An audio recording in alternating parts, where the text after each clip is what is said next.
Hi friends, welcome back to my channel. I'm Aso, this is Aso Tarot, and in today's super in-depth pick a card reading, we are going to be looking at how you can come into union with both yourself and a person who truly loves you to have a true love connection with them. I've never done a union reading before, and for good reason. As you can tell by the length of this video, I have waited to do this until I felt I had the relevant information. I felt the call to do this about 2 months ago, and it took me 2 months to bring what is in front of your eyes. But that is because a lot of time and care went into this, and also a lot of information that I was synthesizing a lot of information that I felt it was important for you guys to know and understand coming into this reading. This reading is not designed to tell you what is going to happen and who you're coming into union with, but rather this is showing you how to have love for yourself, embody unconditional love for yourself, and also bring about and manifest a true love connection with someone who truly loves you the same way you love them, whether you know them already or not. So let's look at this ultimate union reading because we have a lot to get into. Ignore this for a second, but I'm first gonna go over what is in the reading. And yes, there is an extended. I know that sounds crazy, but a lot of the free reading is practical guidance that you need in order to get there. The extended is the fun stuff that I had to cut out for time because the practical stuff is way more important. It would be cruel of me to flip-flop this. So yeah, let's talk about what is in this reading. To start, we are going to look at what typically looks like an energy check in my readings, but it's not that. On the left side, we're gonna look at your union energy, which is the energy you must embody to be in union with yourself. On the right, we're gonna look at your person or true love's energy, union energy. We'll get there. And then in the middle, we will look at the connection's energy, the energy the connection must be in order to ground union, in order for you both to come into union. Once we've looked at that, that will take up a lot of time because I'm not reading your current energy unless you resonate with your union energy already and are in union with yourself. I'll get there. So after we look at that, then we're gonna get into the tarot using the deck that you choose, and we'll look at how to embody your union energy, how to get into the energy, the union energy that we saw. This is verbiage stuff you're gonna need to know. Then I'm gonna look at advice on maintaining union energy. And so union energy is also unity consciousness. I'll get there. We'll also look at what takes you out of union energy. So you know not only how to maintain it, but what can take you out of it. Then we're gonna look at a truth behind an illusion or belief you have around love. And then we're gonna get a message from this person if you know who they are, or their higher self if you don't know who they are. I wrote down potentially like hints of who they could be, but those really didn't come through very much. And honestly, I think that they kind of take away from the reading in the sense that I'm not telling you who this is because 1, it could be a multitude of different people. 2, you could have a choice of who you want. 3, you may not know them yet, or you may be misguided by that information and discount someone who you could have true love with because point being is it's not about who, it's about what energy whoever shows up with. We'll get there. Anyway, then we're gonna get into guidance, and I actually divided what the specific guidance was. We're gonna look at the ego responses that keep you from union energy on your own and together. We're gonna look at what you both need to surrender in order to embrace union with yourselves and each other. And we're also gonna look at the lessons in love that you need to integrate in order to ground your union. So all of this is in the free reading, and that's why it's taken so long. Now, if you want to come to the after party and have even more fun and get way more rambles and honestly be quite silly and a little bit more frivolous, I don't know why I'm talking like this, but it is quite enjoyable, you can check out the extended on Vimeo. Now, I want to let you guys know that like I'm not raising my price, even though like the price of my extendeds, even though like all of these, I think the shortest extended is like 40 minutes long. I'm not raising the prices you can get the extended for $4. If that's doable for you, not only are you helping me, but you also get to spend like an extra hour with me. So what we're gonna do in the extended is, first of all, I rant or ramble in all of them. So if you enjoy my rambles, now that's not the majority of it. They're just sprinkled in here and there. So if you enjoy that, that's there. And they're unique to each reading. But what we're going to look at in the extended is your person's current energy towards you at the time you are watching it. So if you don't know who they are, what do they know about the connection? Where are they at in life? And if they do know who you are, where are they at with your connection? Where are they at, you know, in terms of their energy and feelings for you? We're also going to look at what makes you special and why their love for you is true. What makes their love for you true, and why they choose you, essentially. And then we're going to look at a blessing that you'll both experience from being in union. And then we are using my handwritten channeled messages. If you guys are unaware of them, they're just like my index card messages. We're going to be using those to get channeled messages from them and see what they would say to you right now, if they could be completely honest. This also lets us know like where they're at. Like, are they really in ego? Are they really in their heart space? Like, where are they at with that? And then we're going to get guidance and reassurance about your union from spirit.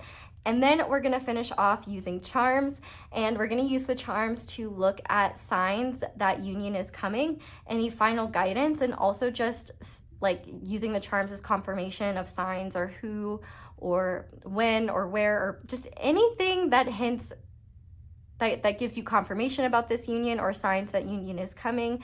Any final messages we will look at in the charms. So when it's all said and done, you may be spending a good 2.5 hours with me if you want to.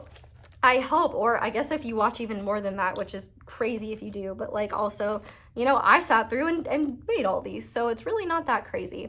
But there's a lot of things that I want to talk to you guys about union. So let's start about what's covered up on this paper, because I kind of realized as I was writing this out, I was like, that's really disjointed. So this is the reading itself, but union energy is just the energy you and your person must embody to be in loving alignment with yourselves and each other. Who is your person?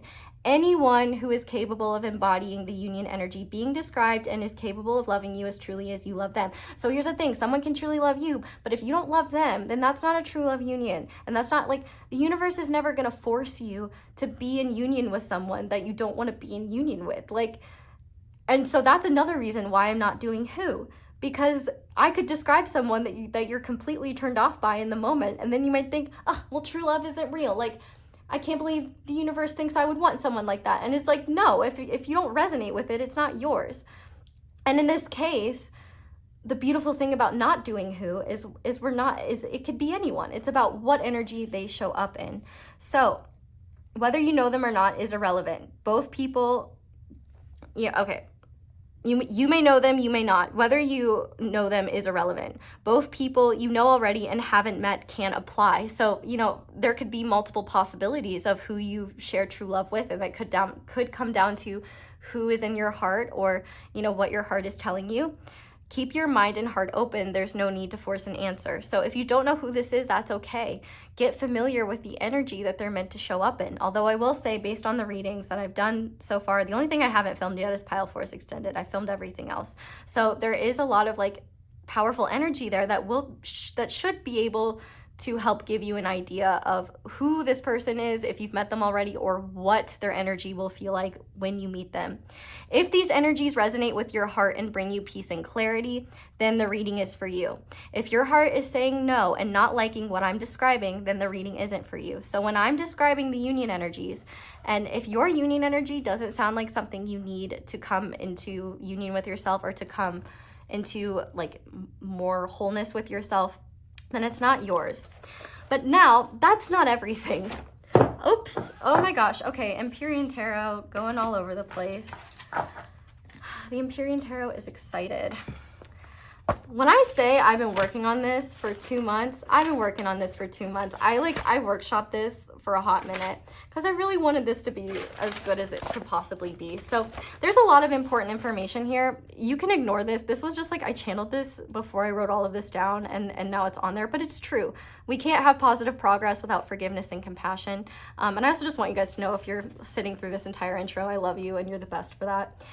But let's talk about how to make the most of this reading. I might be repeating myself. I wrote all this down before I ever filmed this, and it's been a hot minute since I looked at it. So let go of the idea of separation. So if you know who this person is or the person you want to be in union with, and you say that you're in separation with them, let go of that. If you are on the same planet as them, you are not separate from them. And you're not separate from them anyway, whether you're on the same planet or not.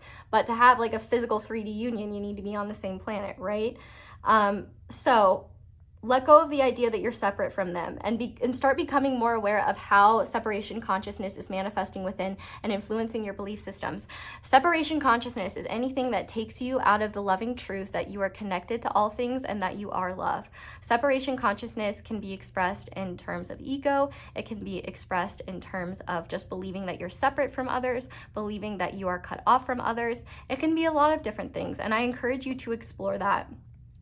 But let's keep going. The people in this reading are new, including you. That means your person can be a multitude of people, like I was saying earlier. You can't force love, but it will always find a way to make itself known if it is present. If your person is from the past, they must show up in the energy the reading is specifying.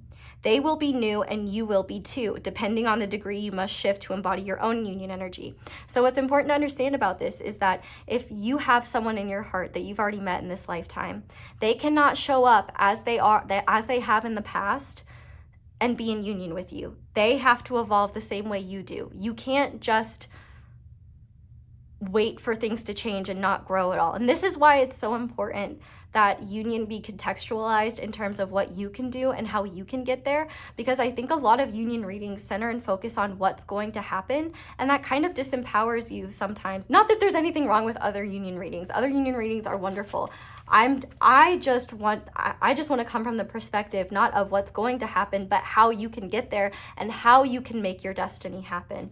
Because everyone can have true love, but not everyone is willing to do what it takes to get there and be willing to make the decisions, make the changes, and acknowledge the growth it takes to get there. Okay. You can leave the door open for multiple pathways or people. So like I said, you don't have to be set on one person, especially if you don't know who they are or if you don't know who your person is. You can just keep an open mind and recognize that it doesn't matter who they are, but they have to show up in that energy, in the energy that I'm describing on their side, and you have to be in union energy with yourself, so in the energy that I'm describing for you. I know this is getting confusing. If it gets too confusing, just skip this and go to the reading. But this reading is meant to help you trust yourself and take concrete steps to grounding the loving union you know exists in the world because it is in your heart. Union is yours. The only requirement is that the person it's with embodies the energy necessary to be in their own union energy so they can ground a union with you. So I know, do not take a shot every time I say union. You will be in union with the Holy Spirit and nothing else. Your body will be in union with the ground. So don't do that. But essentially, if you know who this person is, you both have to be able to transform in order to ground this. And if you don't know who they are, shifting and embodying your own union energy and doing what it takes to get there is what's bringing your person in if you haven't met them yet. Okay, let go of what you think union looks like. Union is an unfoldment, not a destination. You have the power to create wanted or unwanted outcomes based on attitudes, beliefs, actions, and choices. So when I'm talking about the union energy of your reading, the energy does not mean the exact semantics of what union looks like for you. That is a free will choice based on you and your true love. For some of you, you may not want to be in a relationship with one person, multitude of people, polyamorous and non-monogamous peeps. You may need more than one pile. I'm sorry, it's going to take you longer. Union does not have to be with one person. Multiple loved ones could show up in the same energy. So if you are polyamorous or non-monogamous, what I was trying to say here is you may need more than one reading in order to find what resonates with you. And if you're drawn to more than one pile and you still want monogamy or something like that, you can still choose more than one. That's totally fine. But if you're polyamorous or non-monogamous, I just wanted you to know that multiple people could show up in the same energy if one reading resonates with you, or you may have to workshop it and kind of be open. It's hard enough doing a one-on-one connection. it would be far too complex if I started adding other energies. But anyway, like I said, let go of what you think union looks like and be open to the energy, because the union energy is just the energy that allows you both to build in the physical concretely, to create whatever you want together. Union is here. It's already here for you. Union is yours. Union is not about being healed. It is not about being or becoming what you think you should be in order to be worthy of love. It's about embracing all parts of yourself, embracing your own wholeness, and finding wholeness within the imperfect present. See, I didn't read this to make it, I didn't write this down to make it pretty. I just wrote all of it down. I was like, I'm not writing that down again nicely, so bear with me. It's all about embracing all parts of yourself, finding wholeness, and finding wholeness within the imperfect present. It's about seeing, loving, and supporting all of you so you can do the same for the world and your person, your true love. Forgiveness and compassion for self is so important to feeling whole and new. If you want union with someone from the past, this process is integral for the both of you. So I have a forgiveness reading that I posted recently. If you want union with someone that you love from your past and that you want to have a future with, if you cannot forgive things that have happened from the past, or if you cannot let go of aspects from your past, whether you know this person or not, please check out that forgiveness reading, because it was really powerful and everyone who watched it seemed to really enjoy it. So if you have forgiveness work to do, you need to do that, because that is one thing that can be keeping you from union. We were only on page 1. We also need to let go of timing. Time isn't real, and the future is based on your actions and choices in the present. Love can move mountains, and focusing on when is reinforcing unhelpful belief systems. Let go and trust, and then do it some more. So what I mean by that is time itself, the way we perceive and understand it, isn't actually real. And how long it takes for you to come into union is very dependent on your ability to co-create, surrender, and flow with what is. Be in union with yourself and be patient with the unfoldment of union with your person. Just because you're embodying your union energy doesn't mean that your person may be ready. But if you fall out of union energy, that's certainly not going to help them get ready either. So the beautiful thing about coming into union with yourself is that whether your person shows up immediately or not, whether you meet them immediately or not, or things come together immediately or not, the joy and bliss that just comes from being connected to your whole self, the feeling of being able to embody all of you and follow fully the flow of your own journey, like that's a powerful and magical thing.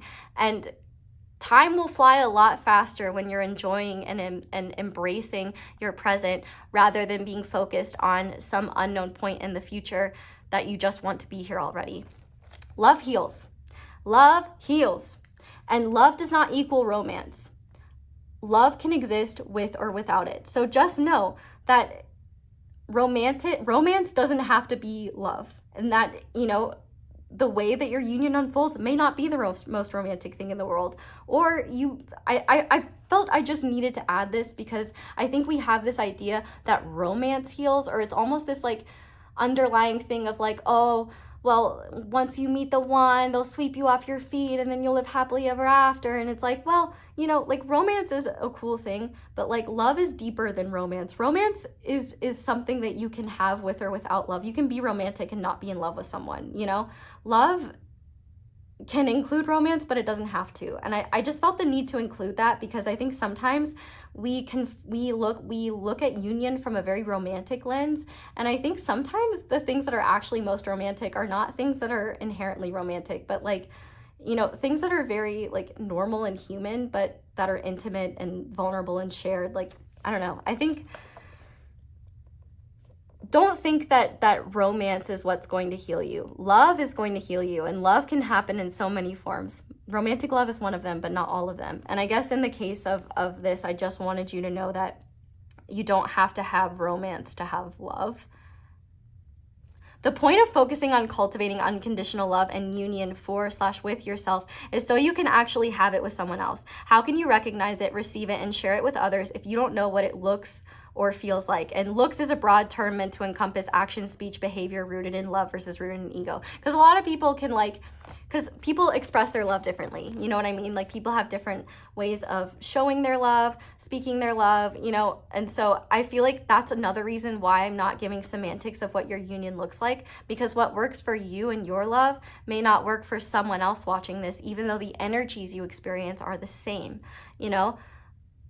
We can all experience true love, but the story of how we get there and who it's with is going to be different, and that's okay. That's part of the magic and the beauty of it. This is part of what's this is what's partially meant to help you affirm the fact that you can use these readings and that they can resonate for you and resonate for others, and that doesn't take away from the fact that they're both for you, which, not that any of my other readings are not for you, because a lot of other people have watched them. It's just sometimes we get this idea of if it's not for us, or if it's not personal, what if it's not meant for us? And the beauty of this is it's not telling you what's going to happen, it's telling you how you can get it. And the only way you'll be able to know that is if you resonate with it, you'll know it's worth following. And let me keep going, because I'm rambling a lot, and this is a long intro. You're not meant to be perfect. This is a process, is about living and learning, and coming into union is not the end. It is a beginning of a new chapter that is co-created by you and your person and supported by spirit. So the path to union is co-created by you and spirit, and your person and spirit, and I guess kind of and also with each other. But your union is a beginning point. It is a new beginning.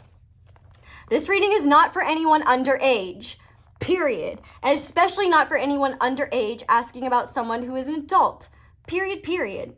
This is also not for anyone inquiring about an ABUSIVE person. Anyone that believes that is okay is not able to hold true love, and they will have to do a lot of healing before that happens. And I'm not saying never say never, but people that are ABUSIVE are, they need a lot of healing to learn what love is. Okay. ABUSC is not love. It is not rooted in love. It is rooted in power games and control. It is separation consciousness incarnate. I popped off with that. And the antithesis of love. It is not unconditionally loving to yourself to accept behavior that harms you. If you're healing from a situation like this reading may not be what you need, but it's always here when you're in a place to be ready for it. Your healing comes first, and that's so important. If you need time and space, especially if you are healing from a type of relationship like that, it may not be very helpful to watch readings like this, especially because a lot of just love readings in general can talk about past things and past experiences, and it might create confusion and uncertainty. And more than anything, ABUSC is not love. It never will be. And anyone who harms you that way, no matter what they say, they do not know what love is. And there's a lot of growth and a lot of healing that has to happen there. And you shouldn't feel like you have to stay with someone or forgive someone or let them grow and heal and wait for that. You deserve someone who truly loves you. And I don't know, I'm not here to tell you what's right or wrong. I'm just here to let you know that I don't condone anything like that, and I don't channel anything like that. And that's another reason why I'm not doing who, because I would never forgive myself if I ever unintentionally made someone believe that they were meant to be with someone that harmed them, because that is not love and that is not truth, and I will never stand for that, and I will never tolerate that, and I will never let it be okay. And also, if you're under the age of 18, I know you're here, I know you want that, and I know you know everything, but it's not appropriate for you to be here with peace and love. This will be here when you turn 18, and even then, 18 is still pretty, even I'm 25 and I'm I think I'm too young for this. I'm still just a little guy. Don't rush this. But anyone can benefit from coming into union with themselves. And so if you want to use the reading for that, feel free. Union happens by embodying it first, then the union can be grounded in the perfect time and way for you. Union doesn't happen to you and then you feel it within yourself. It happens because of you, your faith, and your empowerment, and willingness to be open to love's miraculous power to connect, heal, and unite. You are made of love. It's all that you are. Your journey is unique, and you are the ultimate authority of you, your life journey, and your empowerment. So that is what I needed you to know about union. And I guess it's probably going to be hard to read, but I hope all of that made sense. And those were all of my disclaimers. So with that being said, we have 4 different groups for you to choose from. So starting with the first group, we are going to be using the Age of Aquarius tarot. And I have this clear quartz carving with dolphins on top. I'm actually so excited to use this. I've never been able to use it before, and it fits so perfectly.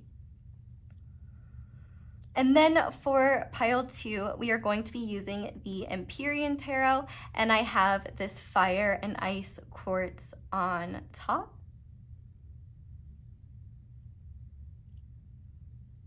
And then for pile 3, we are going to be using the Moonchild Tarot, and I'm gonna say this wrong, but I'm gonna type it correctly. I Googled the pronunciation and there were different answers. It's Hedenburgite Quartz, and because I am immature, I left the sticker that says 69 on it because I thought it was funny.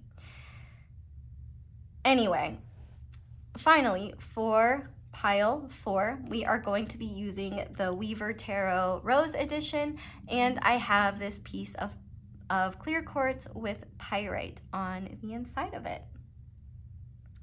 Now, with that being said,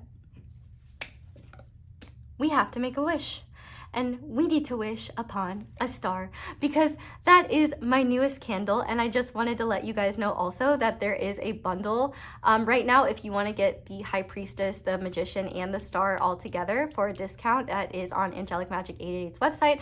But this is my brand new candle representing the Star card. The Star card represents things like hope, faith, and healing. And I think those are great energies to invoke when you're trying to come into union with yourself, when you're trying to come into union with the true love, and when you're just trying to live your life in this human place. So let's go ahead and look at how freaking pretty she is.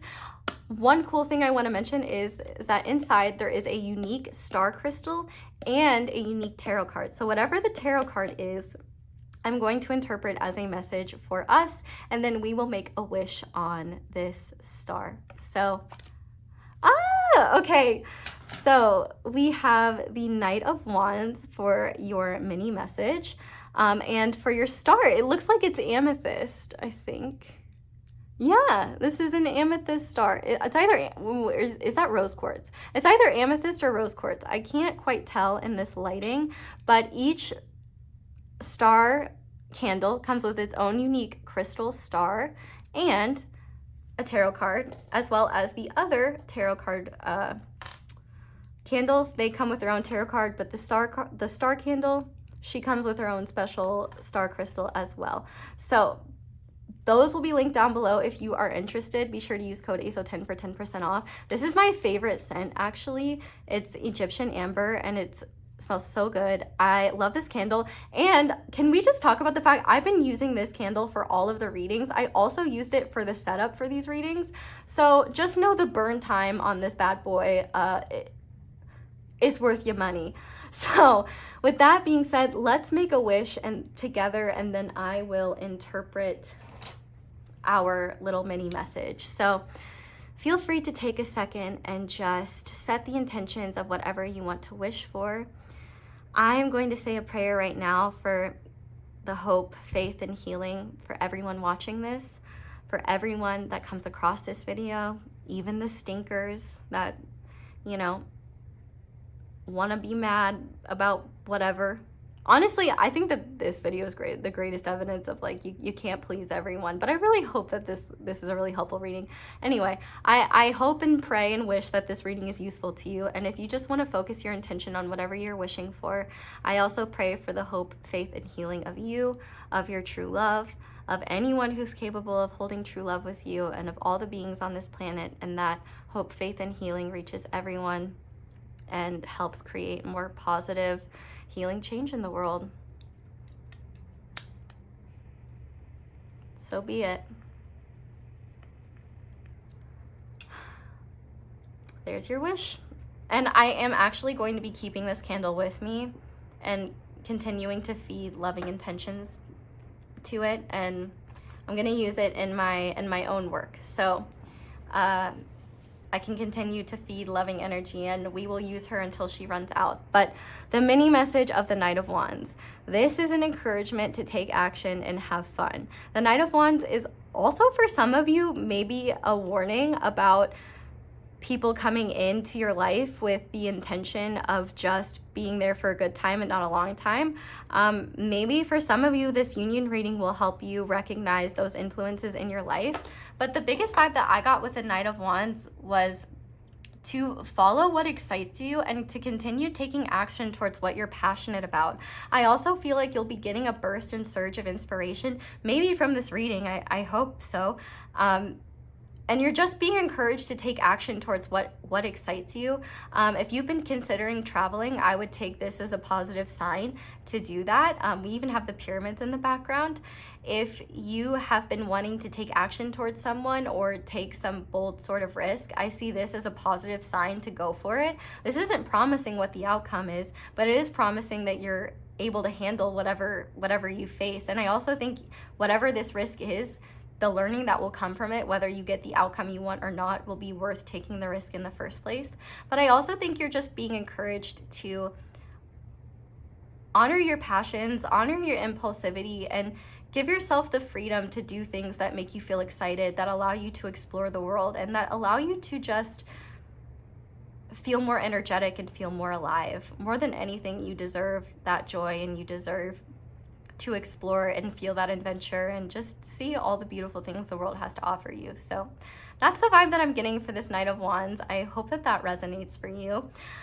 But with that being said, this is probably the longest intro I've ever filmed. Yes, this video is long, but remember, you can change the timestamp, you can change the speed of the video, and you can watch this in increments. I would highly recommend taking notes on this video.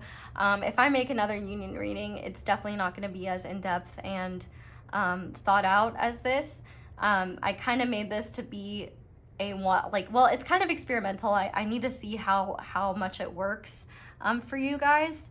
But I hope that this experiment is worth it. I hope that this is not too confusing and that it does bring you awareness. But honestly, if it is confusing, then you're probably not meant to know. If you know, you know, and you don't, you don't. I've done everything in my power to make this as clear,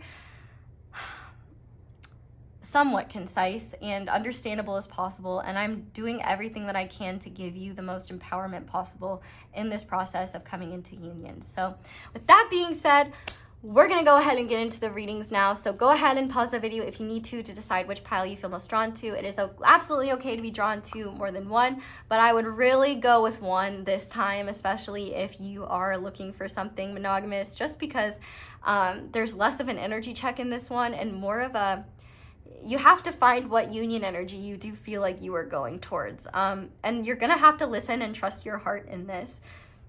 But that's the thing, you have to listen and trust your heart when it comes to a lot of things in life, and this reading is no different. And to be honest, I probably have kind of spoiled you guys a little bit with all the energy checks, but I love spoiling you guys. But this time, I am going to make you trust your intuition and trust whatever is coming through, because I know you can do it, and you're gonna have to do that in order to come into union with yourself and your true love. So with that being said, thank you guys so much for sitting through this. Leave me a peace sign if you sat through this whole reading, or this felt like a reading, this intro so long. Leave me a peace sign if you sat through this whole intro. You're a fucking real one if you did. I love you guys so much, and I hope that this reading is just a testament to that and is so helpful and is worth all the work that I put in it. I already feel like it's worth it because I feel like it's a culmination of a lot of growth, a lot of learning, and a lot of skill coming into one big powerful video. But I'm excited to make other things and get this done. So with that being said, I hope you guys enjoyed this reading. Once you've picked your pile or piles, you can scroll down to the description box or the comment section where I will have all the timestamps listed below, as well as the link to the extended. Thank you to everyone who takes the time to check that out. You are helping me so much, and I hope you have as much fun watching it as I did making it. Same with the free reading. But that's all I have for you guys, at least until we get into the reading. I hope everything made sense. I hope you are ready, and I hope you've got your popcorn, and I hope you're comfy, because we are about to get into it. So yeah, I love you guys so much, and I'll see you in your reading. Hi there, Pile 1. Welcome to your reading, and thank you so much for being here.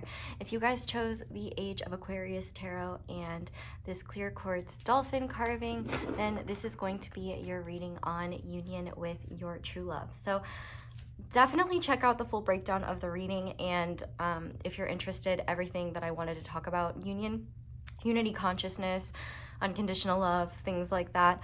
I spent a lot of time on this reading and really wanted it to be as beneficial for you as possible, so please check that out if you find yourself being confused. However, if that information finds you confused, then maybe just do the reading. Take what resonates, don't let the rest take from you.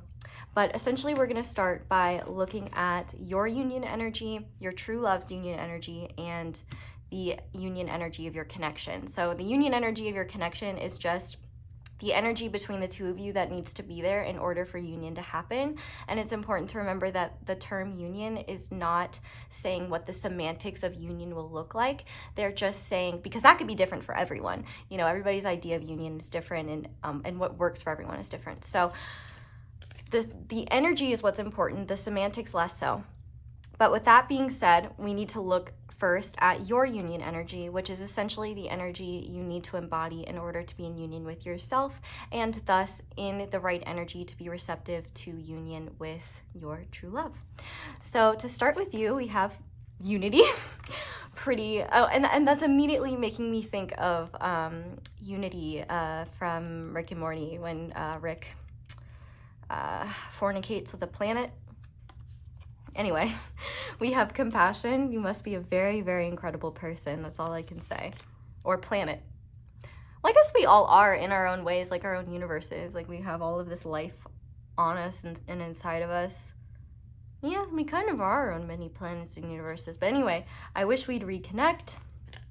And I bring joy into the world through laughter and giving. That's beautiful.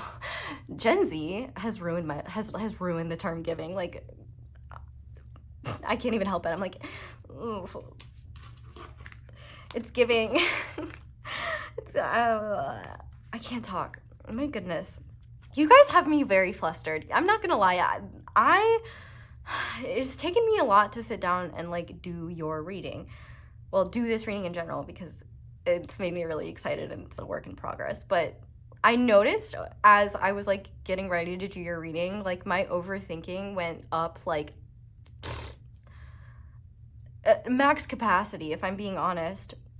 And I still feel this energy of like, oh my God, they're gonna hate me if I like mess up, or if I say the wrong thing, or if I don't get to the point. And that's not, like, first of all, if that's the case, that's a low threshold for hatred. But also, like, that's a very silly thing. Anyone who, point of me saying this is, it seems like you have some irrational fears around love, around maybe your true love. If you know who they are, it's okay if you don't. Your true love's union energy only represents the energy that your true love has to show up in. It does not specify who your true love is. So this could be a multitude of people. What's important is that your heart will tell you, and it's important that they show up in this energy. And your heart will be able to tell what that is, if that makes sense. So the energy that your true love must show up in is acceptance. I feel like we're in different dimensions. Personal power. Better move these over. We're gonna have more. And I trust the universe to bring the right people and right circumstances into my life at the right time. Okay. And so now, let's move these over because we're gonna need as much space as we got. This is the energy of your union together, or the energy needed to ground union together. Excuse me. So to start, we have envy, we have concentration, we have purification. Let's move these down over. Sorry, I'm definitely going to be messing with, actually, I'm not apologizing. I'm going to be messing with these because this is my table. Anyway, everything I need is within me, and I like how I can be myself around you, and creativity. Okay. This is really cool. This is actually really cool. And the first thing that I need you to start by doing is forgive yourself for how harsh you are being on yourself. Like, I'm serious. Tell yourself you're sorry right now. Say, I am so sorry, myself. We deserve to be kinder to ourselves, and we deserve kindness. Okay, if you can say that, that would make me a very, very happy clam. Let's start with the connections union energy, because I can tell, even if you've never met this person, you can feel them in your heart and like you're yearning for them. Like this, I wish we'd reconnect. This isn't the energy. Some of this energy you may already resonate with. And the key is however much you resonate with your union energy at this moment signifies how close you are to it. So if you don't resonate with your union energy at all, you may have more work to do than someone who does resonate with this energy. Doesn't mean it's impossible, just means you got more work to do. And that's okay. Everybody's at different places, and truthfully, energy can be shifted so quickly. And here's the thing. When we look at the union energy of the connection, it definitely seems like even if there is no history in this lifetime, you and this person do have history. You and your true love, like the soul of your true love, is very powerful. But I feel like for a lot of you, this could be someone that you've had ups and downs with. I have stopped using the term in separation because I think it is antithetical to, well, it's not a helpful term and it's not true. You're always connected through love. And also, if you're on the same planet, you're in the same place. Don't worry. Like, I know Earth is a very big place, but it's also not that big. We're really small in the whole grand scheme of things. And I think that in your case, you may be overcomplicating this. I'm one to talk, right? Be like, hey, so I'm not coming for you for this at all. But I do think that you're being very unnecessarily harsh to yourself, and I think that your person is too. However, the one thing that I see with your person is that they definitely may be more complacent or may struggle with like denial. Because the thing that I'm seeing here is that you both yearn for each other, whether you know that exists or not. And the thing with this envy card here is, maybe there's like envious qualities of each other's lives, but I think it's more so that you both are struggling with this lack mentality, that no matter what you do have, it feels like you don't have enough. And even though you try to be, more grateful, you try to be positive, you find yourself running back into old habits, negative beliefs, negative self-talk, and also just this belief that the things outside of you are better. And it's quite possible too that maybe you're looking at other people's relationships and being like, why am I not good enough? Like, why can't I have that? And like, first of all, what people share about their relationships versus how they actually are is a very, very important thing to remember. People usually do not show the messy sides of a relationship. And the thing is, I kind of wish people did more, but it's also understandable because it's like, it's not everyone's business. But I think in your case, you may be under this assumption that other people have it easier when it comes to love, that like love comes easy. And that is true. To certain people, it does. But I think where you're getting yourself mixed up is it's not just about love. It's also just this idea in general that you're not enough.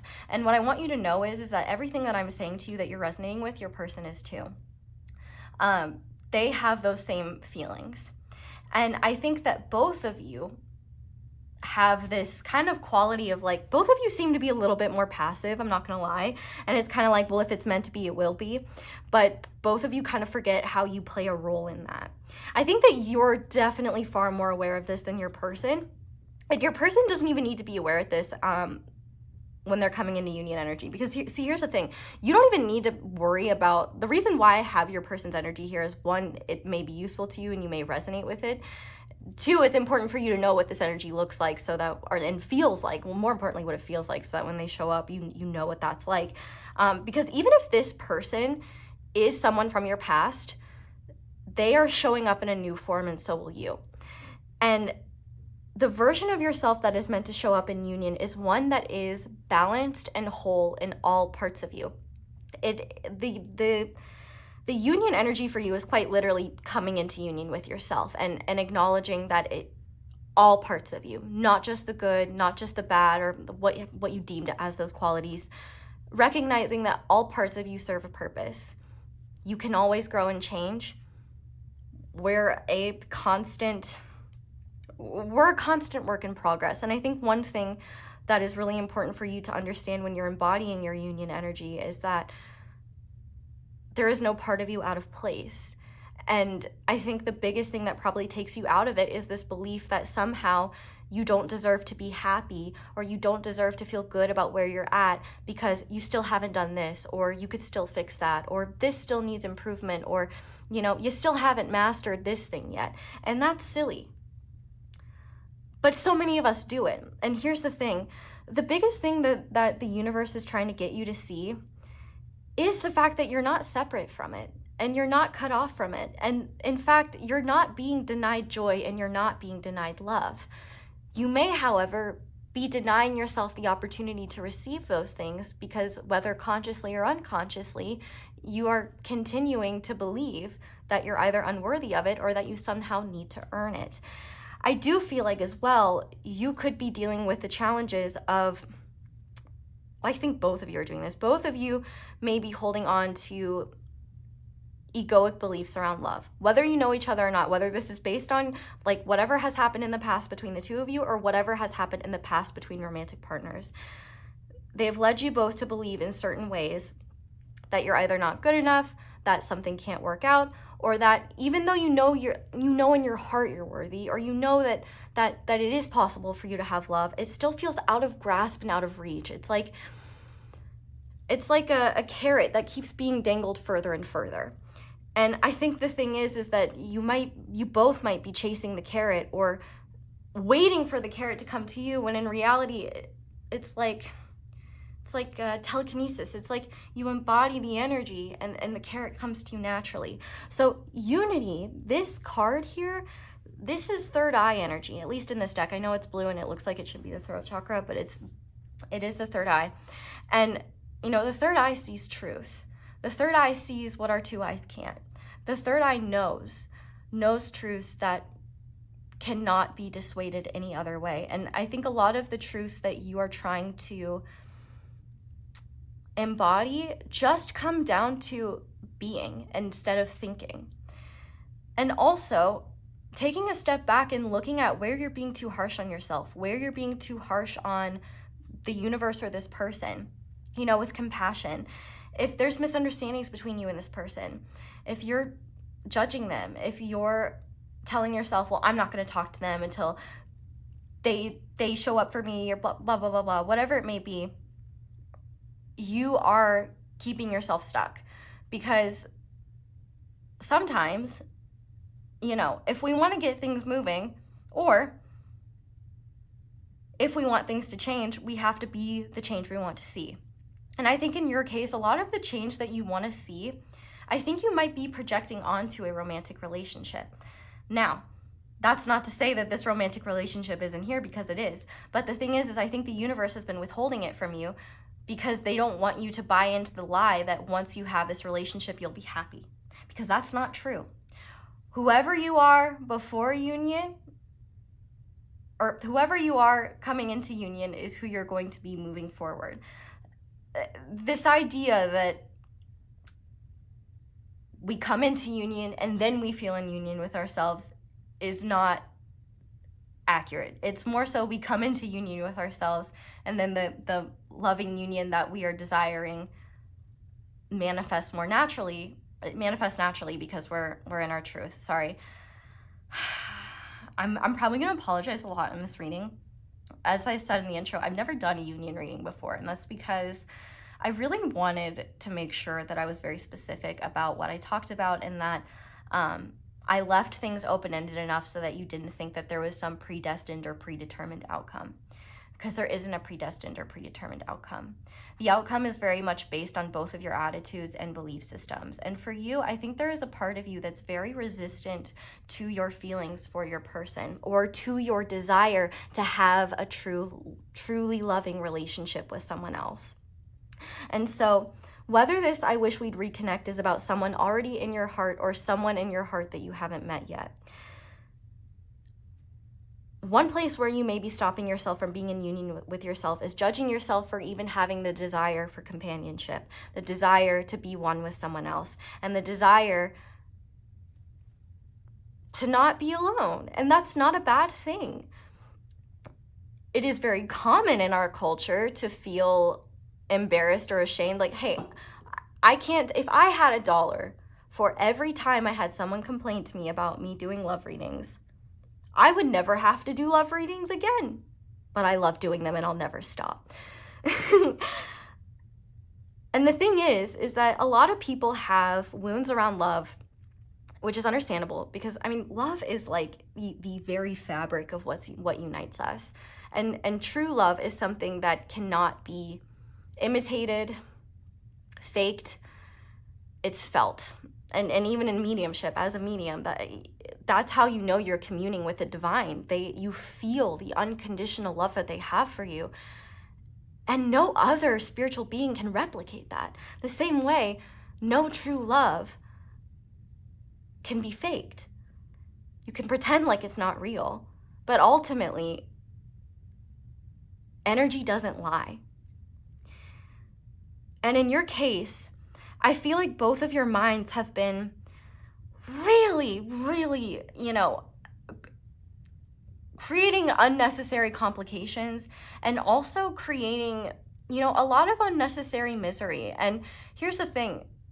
This is such a common thing, so please don't shame yourself for it.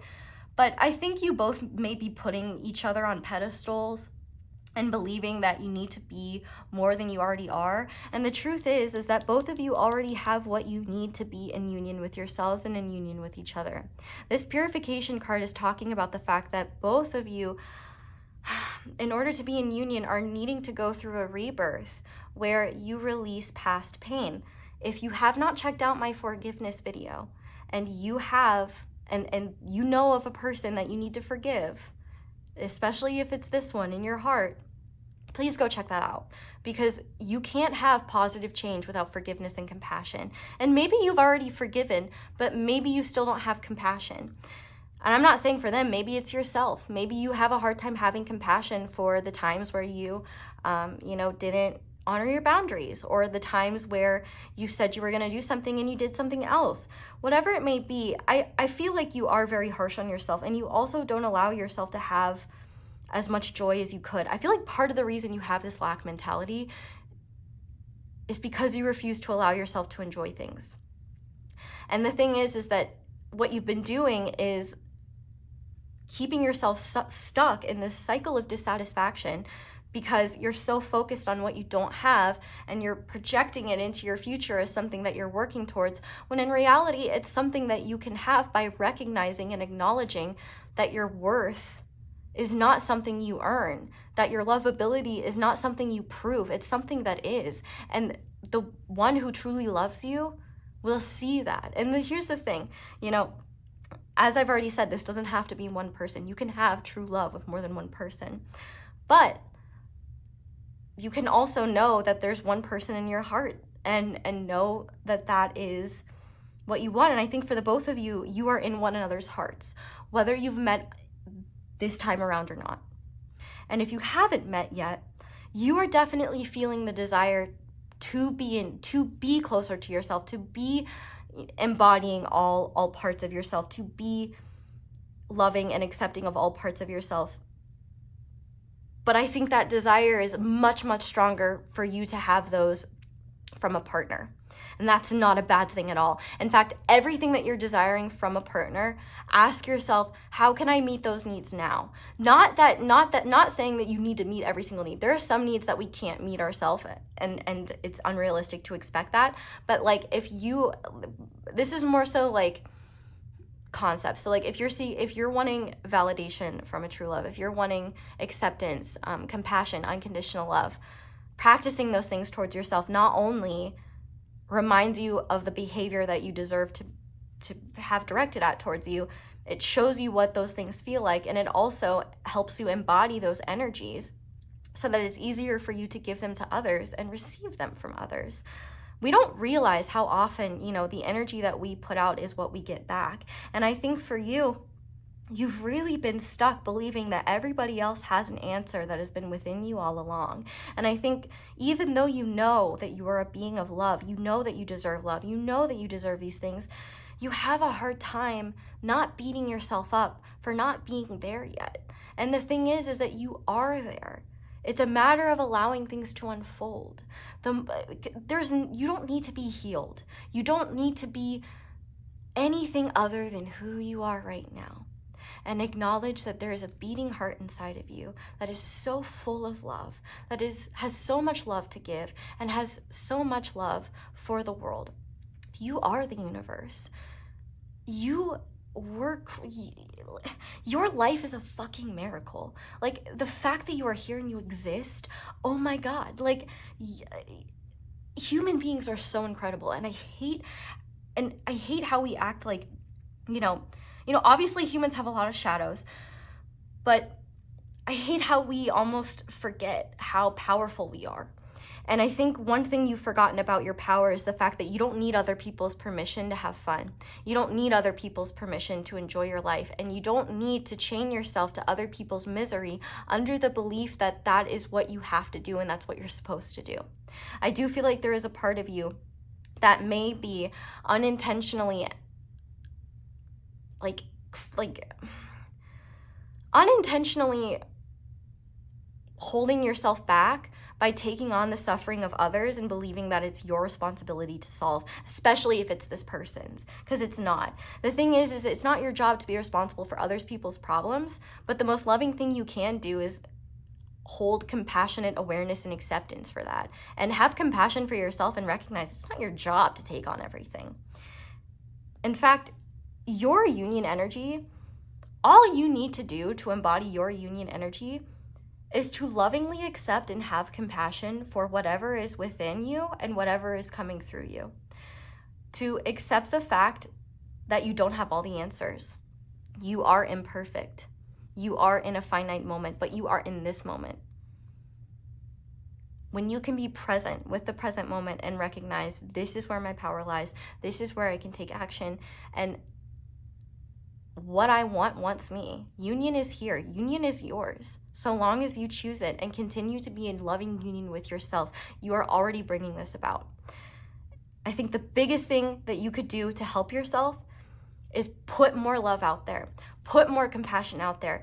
Be the change you want to see. If you've been wanting to talk to this person and you've been holding back because you want them to message you first, let go of that ego response.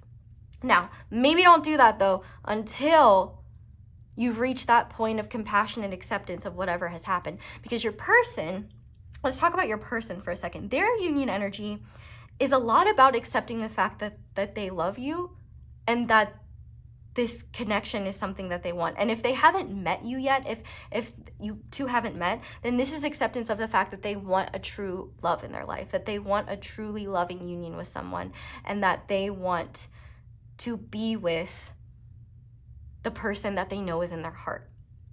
And so for your person, there's a mutual energy. There's kind of two energies going on. One of acceptance and release, where they're in a place of okay, this is where I'm at. This is what my heart wants. And I trust the universe to bring people forward. I trust the universe to show me who is right. But also, they need to have awareness of where they can take action themselves and how their actions may have contributed to the current situation between the two of you. If you know each other, let me specify that. If you don't know each other,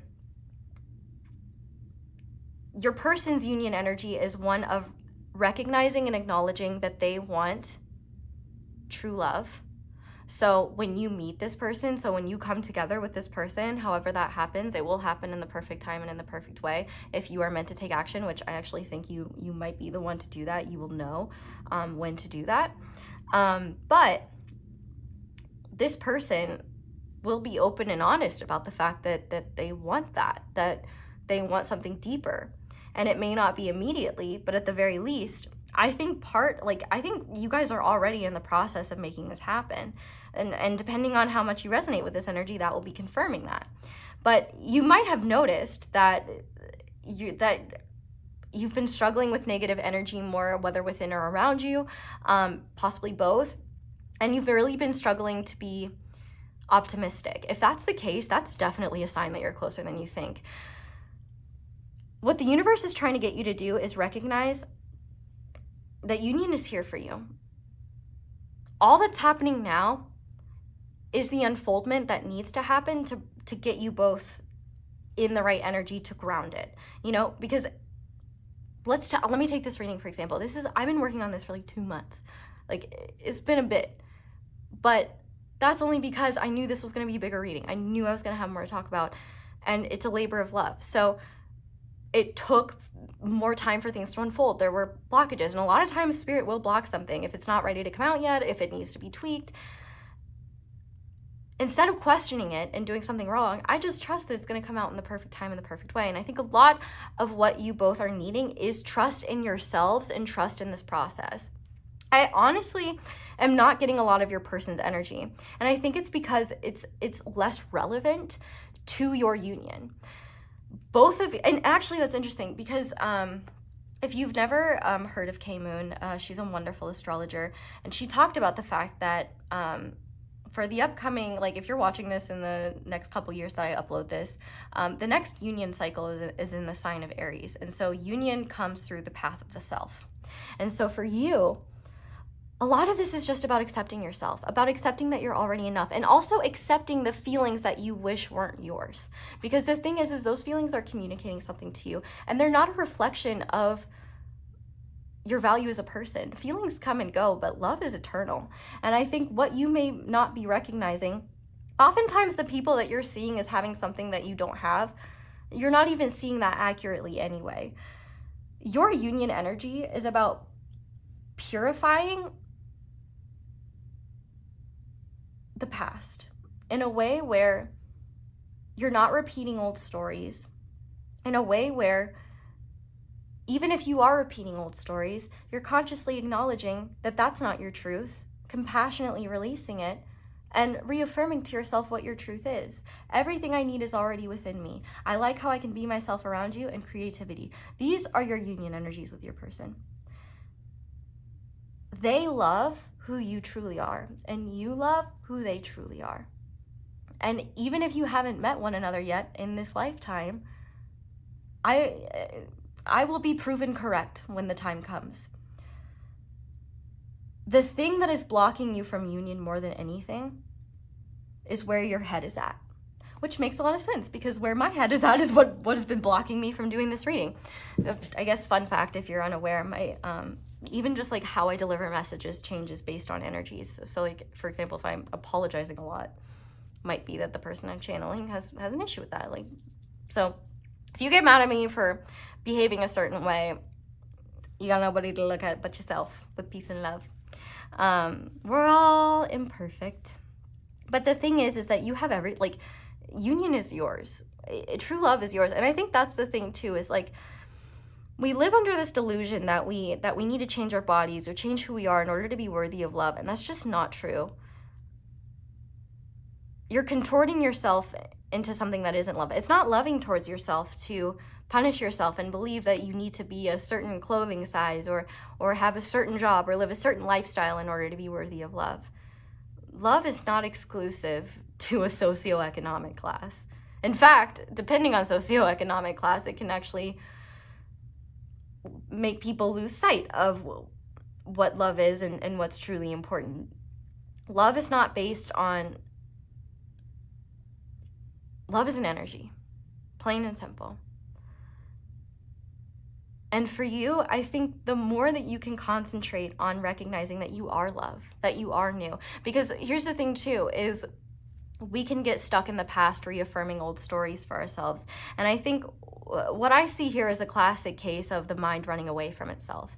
And if you found yourself like really focusing on the desire to meet this person or the desire to reunite with this person, that is because, especially the stronger, especially like if it's continuing to get stronger, that is the call for you to go within and look at yourself, because there's some part of yourself that is needing you.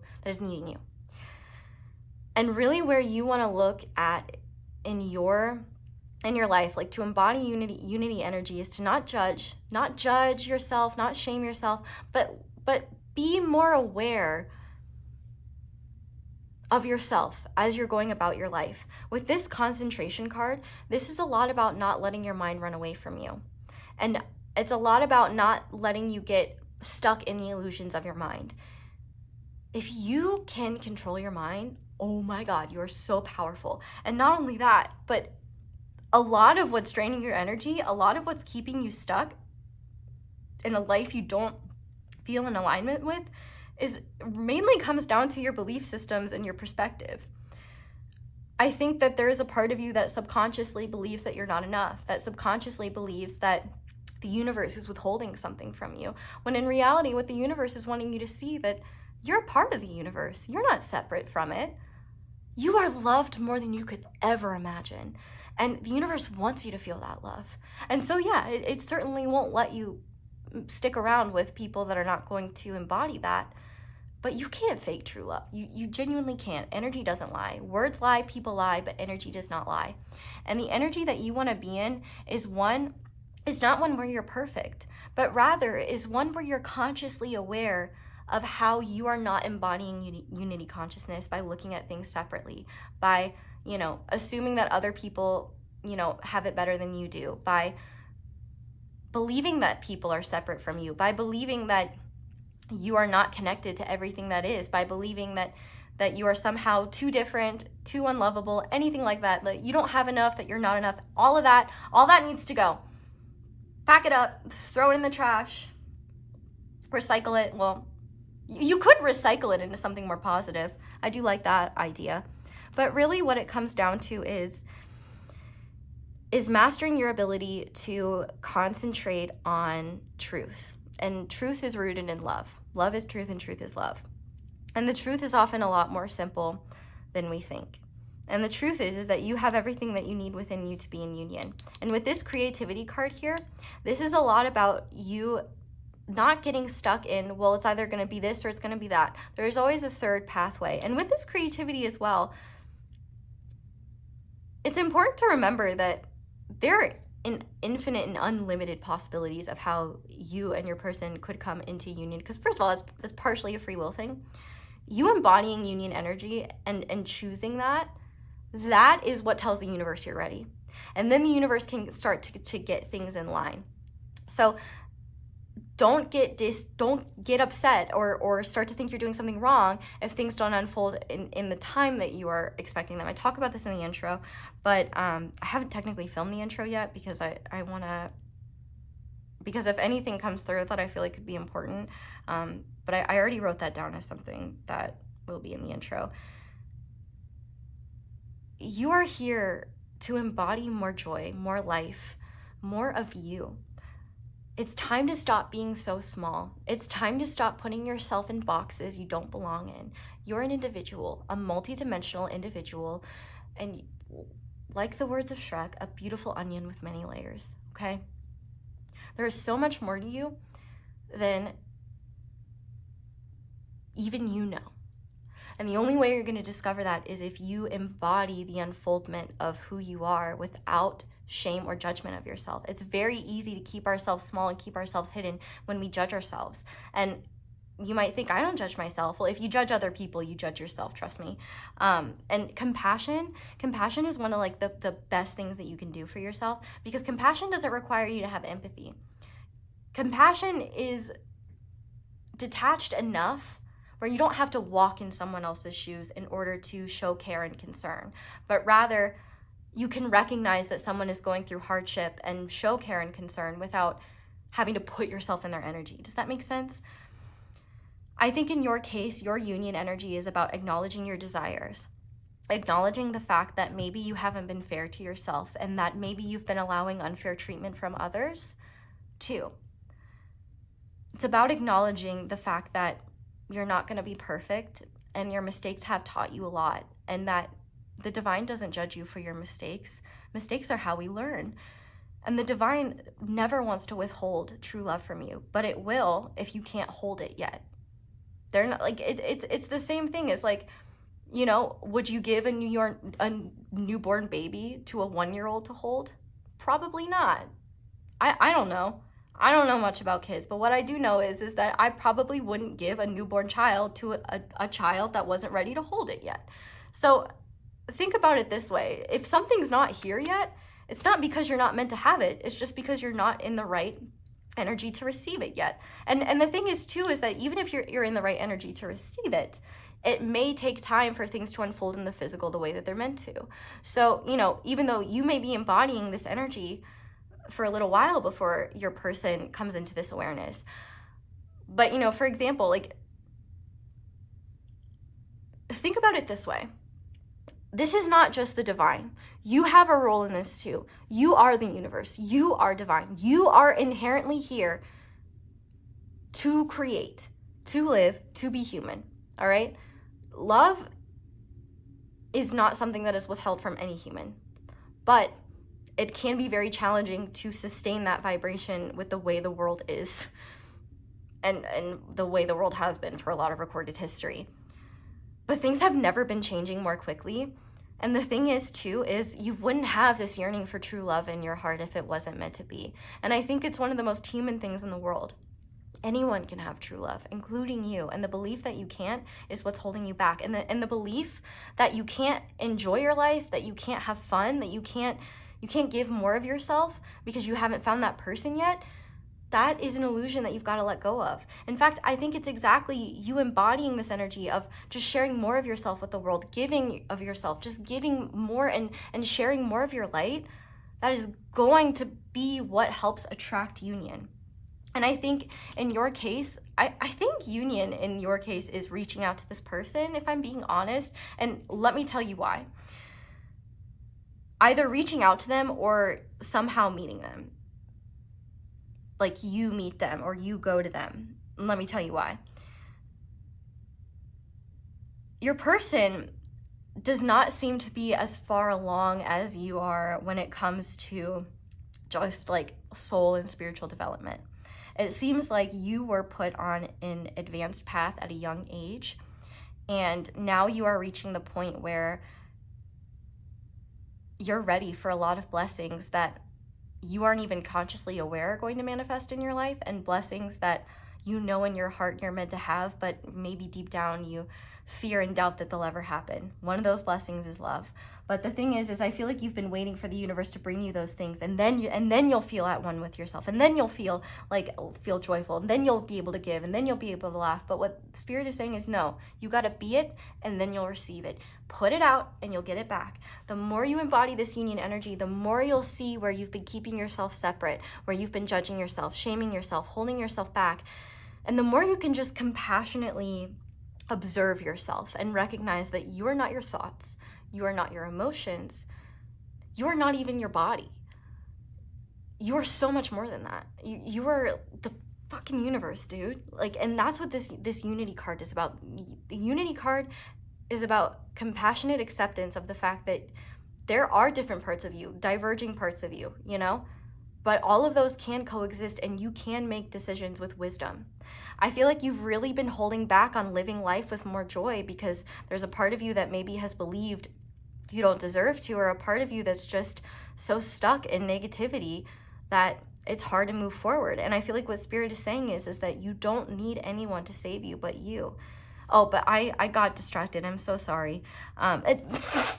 Listen, this is hilarious. Hilarious in the sense that I feel like the divine is laughing at me. You might be getting frustrated with me, Aso, stay on topic. I'm like, well, you know, the divine shouldn't have given me the concept of concentration when I was diagnosed with ADHD. Like, sorry. In your case of union, I think that I feel like in a lot of ways you may already be in union with this person, depending on how much you resonate with this energy, because I feel like your person is also going through the process of accepting their truth. You could have even been in a relationship with them or still in a relationship with them and just feel like there's been a massive disconnect between the two of you. I think the thing is that your person seems more complacent in the sense that they have a hard time making the first move. And I also think, depending on what happened between the two of you, they may have, if you have history with this person, they may have this belief that they don't deserve you or that you deserve better than them. I feel like everything that I'm explaining, just know your person is experiencing it maybe with different semantics, but at the very least, I think that your person is also dealing with lack mentality and also dealing with past pain and also dealing with the fact that a lack of trust for sure. I think your person's union energy is about trusting their heart and recognizing that they can have the power to impact, like to create positive change. And also, you know, their actions do create positive or negative outcomes. I feel like for your person, it's a lot about seeing that they have more power than they think and they don't need to just rely on the universe for everything. This is about accepting what the truth that's in their heart and the love that they have for you. And I think there will be this recognition, and this union energy will also come, not I think, I know. This union energy will come with a recognition that they either miss you or they feel you, but they feel disconnected from you. Like, I'm thinking of that Treehouse of Horror episode where Homer goes into the third dimension. That line, man, I feel like I'm wasting a fortune just standing here, which they really revolutionary for its time. I think I don't know what year it came out, but you know, Homer goes from 2D to 3D, right? And I think in your person's case, you ascending, like unity consciousness, bro, that is some beyond 3D behavior. And I feel like your person is helping your person awaken as well. And here's the thing, it doesn't matter whether you know them or not. Energy moves at the speed of light. And like, at least I think, I don't know, I could be wrong, but don't trust me with sciencey things. But I do believe there's some truth to that. And energy can shift immediately. That's the thing, is like, you can shift into unity consciousness as easily as just stepping into the present moment, doing a body scan for what you feel, taking awareness of what's going on within you. And instead of judging, analyzing, obsessing, just being aware and compassionately accepting what's coming through and seeing what that's telling you. Your power is in the present, and I think a lot of what you need to recognize is you don't have to wait for the universe to do something for you. In fact, I think the universe is probably going to give you that kick or that nudge to either do the thing that causes you to meet this person or do the thing that causes you to reopen communication with this person. Your union energy is about realizing that true love is not being denied from you, that neither of you are lacking in something. Neither of you are unworthy of love. Neither of you are unworthy of joy. And neither of you are unworthy of these things because of your past either. And the thing is like, especially if this is someone that you have history with, I do have to stress that they have to come in new. You will be new, they will be new. And the more new you feel, the more of a sign that you know that like, that could be them. The biggest thing that I know about like truly loving connections, and I really feel averse to using like soul terms, because one, it's not my place to say what something is. That's up to you. And two, I think what really matters is that we're activated by love. And you've definitely been activated by love, either by this person, by someone in the past, or by an experience that was meant to awaken you to a greater truth. Not one of romance, but one of unconditional love, the unconditional love that runs within and through all beings. And the thing is that you can have romance with true love, but not everyone is romantic. Not everyone, is down for that thing. But I feel like what your union energy is about is looking at where you see other people having what you want and recognizing that not only are you worthy of that, but it's yours. The more you surrender to it and speak that into the universe, like, not even I want, this isn't even about manifesting. I guess in terms of manifesting, it's about acknowledging that it's here. Like, I don't even like the concept of saying, let's manifest your true love. Like, you don't need to manifest it. It is already manifested. It's in your heart. It's a dream in your heart. You just need to trust it. And the thing is that both of you love who the other actually is, not who you think the other wants you to be. And the interesting thing is I feel you wanting me to focus on your person. And I want to focus on them too. But the thing is that we can't. Because your person, their journey to union is a lot about just stepping into their power and acknowledging and accepting their truth and being open and receptive. Because you might be like, well, I have reached out to them, or they haven't responded, or I have looked and I haven't found it. And listen, you have to trust that things will unfold in the perfect time and in the perfect way. But your union energy is ultimately a lot about concentrating on your loving truth, whatever that is, on the fact that what you want is not separate from you, but rather your energy precedes you. So if you're in this energy of union, as you continue to embody it with yourself, as you continue to embody it, you are continuously attracting this union towards you. You don't even need to think about it. It doesn't even need to be a conscious process. And the more you live it and the more you feel it, the easier it will become. I want to read Unity, actually, from the book. This is called the Sacred Mysteries Chakra Oracle. It is an excellent deck. I really, really love it. Highly recommend it if you want to get a deck. The only thing that's slightly confusing is that they change the colors, but that's not a big deal. So see, third eye chakra. I told you. Don't come for me. Anyway. You know what else I've noticed? I feel like you may be I think that you are overly afraid of people sabotaging or attacking you. Nobody can take love away from you. Nobody can steal your light or nobody can. That's not real. You have a light within you. You have love within you. Nobody can take that from you. Sure, people can harm you. People can, cause you to feel things that aren't love, but they can't take your love away from you. And nobody can sabotage true love. True love can move mountains. And that is something that I know to be true. And, the reason I believe in true love is because I know it's real. I see it with my parents. They have been married for over 30 years. And I'm going to cry saying this, but my dad even says, I love your mom even more now than I did when I married her. And it's the most beautiful thing in the whole world. And everybody deserves that. And the one thing they always tell me is that when you know, you know. And whether you know who this person is or not, you know in your heart that true love is meant to be yours. And in order to come into union with it, you have to purify the beliefs that you formed about yourself, about your unlovability, about what you don't have, about how you're not good enough, about how complicated things are, about how hard it is to find love, how difficult things are. Let go of that. You're reiterating that truth. Yeah, life is fucking hard. We all know, it's hard for everyone, even those that have it easy. I would say I have it pretty easy, and it's still hard sometimes. But it is delusional to not acknowledge all the blessings around us and within us and the things that we have, even the basic stuff. The fact that we're able to connect through technology, oh my God, what a blessing. The fact that we are able to use phones and have all this information that was not available even 10 years ago, 20 years ago, that is a blessing.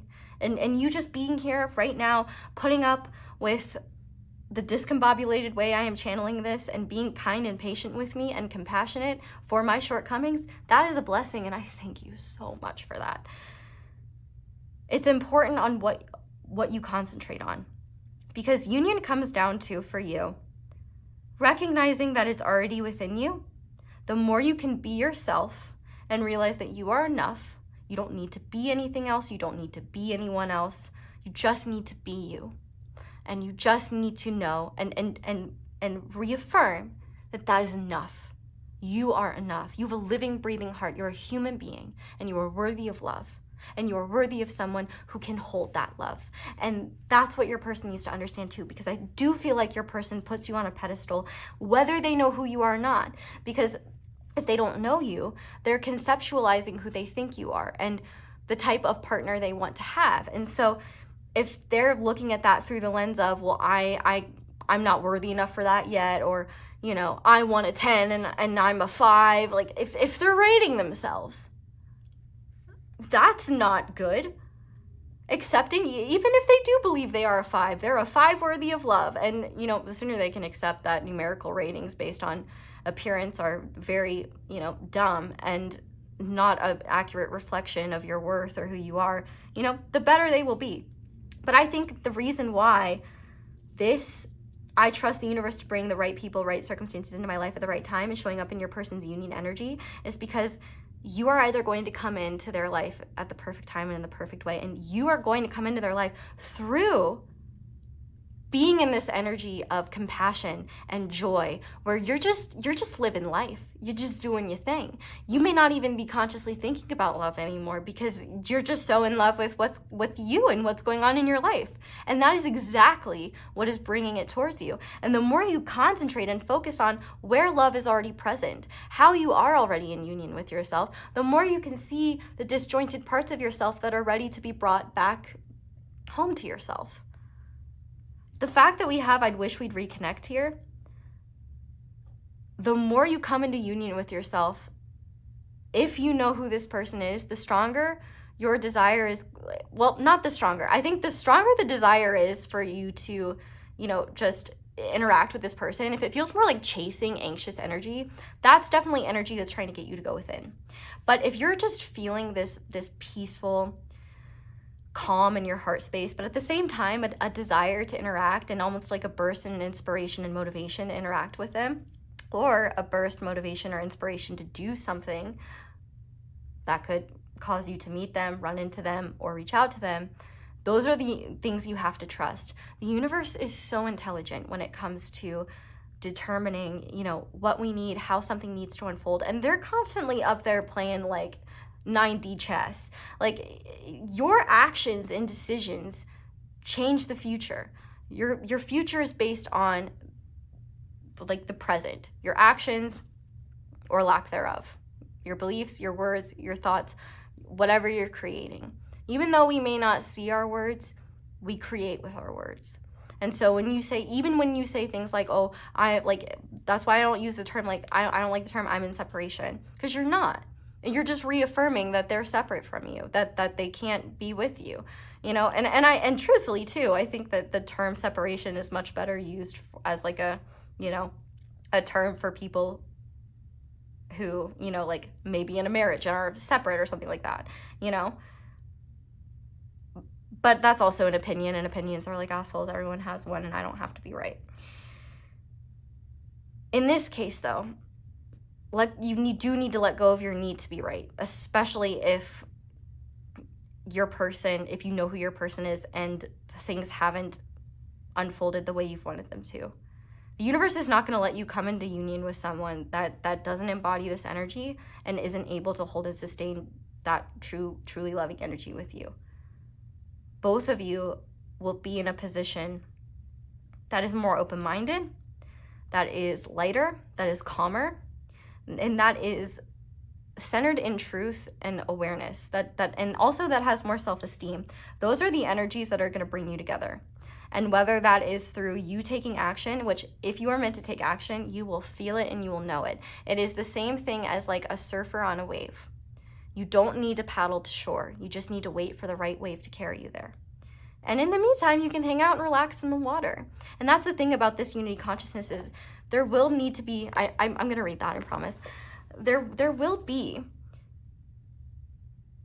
you know, however this is meant to unfold, it is meant to unfold. And I know it's frustrating that I can't give you more details on that, but, you know, it is a general reading and I don't want to give you information that isn't true. And I also, you know, what's true for you may not be true for someone else. These energies are what's true. This is how, if you wonder how can these readings resonate for so many people, it's because at the end of the day, humans aren't that different. We are special and unique, but ultimately the human experience is one that is shared by every single human on this planet. We may be different by semantics, but we all got the same insides. We're all born, we all die, we all poop. We've got a lot more in common than we have different from one another. And in your case, rather than thinking that things are never going to unfold, or worrying and are being uncertain that things can't happen, you let go of that and realize I already have so much, and anyone who's going to be in my life, like, they're only going to add to it, and they will see me for who I am. I won't need to prove to them, who I am. And also with this purification, I really just think anything that's keeping you stuck in the ability to embody love for yourself or compassionate acceptance for others, especially if you judge your person, if you know who they are and you judge them for the past, that's where you want to look at how has anything that you can criticize your person for, you have within you somewhere. You just have to look at the semantics of how that manifests. And in the case of your union energy, your union energy is about realizing that union's already here, and that how it can unfold is in a multitude of ways. You can create an opportunity. You can allow the universe to guide you there. You can wait if you're unsure. Everything is an unfoldment, and we are going to get into the tarot. I'm sorry it's taken me this long, but I worry this is a bit confusing. And so I really just want you to know that actually the union energy of the connection, the more you focus on that, I think the easier it will be for you to be in union with your truth. Because I do think that there is a part of you that is averse to this person, especially if you know them, because you may be, replaying past events. And the thing is that you will know if something goes beyond, just like you'll know if someone is meant to be in your life for more than just a lesson or an experience with time. I find that with people that we may be in love with, that we may have true love with for a time, if it doesn't stay, there's a reason for it. Oftentimes, and I don't even think that's really necessarily true love. I think oftentimes it is a form of love, but it's also one that's more intense and chaotic. And oftentimes, we are subconsciously attracted to people. I think we are just in general attracted to the people, with the energy that we're resonating at. And so I feel like the more you can raise your own energy, raise your own vibration, the more you're going to do that for your person, because, someone's got to lead the way. And I think in your case, it's almost like you're waiting for your person to make the first move when you know in your heart what your truth is and what you want. And if you don't know who your person is, who your true love is, you're waiting for the universe to bring them to you rather than acknowledging that you don't need your true love to enjoy your life now. And in fact, it'll make it a lot easier to find them or for them to come into your life when you're not focusing on how to get there or believing that it's not meant for you, because it is. But let's read Unity, because we need that. We need to read that. Okay. Okay. My Hindu homies, please forgive me with these pronunciations. I'm going to try. Ardhanarishvara. In front of the sacred Mount Kailash, this half Shiva, male solar, and half Shakti, female lunar deity, stands in divine unity, being as one. Their perfect balance of opposites dissolves duality. The trident symbolizes the three aspects of life: birth, creation, life preservation, and death or rebirth. The lotus represents the purity of mind and the beauty in the unity of existence. A difficult many of us have in our lives is that one side of us wants, thinks, and feels one thing, while another side wants, thinks, and feels something quite different. One side may be more logical, the other side may be more intuitive or emotional. But in the sixth chakra, this disconnection may be muted so that at least the two or more sides of us can have a conversation and try to work out the differences. Concentration and meditation take the place of concerns about right and wrong choices, the good and bad. Yin and yang are in perfect balance And the masculine, strong, and feminine, nurturing sides of character, so typically thought of as male and female, are both present and fully available as called for in any given situation. Yeah, so that's embracing all parts of yourself. And I want to read the keywords: unity, wholeness, integration, balance, developing your ability to see with your third eye, trust, being your authentic self, making the right decisions. The reason why the world lacks unity and lies broken in heaps is because man is disunited with himself. Ralph Waldo Emerson. So this is really just about you bridging together the parts of you that have been fighting and recognizing that both of those parts of you are valid. They're both trying to communicate something. It's about finding a way for those to come into union and make the decisions that are in alignment with your heart, and not letting the parts of you, especially the egoic parts of you that are fighting the loving truth, recognizing those and seeing those for what they are so they don't continue to keep you trapped. But let's summarize this before we get into the tarot, shall we? Your person's union energy is one of accepting and acknowledging their truth, of stepping into their power and recognizing where they have the opportunity to make a change. They could be the ones to reach out to you. They could be inspired by seeing you out in the wild, being joyful, giving of yourself, just sharing more of yourself with the world. I feel like both of you are in hiding.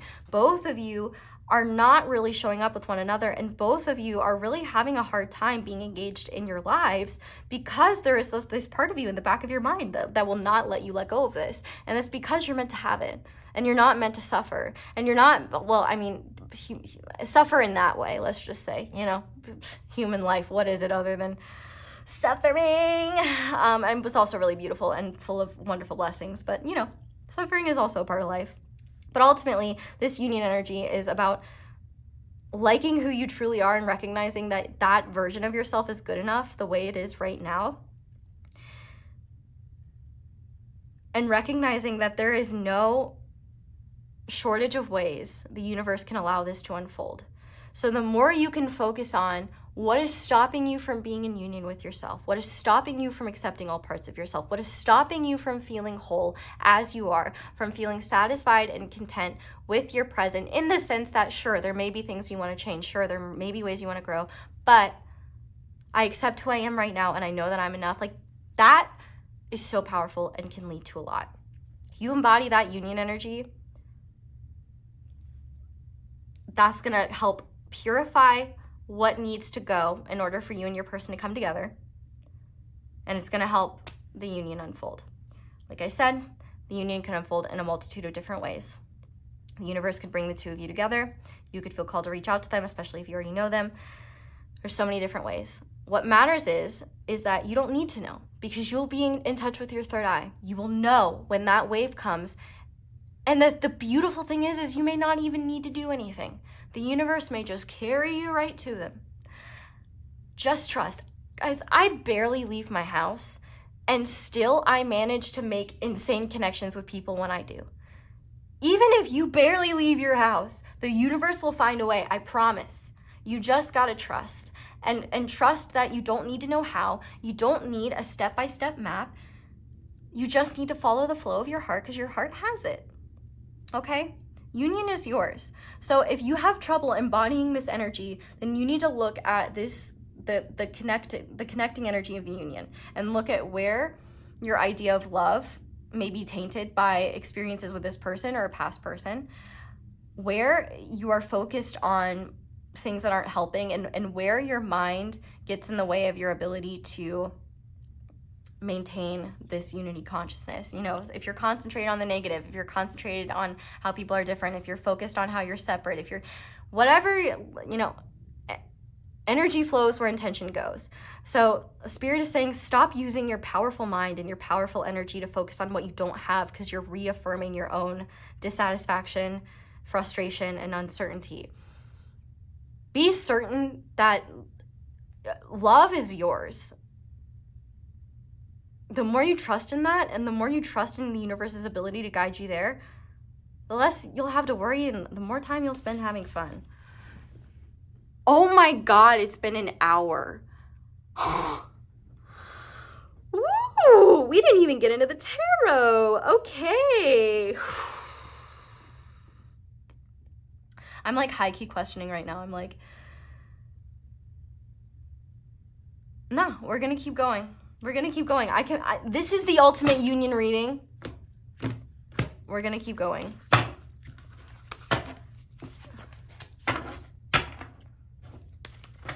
Okay. I'm sorry, you got pile 1 is always the guinea pigs. I think that I probably said a lot of what may come out in the tarot in this part, but we'll get there. With that being said, if you're not already turned off by the length of this video, you can go ahead and check out the extended later if you want. I don't even know. I'm like, should I even...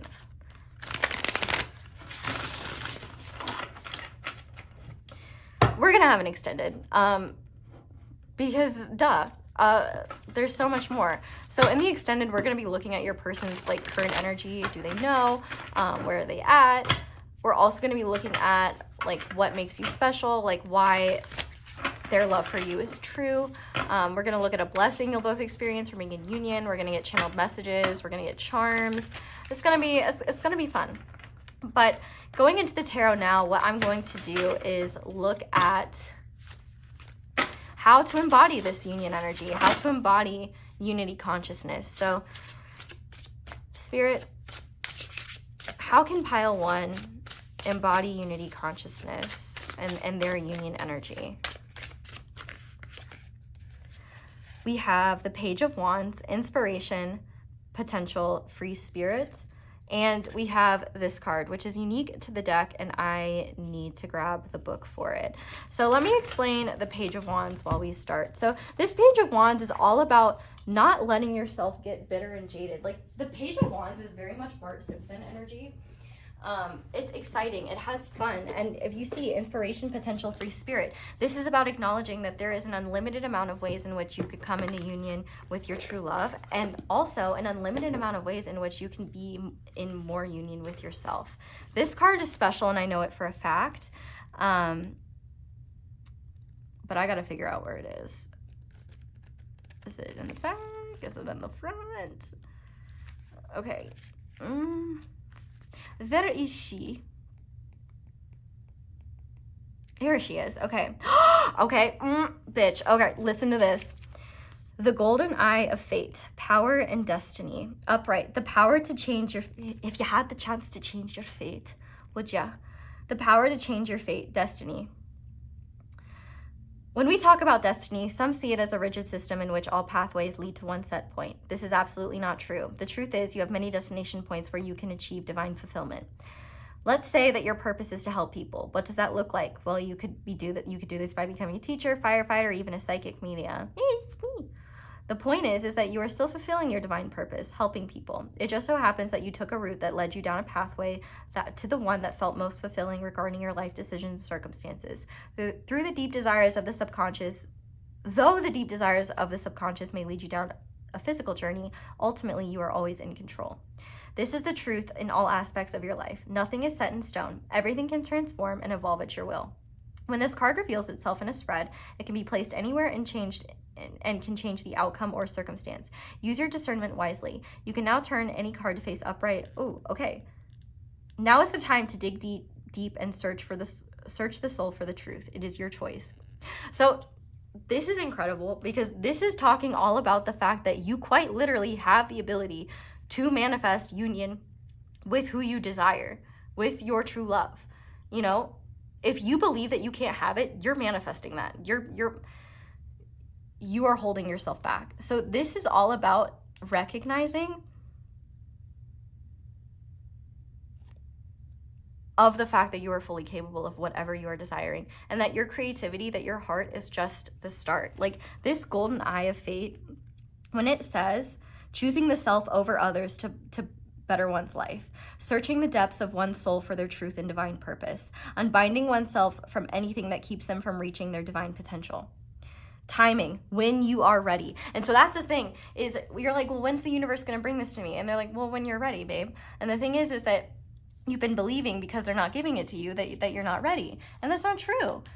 This is about realizing that the potential for anything in your life can happen in a moment's notice, can happen in the perfect time and in the perfect way. And there isn't a divine unfoldment to this. This is a lot about one, I think it's partially channeling your inner child and channeling that part of you that knew of and believed in magic, that knew that the universe, that there was more to the universe than adults could see, that there's more truth than we recognize. And not only that, but I think this is more so about recognizing that I think your mind is the biggest thing holding you back. And that is going to be the one thing that constantly blocks you from being in union with yourself and in turn your true love, because you're quite literally reinforcing the belief that it can't happen yet. So the more you let go of that, the more you just settle into the loving truth that you are love, and love is not only meant to be yours, but you're attracting it just with your beliefs, just with your heart. Your heart has a magnetic field to it, and you are like drawing towards you what you desire the more you embody it, period. So you get to unity consciousness. How do you maintain it? Spirit, what's the guidance for pile 1 in terms of maintaining their unity consciousness? We have the 7 of Wands, conviction, competition, and protection. So this is all about not letting, I like how the storms are very similar to Durga, and I believe this is Durga, but I could be wrong. I know it's an emanation of Durga. I can't remember which exact one. I think it's like Kalrari, something like that. I'm sorry. I'm not as knowledgeable. I'm learning. But this 7 of Wands is a lot about not giving up on what you want just because it's not immediately manifesting for you. Not giving up on your loving truth just because other people are not speaking it in the world around you. We need more people in truly loving unions so that people stop believing stupid bullshit like you're only worthy if you're a 10, or people don't lack just all the judgmental, shameful, egoic bullshit that people go on podcasts and say about love when they clearly do not have a partner or know anything about being loving towards people. They're judgmental, they're full of shame, and they project that either on to the opposite sex or this whoever they're attracted to, and it's just the most toxic thing in the world. And the thing is that society itself is very afraid to love. That is a collective wound. And it makes me so sad to see, because people almost become condescending about this idea. And the thing is that you don't need to prove to anyone that your true love is out there, that your true love is real, or that, especially if you know who this person is, that you're meant to be in union with them, or that you are in union with them. The more you just say, like, you're in union with your true love, like, the more you just say that and acknowledge that, the faster it's going to come to you, the easier you're going to realize. And that's the thing too, is the more you like really ground that reality, the more you will see where you are out of alignment with it. So for example, if your house is complete chaos and you've been wanting to reorganize it or declutter it for months, but you've been so dragged down by what's been going wrong and things like that, but if your person was knocking on your door, would you want them to see that? I'm sure they would lovingly accept whatever's there because they love you for who you are and not what your house looks like. But it might be a lot easier for you to feel open and receptive to their energy if you feel ready. And so by extension, your space is ready. So that's just like one example of how you can shift your energy to be even more open and receptive. And the more you like really are like, even just picture your person being in front of you, being with you. How would you be acting? How would you be behaving? And that's even to recognize where maybe you filter yourself and are not your authentic self to them or to people out of fear of you not being loved. The more you just even just visualize or think about what would it be like if they were next to me, it might be like, oh, I wouldn't want them to see what's all the drinks on my nightstand, or what I mean? Just seeing that stuff kind of helps you see where in your material you can help be more prepared to bring this in. There's no limit to the insight. There's no limit to the wisdom that can come to you through this process. And the frustrating thing for both me and you is that I'm not able to give you more information than... I really hope that in this hour I haven't just said like a whole lot of nothing. I really hope that it's useful and beneficial. But what I'm trying to communicate to you is that there is nothing that is impossible. And sometimes the mind, especially because I feel myself in this pile, especially feeling like it's very hard for me to channel from the heart. I feel myself channeling from the mind. And that's not an issue in the sense that your mind is important like your heart, but your mind doesn't know better than your heart. Your mind is meant to help create practical solutions for wherever your heart is guiding you. And in your case, you don't need to prove your perspective to people. In fact, you might just create more stress and unnecessary BS for yourself if you try to prove that to other people. The proof is in the energy you embody and this union coming together. The proof is in you not letting other people sway your beliefs, sway what you know to be true. This Seven of Wands is about not just giving up and accepting less than what you deserve. This is about setting boundaries, not letting people take advantage of your kindness, and also not letting outside opinion corrupt what your heart knows to be true. Your heart has wisdom that the mind cannot conceive. What the mind can do is help the heart ground it in more practical ways. But the people that are publicly talking about things like love, I promise you, they don't know more than you do. That doesn't mean they're wrong for using their voice or speaking out, you know? Even though I'm talking about a lot of different things, not just like manosphere stuff, but everybody has a voice, and you know, it's important to not let theirs override yours, especially if it doesn't fit with your truth. But I also think one thing you need to know is that you don't need to prove your side to them. Part of this unity consciousness is not doing what I just did and kind of like roasting them for not knowing a lot about love. Because like truthfully, I'm still learning about love too. Love is an unfoldment. Love is a big thing with a lot in it. It's a big old umbrella term with a lot in it. And in your case, I think what you need to see is that you don't need to defend or protect your perspective or your belief system when you truly have faith in it and trust in it. The only thing you do need to do is protect yourself from stuff that could take you out of trust, that could take you out of your truth and get you back into a fear-based energy. Because that's really what this is about. This is about you seeing that your fear, while we all experience fear, oh, what's coming out? Yeah, the Fool and the Chariot. Your fear cannot stop you from taking a leap of faith and taking the action that you need. Those popped out pretty aggressively. But ultimately, you can maintain unity consciousness by, one, noticing when you come out of it and doing whatever you need to come back into union with yourself, but two, not taking on belief systems that don't serve you, but also not feeling like their belief system, what's the right word? Their belief system discredits yours. They can coexist. And you don't need to even take your time to try to understand. Like, you can just say, oh, that's not for me, and compassionately move on. You don't need to prove your perspective. And if you're trying to get validation from other people about this, who aren't me, you might find yourself disappointed, because while they may mean well, they may just, you know, have the advice that most people have, which is there are plenty of fish in the sea, or and there's truth to that. I'm not saying that there's not. But you don't have to discard something or discard a belief or a desire just because you worry it won't happen or because other people don't believe in it. Believe it and you'll see it. And when they see it, they'll believe it.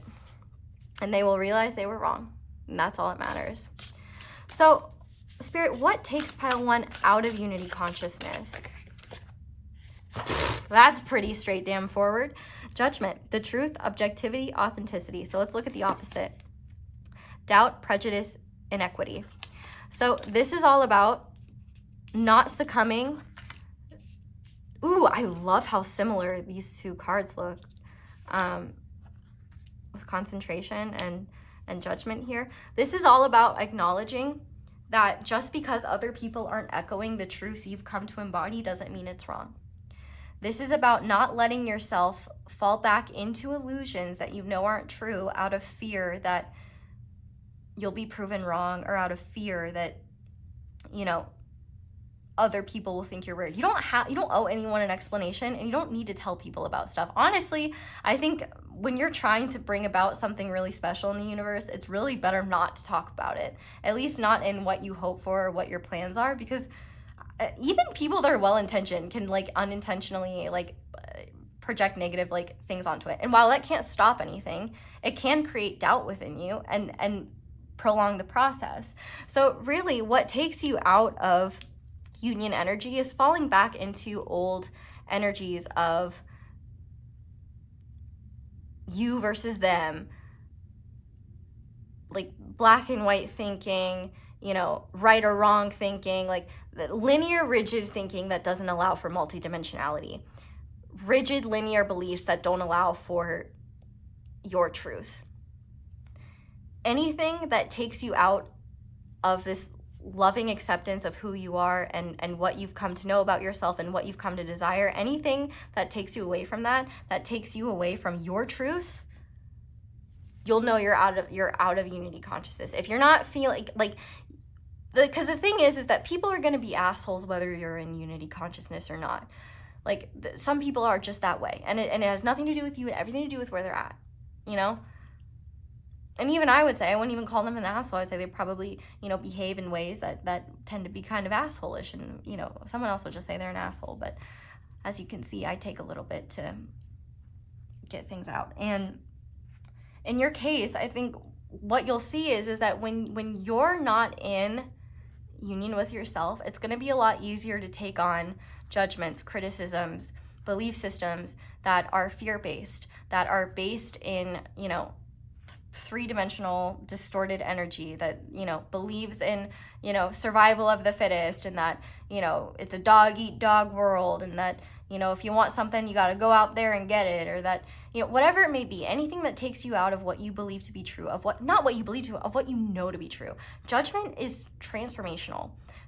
If you have not felt this unity consciousness yet, when you do, you will feel it, because there will be an integration of two parts of you that you've been trying to bring together, and you'll realize they've always been together. They've always been part of the same thing. It's just about figuring out how they can work together. And the more you do that within, the easier it will be for you to do that outside of you.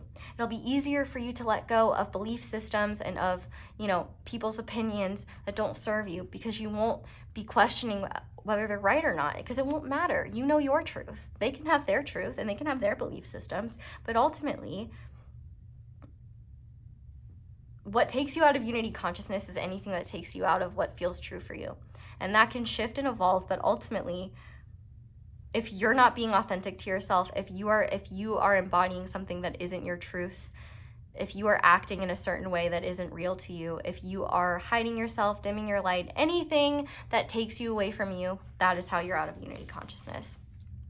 So now I want to see, Spirit, what is a belief around love that pile 1 has that they need to see more clearly? What is the truth behind an illusion pile 1 might have around love? The Queen of Wands, social, independent, confident. Okay, so you could either embody this Queen of Wands energy. Maybe you're a fire sign, Aries, Leo, Sag. You don't have to be. But this Queen of Wands is one of two things. It's either that you can't be your full self and people will love you. Like this is a conscious energy of I need to dim my light in order for people to want me. Or it's the belief that you can't be independent and also desire love. I think that this is around a sense of self, whether it's, and it could be both. I think that you may have this insecurity that if you are all of yourself, that you are going to, you know, be off-putting to people. But the thing is that if you're off-putting to those people, then they're not enough for you. They're filtering themselves out. They're doing you a service, and you're doing yourself a disservice if you dim your light for them, because that's not being in union with yourself, and that's certainly not authentically connecting with someone else. In this Queen of Wands energy, social, independent, confident, this is all about you recognizing that the right person, your true love, is going to truly love all of those qualities of yours, if they are these. They're going to love that you're independent and confident. And the thing is that you can be confident and still desire companionship. You can be independent and still be in a healthy relationship. In fact, healthy relationships do require some independence. In your case, you may also just have this belief, like, if you don't resonate with this energy of you know, like of a Queen of Wands energy that's more lively, vivacious, whatever adjectives you may want to describe, this Queen of Wands energy here, you might believe that if you're not this way, that you can't attract love. But if you're not authentically that type of person, then that's not true either. I think that this is a lot about these are definitely beliefs about self, either that you need to dim your light, or that you need to pretend that you don't need anyone or need anything in order to be seen as independent, or that you need to embody this, okay, let me rephrase that. You either believe that you can't shine your full light because it's too much for other people. They can put sunglasses on. They can go to another room. They can suck your butt. You believe that if you desire partnership, then you're not truly independent, or you're not truly confident in yourself. That is also not true. Or you believe that you need to be more independent and more confident and more social in order to meet the right person. That is also not true. Hence the example I used, where I barely leave my house and I still meet people I need to meet. So, you know, don't ever doubt the divine, because they will find ways to create miracles in your life. And like I said, create creativity. This is about you recognizing that, like, even within your own, like, there are so many pathways in front of you that you can't even see. If you are holding yourself to one pathway, one outcome, you need to let go of that, because that is not the truth of your life. There's so much that can unfold, and the more you live in your present, the more you will realize how being in your future and past has been stopping you from union with yourself, from union with someone that you love, from your joy in the present. So we're going to finish off the tarot portion by looking at a message from your person, if you know them, and if you don't know them, your person's higher self. So Spirit, what message do you have for, or what does pile one's true love or their true love's higher self want pile one to know at this time? Okay, we have the Eight of Wands. Fast movement, incoming messages, and taking action. Okay, so I could be wrong in the sense of you taking action towards them. If you're like, no, they're coming towards me, that could very well be true. Or it could be confirmation of when you feel that encouragement to take action, do it. This Eight of Wands, though, is also talking about the fact that they're going through rapid changes and that they're coming sooner than you realize. I know this reading has been long, and maybe your journey has been long, but I think that you're much closer than you think you are. And with this Eight of Wands, just know that any action you take, your person is also taking it. It may not be in the exact same way, but just know the more energy and intention you put towards this, the more they are too. And it's not because they consciously know that you are, but it's because your energy is inspiring them to do the same. You are help moving along the process. And in this case, there's a lot of like fire energy here. And so I really think for your person, what they want you to know is that, I'm hearing I Want It That Way by the, I was born in 98. Don't come for me. One of the groups, NSYNC, Backstreet Boys, Back Boys. That's so funny. They should have been the Back Boys. Backstreet Boys, NSYNC. What was the other one? I don't know. Whichever one sang I Want It That Way. I'm sorry. I know I'm doing something illegal right now, I think, by not remembering that, but they were before my time. I'm sorry. I'm not even really that into, I don't know. Anyway, what they want you to know is that one, you could be meeting them or receiving communication from them sooner than you think. And it could be that they actually reach out. You could manifest them reaching out. So if you don't even want to be the one to connect with them, you could just manifest them coming through and be like, no, you're going to come to me. Like, this is what's happening. I said so. The golden eye of fate. I told the golden eye of fate, nope, you're coming towards me. So that's what's going to happen. And look, in this card, they're holding phones. So I think if your person reaches out to you, it's definitely going to be through the phone. Or if you're going to meet them in the near future, it could be through the phone as well. But I do feel like what your person is saying more than anything, and I think this is really from their higher self, whether you know them or not, the sooner you embody this energy, the faster it's going to come. Let go of timing and worrying about how long things are going to take, because it's not even going to matter. Because the more you embody this energy, the more you're just going to enjoy your life in general and realize, like, wow, this is awesome. Like, I'm just going to do this more anyway. Like, I don't even care if this person shows up. Like, I feel so great. And that is going to be the thing. And then like, there's the doorbell. Oh, there they are. Like, that is how this stuff works. And I don't make the rules. I just channel them, probably in a very unnecessarily complex way. But we're going to go ahead and move on to guidance now before we move on to the extended. I know you're like, how is there an extended? Because I don't know when to quit, and because I've been working on this for a long time and it's a big boy and I'm not going to go back now. We're committing. I don't care if it takes me fucking 8 hours to do just this reading, it takes me 8 hours. Doesn't mean I'm not doing an extended, but I do appreciate everyone who financially supports me, because these take forever and YouTube does punish me for them, but I do not rush good quality stuff. Anyway, we're going to start by looking at what you need to surrender and what you both need to surrender. So, yeah. Spirit, what does pile 1 need to surrender in order to come into union with themselves? Surrender to effortlessness. Stop pushing so hard. The art of living means going with the flow instead of trying to force the river. And which I could argue, I've been doing that a little bit in this reading, like trying to force things to end sooner, or like, you know, feeling stressed by, like, I feel stressed by the timing, which is really silly because you can change the timing or just like stop watching, right? But those are that's the human part of all of us, you know, that worries about those silly things. And I think what you're not seeing is that this is not meant to be difficult. You're making it difficult. Stop creating hoops for yourself to jump through. You don't need to be in union with yourself you don't need to jump through a hoop to be in union with yourself. You just need to realize that it's about settling into who you already are, instead of trying to, you know, force yourself to be something that you're not, or believe that you're only worthy or you're only good enough for what you want once you become what you think you need to be. What else?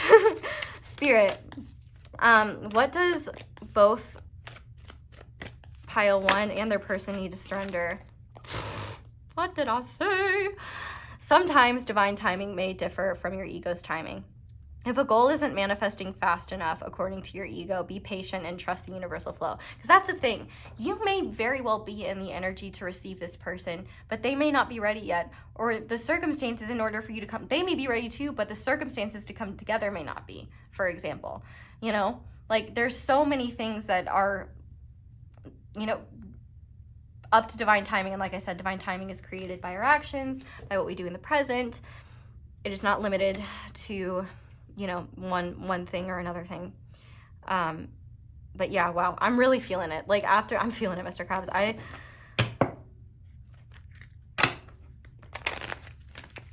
I'm definitely gonna need to drink some water and ground after this, because here's the thing too, guys. Like, I really, like, especially if you made it this far, I just want to tell you, like, thank you. Thank you for being patient with me as I get these messages out. And thank you for being patient with yourself, because, you know, it's so easy to criticize each other and beat ourselves up. And, you know, I waste more time being worried about how much time it's taking me, when if I just channeled and did it, you know, it would be what it would be. And you probably do the same thing, worrying about how things are going to come together, or how things are going to unfold, or when it's going to happen. And the thing is that if this reading is too long for someone, it's not meant for them. This reading is the perfect length of time for who it's meant for. And anyone who this message is meant for is going to be kind and compassionate enough towards me that they will lovingly forgive Anywhere I fall short, the same way you should lovingly forgive yourself for anywhere you fall short. We're human. We have strengths and weaknesses. And in your case, I think your biggest weakness is not seeing how your fucking strength and how strong you are and how awesome you are and how worthy of love you are. My goodness. So, all right. Well, Spirit was just really like, let's just go. So what do you need to forgive yourself for?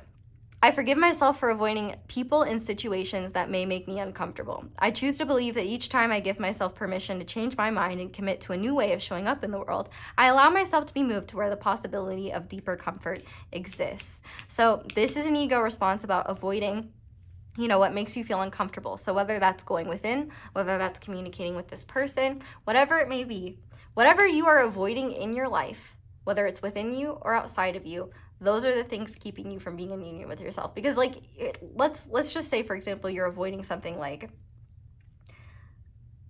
redoing the wallpaper in your bathroom. Like, you don't need to get the wallpaper up in your bathroom in order for this to manifest. But at the very least saying, oh, okay, well, maybe I should make a plan, or maybe I need to do this, or maybe I just need to hire someone if I have those means so that I can move on with my life. I feel like if you're stuck on something and it's hard for you to find a way forward, think of a creative solution to move through it. Because that's the thing too.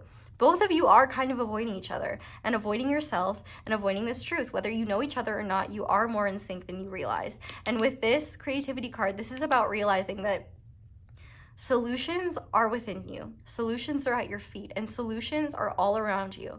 You just have to be open-minded and open up your brain space so that it's not focused on what's wrong, what's not working, but rather, how can we fix this? How can we make this better? How can I find a way through? When God closes a door, he opens a window. You know what I mean? What do both pile 1 and their true love need to forgive themselves for? Oh, there we go. I forgive myself for giving away my power by valuing the opinions of others over my own. I choose to believe that when I trust myself to clarify and stand by my own truth, I allow for the creation of a world I actually want to live in. This is all about letting go of how you conform and are not yourself. But finally, to finish off the free reading, before we move into the extended, because yes, this is not the extended.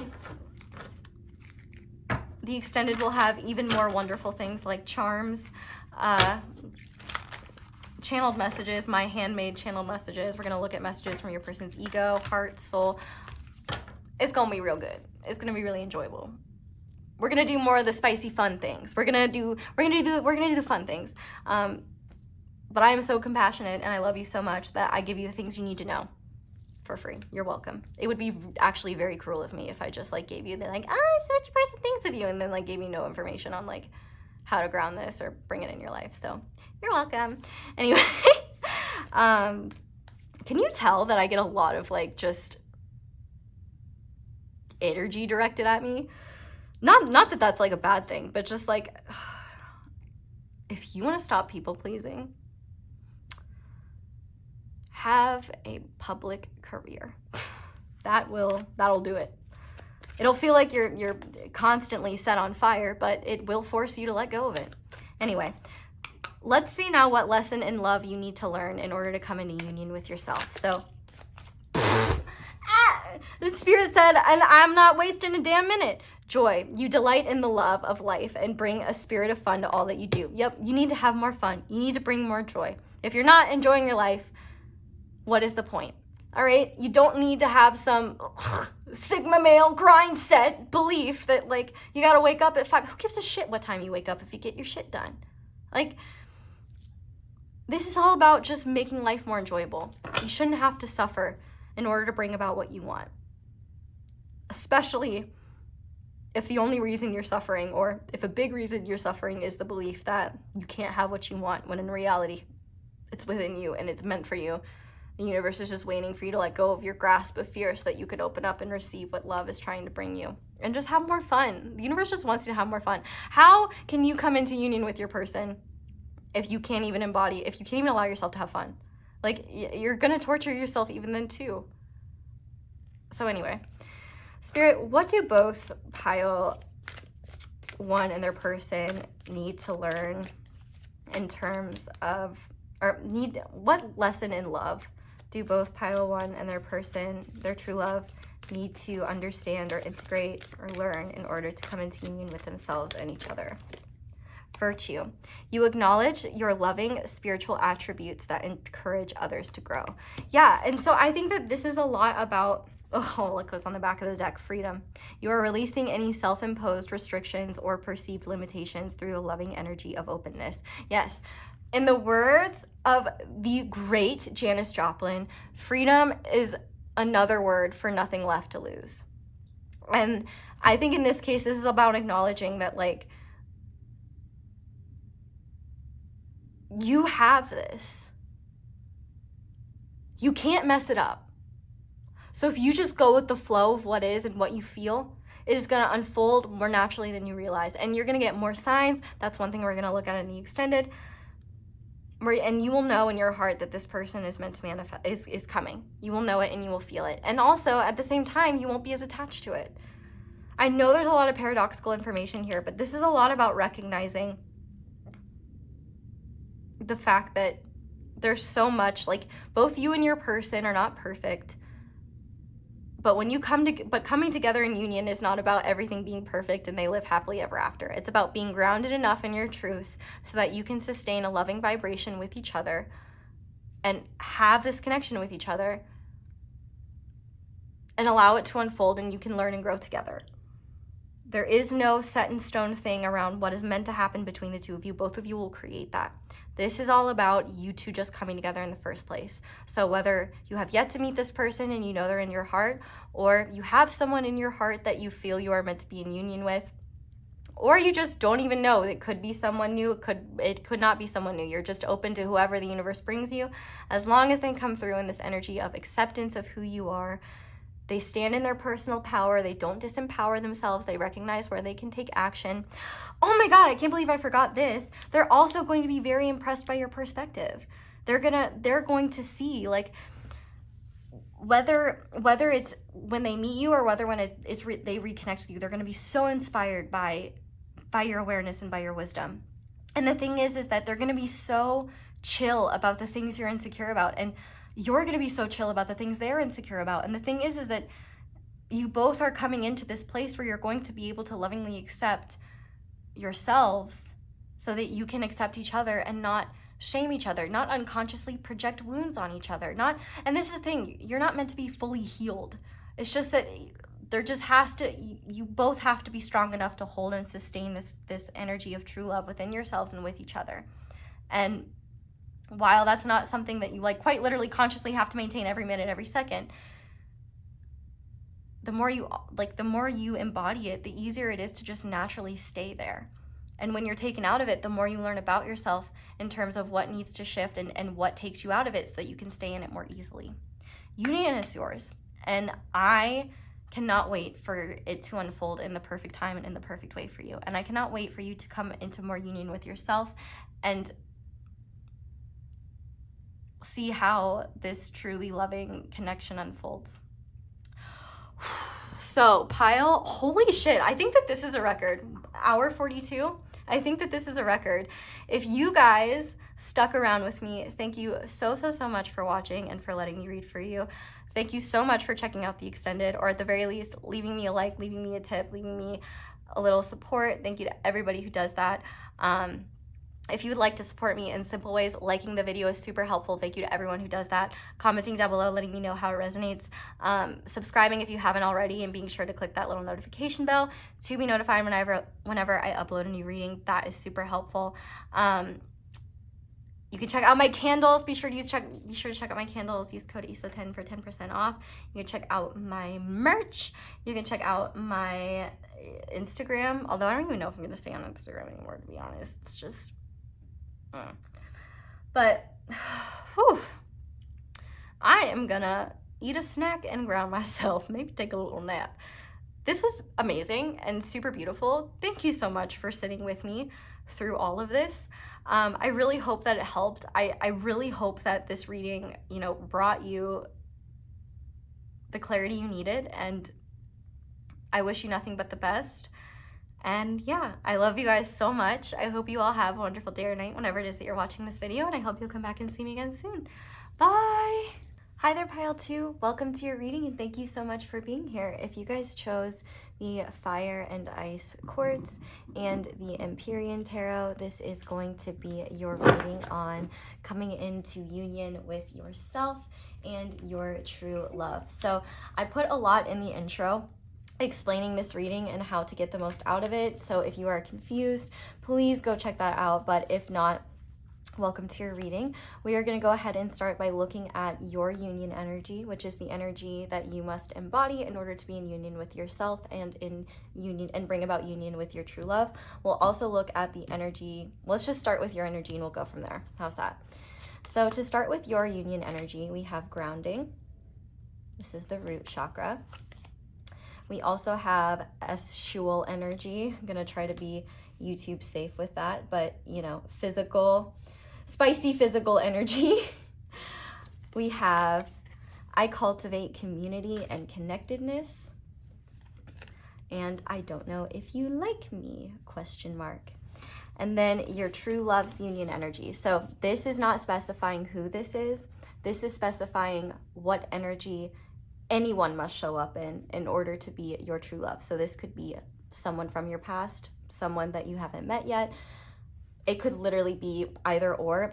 The only thing is, if it's someone from your past, they are coming forward in a new way. The same way you are not the past version of yourself, the energy that you're stepping into, whoever is stepping into this energy, whether it's someone you currently know in this physical reality or you don't, they have to be showing up in this energy. So to start, we have the solar plexus chakra with transformation.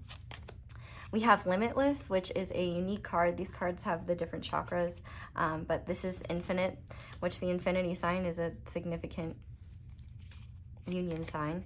We have Wellness is my natural state, and you have me wrapped around your finger. So this is the energy that a true love has to show up in order to be in union, and it's only really true love if you both truly love each other. So it can't be true love if it's one-sided, right? So now these cards are going to represent the energy of the union energy of the connection. So the semantics of how union unfolds may be different for each of you, but this is the energy that is going to ground union. So to start, we have challenge with the root chakra. We have the solar plexus chakra with Archangel Shamuel. So that could be a specific being watching over your connection. We have miracles, and we have my day begins and ends with love and gratitude. So this is really beautiful. And I don't want you to be afraid looking at these cards, because I feel like for a lot of you, you've already done a lot of work. I guess it depends like where you're at, but your union energy is over here. It's okay if you resonate with your true love's union energy as well, but I am specifying that this is the energy that you must embody. And you might not like to hear what I'm about to tell you, but it's going to be the thing that, if you resonate with this, it's going to be the thing that like changes your life in so many more ways than just, you know, having a loving connection with someone else.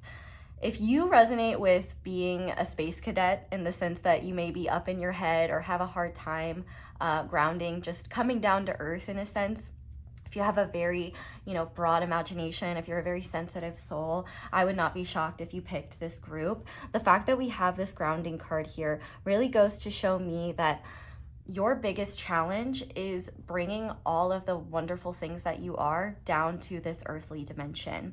I definitely wouldn't be shocked if a lot of the things that you need to do in order to be in union with yourself and with this connection are really honestly practical things that either maybe you've been putting off or know you need to do, but maybe you've been avoiding them or finding reasons to just put them off.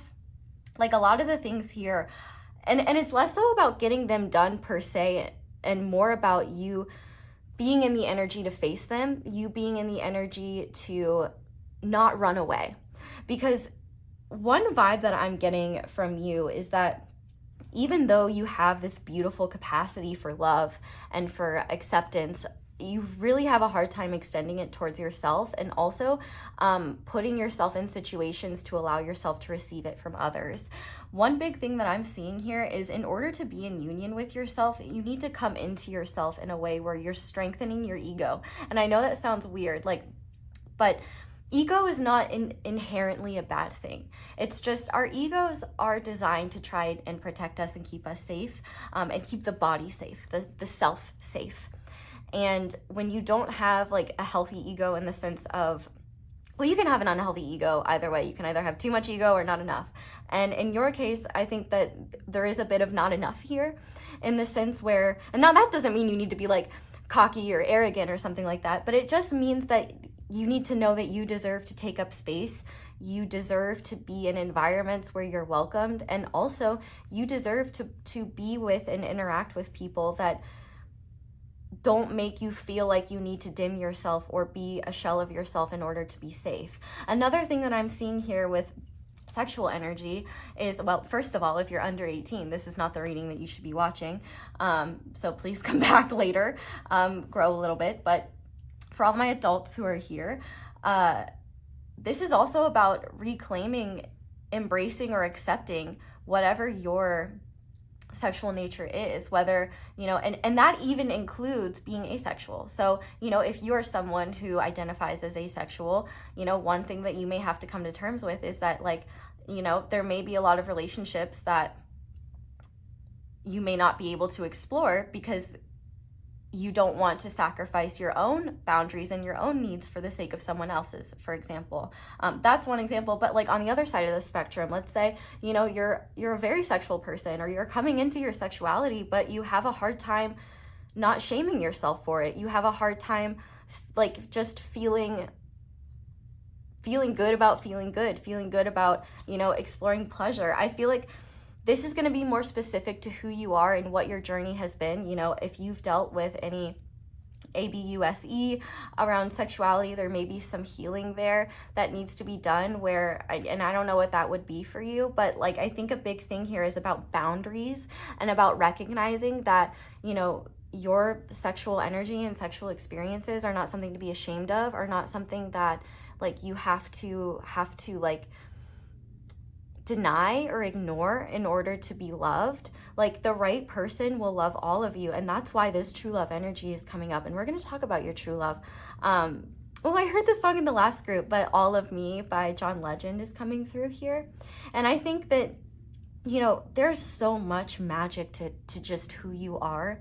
And you may feel like, oh, the world sleeps on me. Like the world doesn't know how great I am. And it's like, yeah, that's because you're not grounding all of your greatness into this reality. You hide who you are. You might be kind of like a lurker. You might not have the confidence quite yet to show up in spaces and environments and be yourself. And the fact that we have cultivate community and connectedness, this is a lot about you stepping into your life journey as you and recognizing that you do deserve to take up space. You are allowed to explore and meet new people. You are allowed to explore your sexuality. You are allowed to explore adult themes, especially if you grew up in an environment where, you know, certain aspects of adulthood were demonized or villainized or seen as something inherently bad.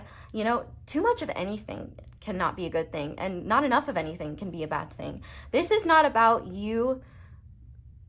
Your union energy is a lot about coming into who you truly are and embodying that in a way that doesn't make you feel ashamed of it. Because here's the thing, you can embody the truth of who you are, but if you're doing that and feeling intense amounts of shame, it's going to be really painful to do that. And the thing is I think a lot of what you're needing to do is recognize, where do you deny yourself the opportunity to explore more of yourself?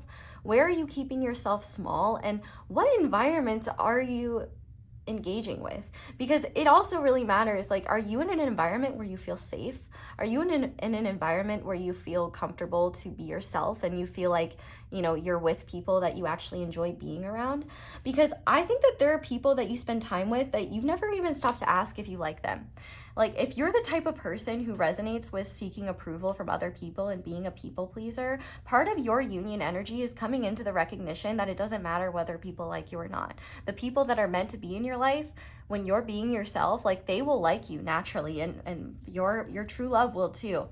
And even if, you know who this person is in your heart, like, and you feel like, no, I could never be all of myself, and they truly love me. Well, if that is the truth, then they're not meant to be your true love. Someone who can love all of you is. And if that's not the truth, if that's a distortion, then you need to let go of the idea of that, because if you're holding back from being all of who you are, you're never going to know what your true love is going to think of you, or what others truly think of you. And I also think part of your union energy is about recognizing that it doesn't matter what other people think of you. Quite frankly, it's not really any of your business.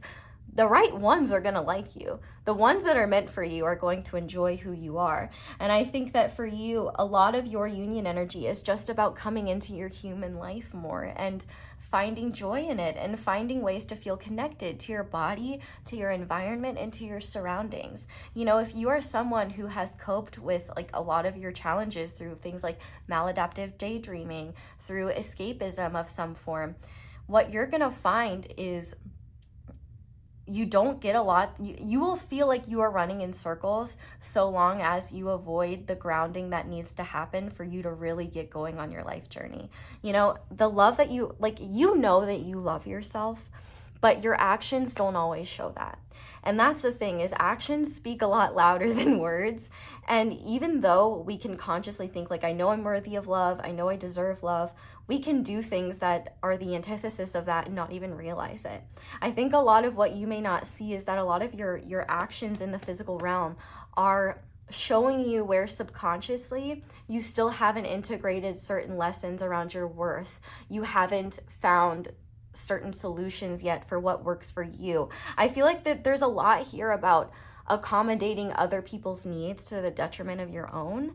And I think in your case, there's a real need for you to look at, who am I spending time with, and do I even like them? Am I interacting with them more for their approval, or am I interacting with them for the sake of it, because I enjoy it? Because your union energy is all about coming into this truth of, I'm a multi-dimensional being, and I don't know who you may not know who you truly are, because you're so many things and you're still discovering that. And I think that your union energy is a lot about being in your body and recognizing that you're so much more than your body. And you know that you're a soul, you know. There's so much more to you than just your physical body or what you do on this earthly plane. And I think that you've done a lot of exploring on the spiritual planes. And I wouldn't be shocked if you're a very spiritual person, or if you have like just very, like if you're very into occult things, or it's just very easy for you to be in your, like, you know, your spiritual, imaginative, creative, like ethereal energies. And what your union energy is all about is bringing that down to earth so that you can make tangible change and bring about positive impact with this beautiful and loving, expansive perspective that you have. You know, the reason why people sleep on you is because they don't have the same intuitive abilities to recognize that there's something underneath what you're hiding.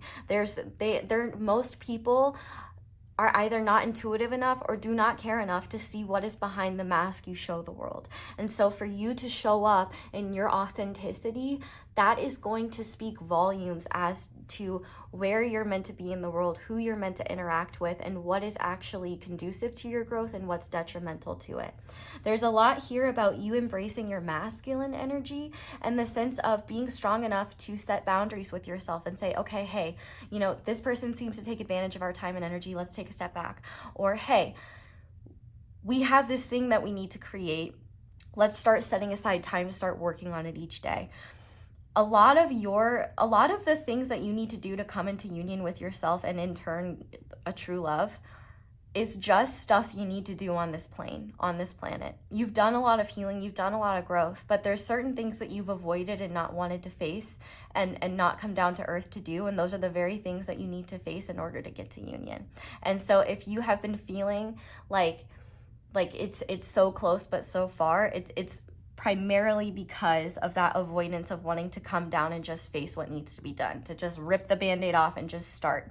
You know, the hardest thing sometimes is to just start something new and uncomfortable. And it is uncomfortable. Like, part of your union energy is about sitting in the discomfort that comes with growth and recognizing that you can do hard things. You can be in uncomfortable situations. And in fact, the more you are in your body as you do this, the more you will come to understand your body as not only like this incredible divine vehicle to allow you to create and be a magnet for miracles on this planet, but also to be something that protects you from the harshness of the world. When your energy is not grounded in your body, it is much more susceptible to the negativity outside of you.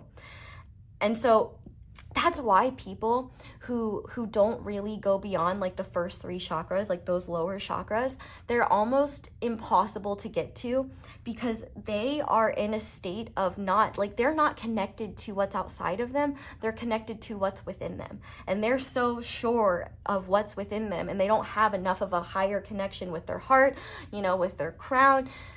It's hard for them to see outside of themselves. And so outside opinion, outside criticism, outside rejection just rolls right off of them, because they're so deep in the body and deep in the self.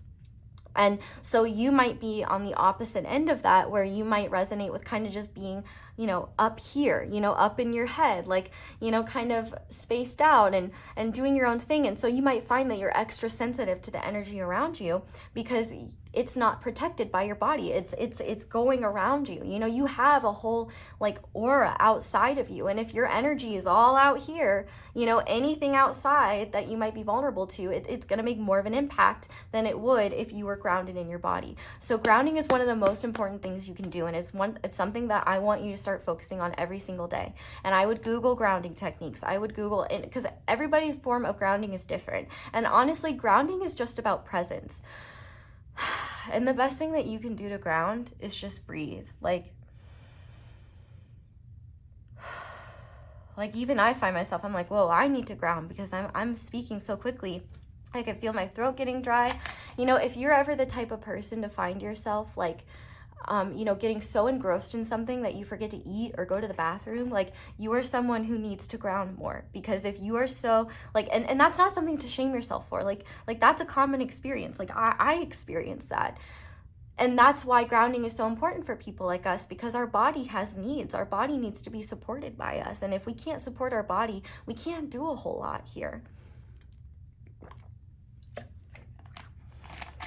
So for you, your union with self is about coming into the realization that I'm not here for people's approval. I'm here to live my life, to share my gifts with the world, and to live and experience this human life, and to live it with as much love and as much experience as possible. You're meant to experience more. And the fact that Lord Ganesha is here, maybe that is a significant God for you. I believe he is the destroyer of obstacles. And I think a lot of your obstacles are entirely like physical, like whether those obstacles are you feeling more comfortable in your body, whether those obstacles are you being willing to enter environments that you're less comfortable in. So like, for example, maybe if you don't put yourself out there very much, like, you know, maybe asking a friend to come with you to a singles event or something like that. And I'm not saying that like that's what you have to do, like, because for some of you, you may be in a situation where you know in your heart like who that person you are meant to be with is. And if that's the case, like, a lot of what this grounding is doing is getting you to the point where you can not only tune into your spiritual side and see what the universe is trying to tell you, but then you can take grounded, tangible action in the material and be a much more effective agent of whatever you're here to spread in the world. I heard agent of chaos, which like I'm obsessed with, but I also think that this is something where you are meant to just step into yourself and into your knowing of, I deserve to take up space. I deserve to be here. I deserve to explore my desires.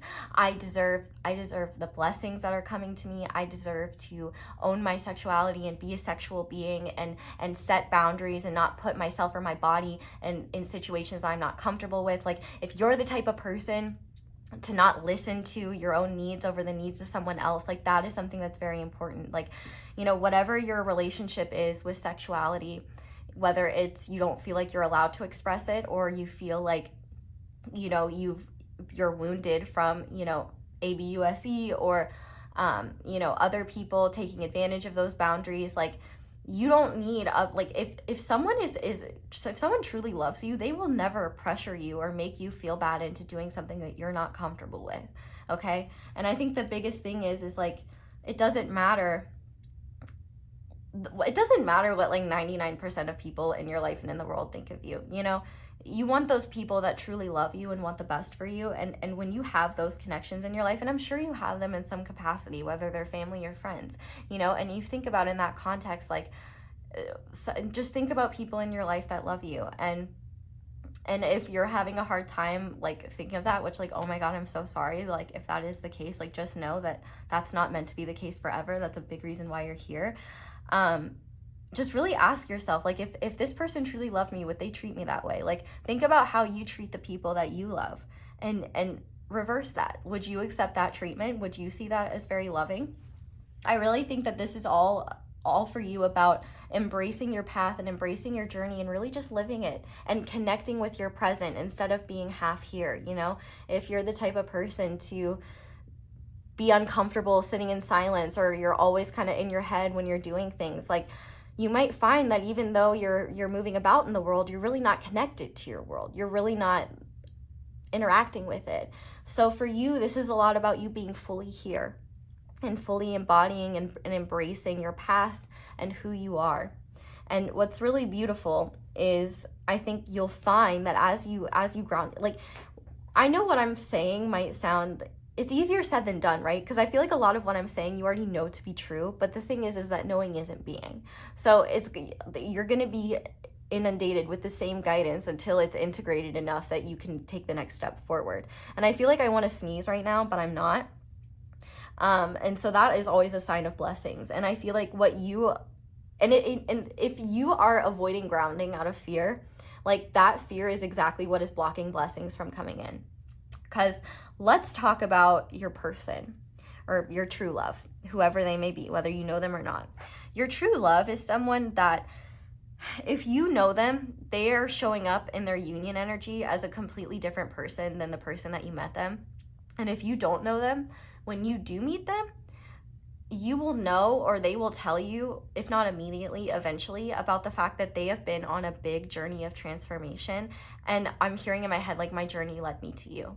It's like, I feel like if you haven't met this person yet, I do think your union energy is a lot about grounding the transformations that both of you need in order to come together. And I feel like for your person, your true love, it's a lot about them embracing their higher chakras, their higher energy, and recognizing that they are so much more than they thought. Like, their transformation card is showing up as the solar plexus. I know it might be kind of confusing because typically we see the solar plexus as yellow and the root as red, but they're flip-flopped here. But the solar plexus chakra is actually incredibly important to the both of you. And that is all about, like, that your solar plexus is your gut. That's where your trigger center is. That's where your sense of self-esteem is. That's where your confidence is. That's where your empowerment is. There's a lot of powerful energy there. It's like, it's your life force. And it's a very, very important chakra to have healthy, because if you don't have a healthy sense of self, it's hard for you to follow your own path. And if you have an unhealthy sense of self, where you're on the other side, you can do a lot of destruction to people because you're not considering how your actions create harm. And I'm not saying you specifically, but an example, like, this person may openly admit that they were very selfish in the past, or that they had a very simplified or egoic idea of who they thought they were supposed to be and what they thought was important. And if you do know them, they will be very open and honest about the fact that, like, they probably were, if they know you, they were very resistant to what your energy brought in them. Like, there's definitely, if you know who this person is, part of their union energy is coming into the realization of how they actually feel about you. Like, you have me wrapped around your finger. And if you haven't met them yet, when you do meet them, they are going to realize very quickly that they, like, absolutely adore you. And the thing is that they're going to come into union with you at a time when you are embodying your authenticity. So you know that it's real because you're not trying to be anything other than yourself. So for your person, a lot of their transformation is about recognizing how they have tortured themselves in the pursuit of an egoic ideal that doesn't resonate with the truth of who they are. And that could be in so many different ways or forms, but I think one thing that they were very hesitant to was the idea of the vulnerability that intimacy requires, and intimacy in general. I don't think that they were very intimate with themselves, and I wouldn't be shocked if their breaking point is some sort of health crisis or some sort of like just realization on a physical level, on an emotional level, or even on a spiritual level, that what they're doing is not only killing them physically, but it's eating away at their soul. So whether they were doing something they didn't enjoy or just living a life that wasn't aligned with them, this person is going to have a powerful spiritual awakening as they come into union with themselves, where they realize that they're so much more than they thought, and that life doesn't have to be torture or a chore, and it doesn't have to be full of suffering. You know, life certainly does have its moments of suffering, and like suffering is a part of life, but it doesn't have to be everything. This person is going to realize that like it's not healthy to pursue their idea of success over everything. You know, how can they be successful if they're unhappy? How can they be successful if they don't have good people in their life that love and support them? I feel like this person will have a big realization of the fact that their priorities are off, very off. And if you know them, that transformation, when they show up in this union energy, it is going to be apparent on an energetic level how much they have changed. I feel like there will be a peace to them that they didn't have before. There's also going to be a softness to them that they've maybe been hesitant to. So if they've pushed you away, if they've been very like, not mean, but at the very least not forthcoming, I feel like they're not going to be able to hold back as much as they used to in the past. But if you don't know who this person is going to spend a lot of time telling you about who they were, the regrets that they have as like being that type of person, and also just the realizations of how magical their journey has been. You might honestly come into union with them when they're in a sort of spiritual high. And I think the important thing about spiritual highs is that, like, you know, we can really be on the top of the world in those, and they feel great, right? But there's always a coming back down to earth. And I think in your person's case, like, having you to be in union with your this true love energy, it'll be something where when this person inevitably comes back down to earth, because they're going to need to, and I feel like this is going to come after you're in union, it's going to be the things that they were able to not focus on through this time of growth and expansion and awareness.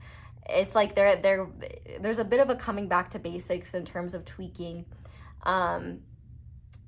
their behaviors, their belief systems, and things like that. And I think that you're going to be an excellent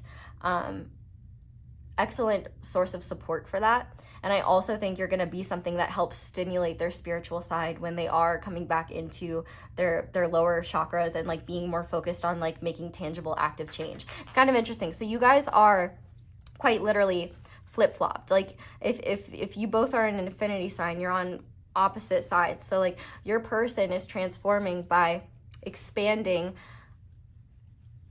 like through the higher chakras, and you're transforming by expanding through the lower chakras. Both of you have these stronger energies on the opposite end, so I wouldn't be shocked if a lot of your healing process has been crowned down and a lot of theirs has been root up.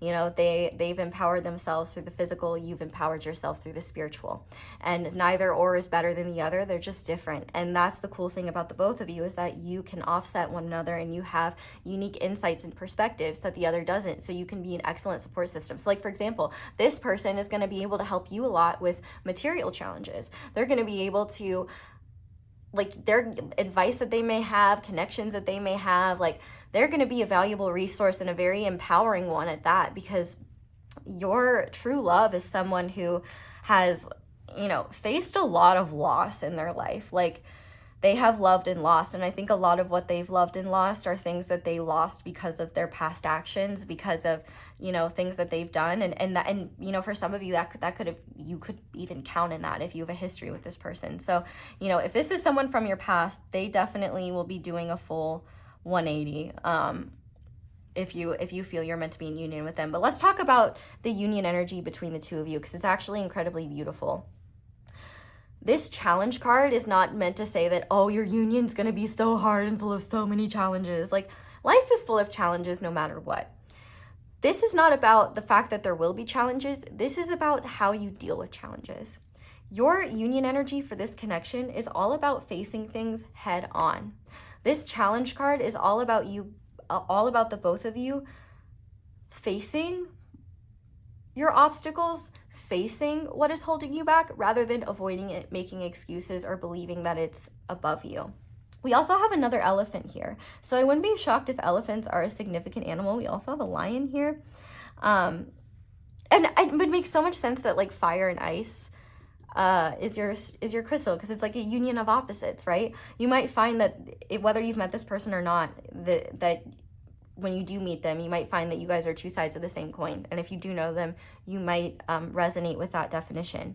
But the fact that we have miracles here and the double rainbow, like, this is all about like you both embracing the blessings that come through growth and through healing and through spirit. And the fact that we have an archangel here, I think that this connection is divinely guided. And I also think that both of you have to have a healthy sense of self, and like you have to be in balance with both your spiritual truths, your deeper truths, and your personhood, yourself. And like there's this kind of beautiful energy of both of you coming into these expansive ideas of who you actually are, and realizing that union with one another is not something constricting, it's not something stifling, and it's not something that's meant to make either of you codependent, but rather it's something that serves as a tool for the both of you to expand. So if this person really pushes your buttons, or you find that like you get like really triggered by their energy, that's why grounding is going to be so helpful for you, because grounding is what helps you sit in all these difficult and painful energies and emotions, and rather than reacting, you're able to sit in them, move through them, and respond according to your integrity and according to your truth, rather than reacting in the moment. And part of that is just maturity too. But in your union energy is all about facing one another, facing what you've avoided. And so if you don't know this person, like I can feel for some of you, you're like, okay, yeah, but like, how do I meet this person? And it's like, well, that's going to unfold in the perfect time, in the perfect way for you, my dear. And the thing is that meeting them may not be the union point, especially if you haven't met them yet. Like, you might meet them and there might be some growth there, and union is going to be something like, for example, two people can be in a relationship and not be in union. How many relationships have you seen in your life where two people are obviously wrong for each other, are obviously miserable in the relationship, do not like each other, but are just staying for some reason, whether they're afraid to let go, whether they're staying for children, whatever it may be. Like, there are plenty of unions where both parties are completely disjointed. So don't think about it in terms of human constructs. Think about it in terms of spiritual truth and universal truth, because what this union for you is all about is not only coming into union with someone who truly loves you, but about the journey of coming into union with yourself and realizing all this love that's within you and all that you're worthy of and deserving of. And depending on your age, I will say some of this just takes time and growth. One thing I will say is, like, my adult brain is starting to come online. Is such a relief. So if you're on the younger side, if you feel like, if you're overwhelmed by the idea of grounding or overwhelmed by what I'm saying, like, just know you don't have to do it tomorrow. It will unfold as it's meant to. You can't mess anything up here. And the thing is too, is both of you have been jaded by your environments and by, your past experiences, which I think is a very normal human thing.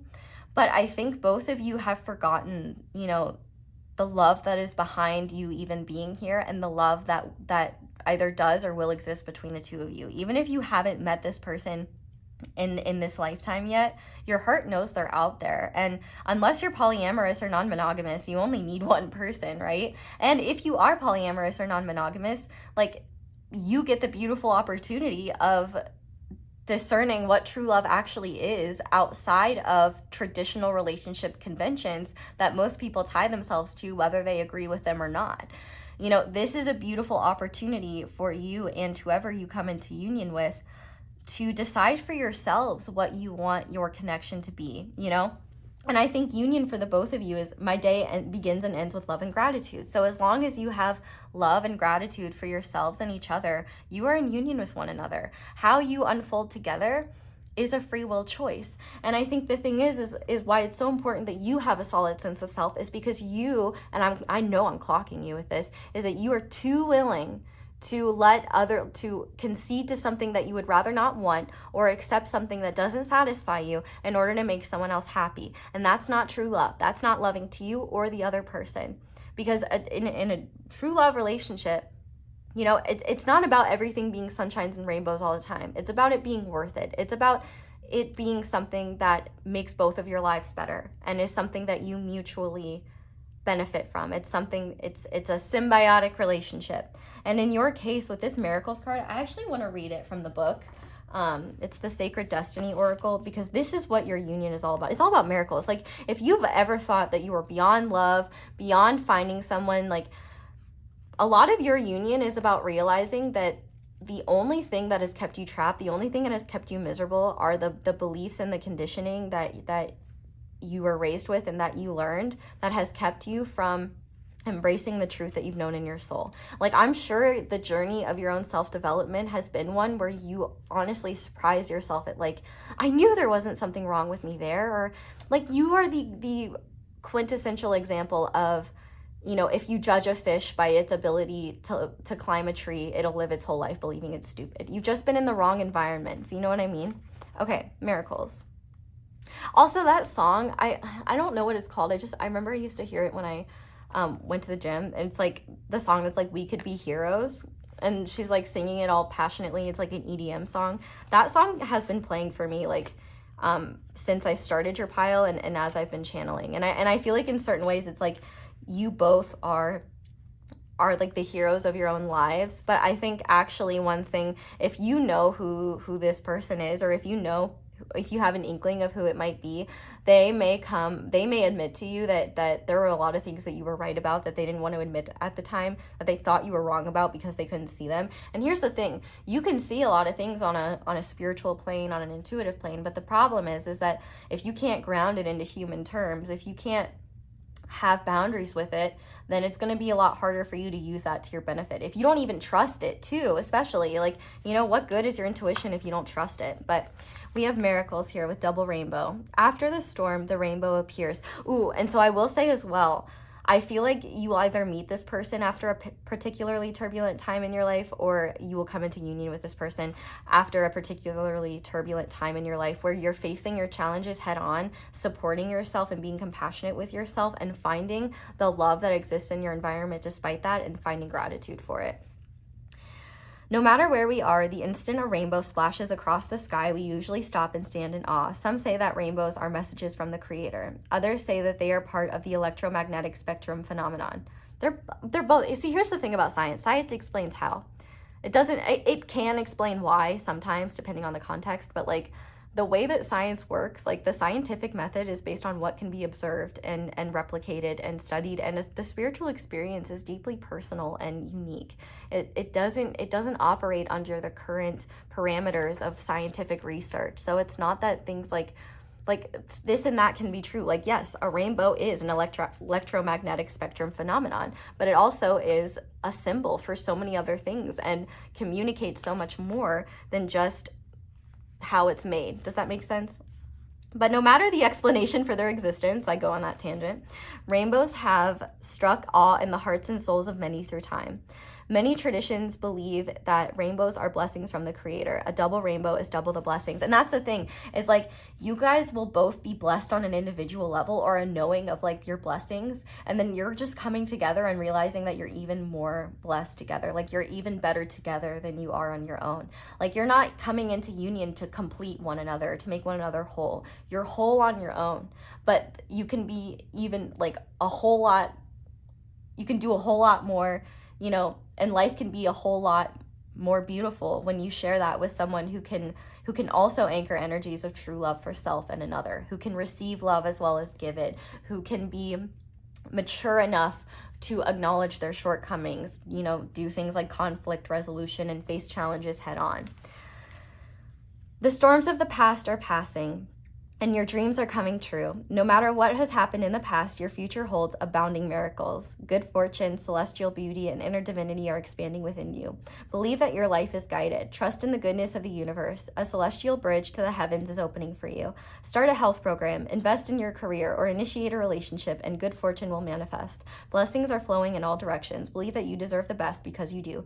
Bounty, joy, blessings, and miracles are flowing your way. And the more you believe that and recognize that, and not question it, the more you will see that. And I think for you especially, this grounding energy, whatever you have been focusing on grounding, whether it's a business, whether it is just a healthier version of you, you know, just changing your behaviors, fixing your routine, you know, renovating your home, whatever it may be, it's leading you to this union, and you may not know how or why, but it doesn't matter. This is going to flow in the perfect time, in the perfect way. And the more you embody this energy of grounding in the present moment, embracing and embodying all parts of yourself, including the sexual parts of yourself. So, you know, whatever that is for you, that is going to be unique and different. Some of you have wounds and shame around it. Others of you, you know, don't allow yourselves to explore it enough. You know, others are still unsure, or if you are feeling like you can't embrace your sexual nature and also have a true love connection, that is a learned belief that you need to let go of, because that's not true. Okay. I think the more that you can find spaces, especially if you feel disconnected from your environment, the more you can find spaces with like-minded people, the better. And I would say especially like in person, if you can, like if you can find like, you know, if you have a community rec center or just something like I you know, it doesn't have to be something expensive and over the top. Like if you can find a community exercise class or a community art class or, you know, community volunteering, like just anything that, you know, gets you in a place where you feel connected to others and connected to what you're doing. You know, it's not going to do much good for you to go to a class and do something you don't enjoy or be around people you feel uncomfortable with. And you might feel uncomfortable with people when you start a class, but inevitably, if you keep going, the same people keep showing up, you do get to know them. And I think the thing is that you push people away before they can even get a chance to know who you really are. And the sad thing is that if you really let yourself be open more often, you would realize that a lot more people love and appreciate who you truly are. The problem is that you've taken people who don't appreciate you, who you are, you've taken their words as truth and their opinions as truth. And unfortunately, they had very bad taste and were wrong. And you had the unfortunate ordeal of believing them. But these are your union energies. So let's go ahead and get into the tarot now so that we can see all the questions that we need to ask, starting how to embody your union energy. And let me put this, see this, I don't know if you like me. This is all about you realizing, like, if you know who this person is, it doesn't matter whether they like you or not. Like you love you. And if you do those things, then those who don't, you won't be wasting as much time and energy worrying why. Like your true love is not going to dislike you, and you can't mess that up. So the more you are yourself, the more you realize, like, here's a perfect example. John Legend's coming back up. I don't know much about, you know, their life and their relationship. But one thing I do know is that a bunch of people gave his wife, Chrissy Teigen, a bunch of crap for sleeping with him on the first date. And there's that whole trope. It's like, if you sleep with someone on the first date, then nothing can happen, or they're not going to respect you, blah, blah. That is like not objectively true. It could be true depending on the people who believe it, but there are all these societal tropes about, you know, what's acceptable and what isn't, what can lead to something positive and what can't. And the reality is that take a look at our society. Do you think we're thriving? No. So do you think that they're correct about what they're saying? No, they are just espousing learned beliefs based on their own patterns of shame and wounding. So don't take it to heart, because it's not truth. It's just their belief systems. And guess what? If they want to make those their belief systems, they can. But you don't have to hold yourself to them or others to them. Period. But with that being said, if you're enjoying this, I am doing an extended where we're doing a lot of the fun stuff in the extended. Like, we're going to look at your person's current energy towards you. So if you know who they are, like, you know, where are they at with this process of coming into union with self? If you don't know them, we'll see like what do they know about your connection, like, you know, are they aware that you're out there, like where are they at. We're also going to look at like why they'll choose you, like why their love for you is true, you know, what makes you special, what makes you unique. We're also going to look at a blessing that you'll both experience as a result of being in union together. We're also going to get channel messages from your person's ego, from their heart, and from their soul. We're going to get guidance about your union from spirit, and we're also going to bring the charms out to see what signs and synchronicities are relevant to your union. So if you're interested in that, please go check that out, because not only is it helping me so much, but we just have a lot of fun over there, and I really love making them. So, you know, if you want to see me even more chaotic and unfiltered than I typically am, the extended is your place. But if not, I'm just grateful you're here. Thank you for being here. Okay, so we're going to start by looking at spirit. How can pile 2 get into their union energy? Okay, 10 of Pentacles. This wants to come out too, so I'm going to take it. We have the 5 of Cups and the 10 of Pentacles. Okay, the first thing that I just heard, which first of all, can we just like appreciate how absolutely gorgeous this tarot deck is? Threads of Fate is incredible, and they just make such incredible decks. And like, how can I focus when I'm like, nah? Anyway, sorry. Your union energy is all about, 1, taking a look at how your perspective dictates your comfortability in your environment. Because I think that there are a lot of ways in which you delude yourself into thinking that you're worse off than you actually are. Like, for example, if let's say you accomplished a lot during a day, like let's say you had a really productive day, but you forgot to do the dishes, or you forgot to run an errand. You might be like, oh, I just like, this day could have been so satisfying, but I messed up that one thing. And like, I feel like at times you might be too focused on what's wrong instead of what's right. And I think that comes down to, 1, your brain, like it might be like just, you know, your brain assessing threat and trying to keep you safe. But I also think it's something where I think there's a part of you that genuinely believes you don't deserve to be happy or satisfied with what you're doing unless you're going above and beyond always. And that's just not realistic or practical. And also, I do think you're not wrong in like being disappointed by certain things. I think there have been disappointing things from your past that you're healing from. But what you're not seeing, I think, is about the fact that like, you can be in union with yourself and you don't have to be healed or perfect. Like with this 5 of Cups, you might have this limiting belief that you somehow need to be like a different version of yourself, or you need to like prove to the universe that you're worthy of this union, and that if you're not happy enough or grateful enough or anything like that, that you're not going to get it. And the thing is it's not about being grateful enough. Like, gratitude is a wonderful thing to cultivate, and you should. Like, gratitude is part of this, but your lack of gratitude is not about the fact that you're ungrateful for what you have. It's just that you're so focused on what you haven't done and haven't achieved and what you think you need to do in order to be worthy of what you do have. Like, that's what's keeping you stuck. What you need to recognize is that, yeah, there can be you can be disappointed in how something has turned out and still be grateful for what you still have. You know what I mean? Like, you don't need to invalidate certain emotions at the expense of others, you know? And with this 10 of Pentacles here, this is all about recognizing that you're building a legacy for yourself, and that, you know, the temporary disappointments will not matter when you are looking back and reflecting on what you've done in your life. This 10 of Pentacles is all about you realizing that your journey is not a quick trip to the gas station. Your journey is not something that you just get done in a day, or that's just a quick run. You know, you're on a marathon journey, and this 10 of Pentacles is a lot about you recognizing where your inherited beliefs and where your family has led you to see the world in certain ways that don't align with the truth of who you are. There might be some letting go of, there might need to be some healing around asking for help or finding resources that can help you.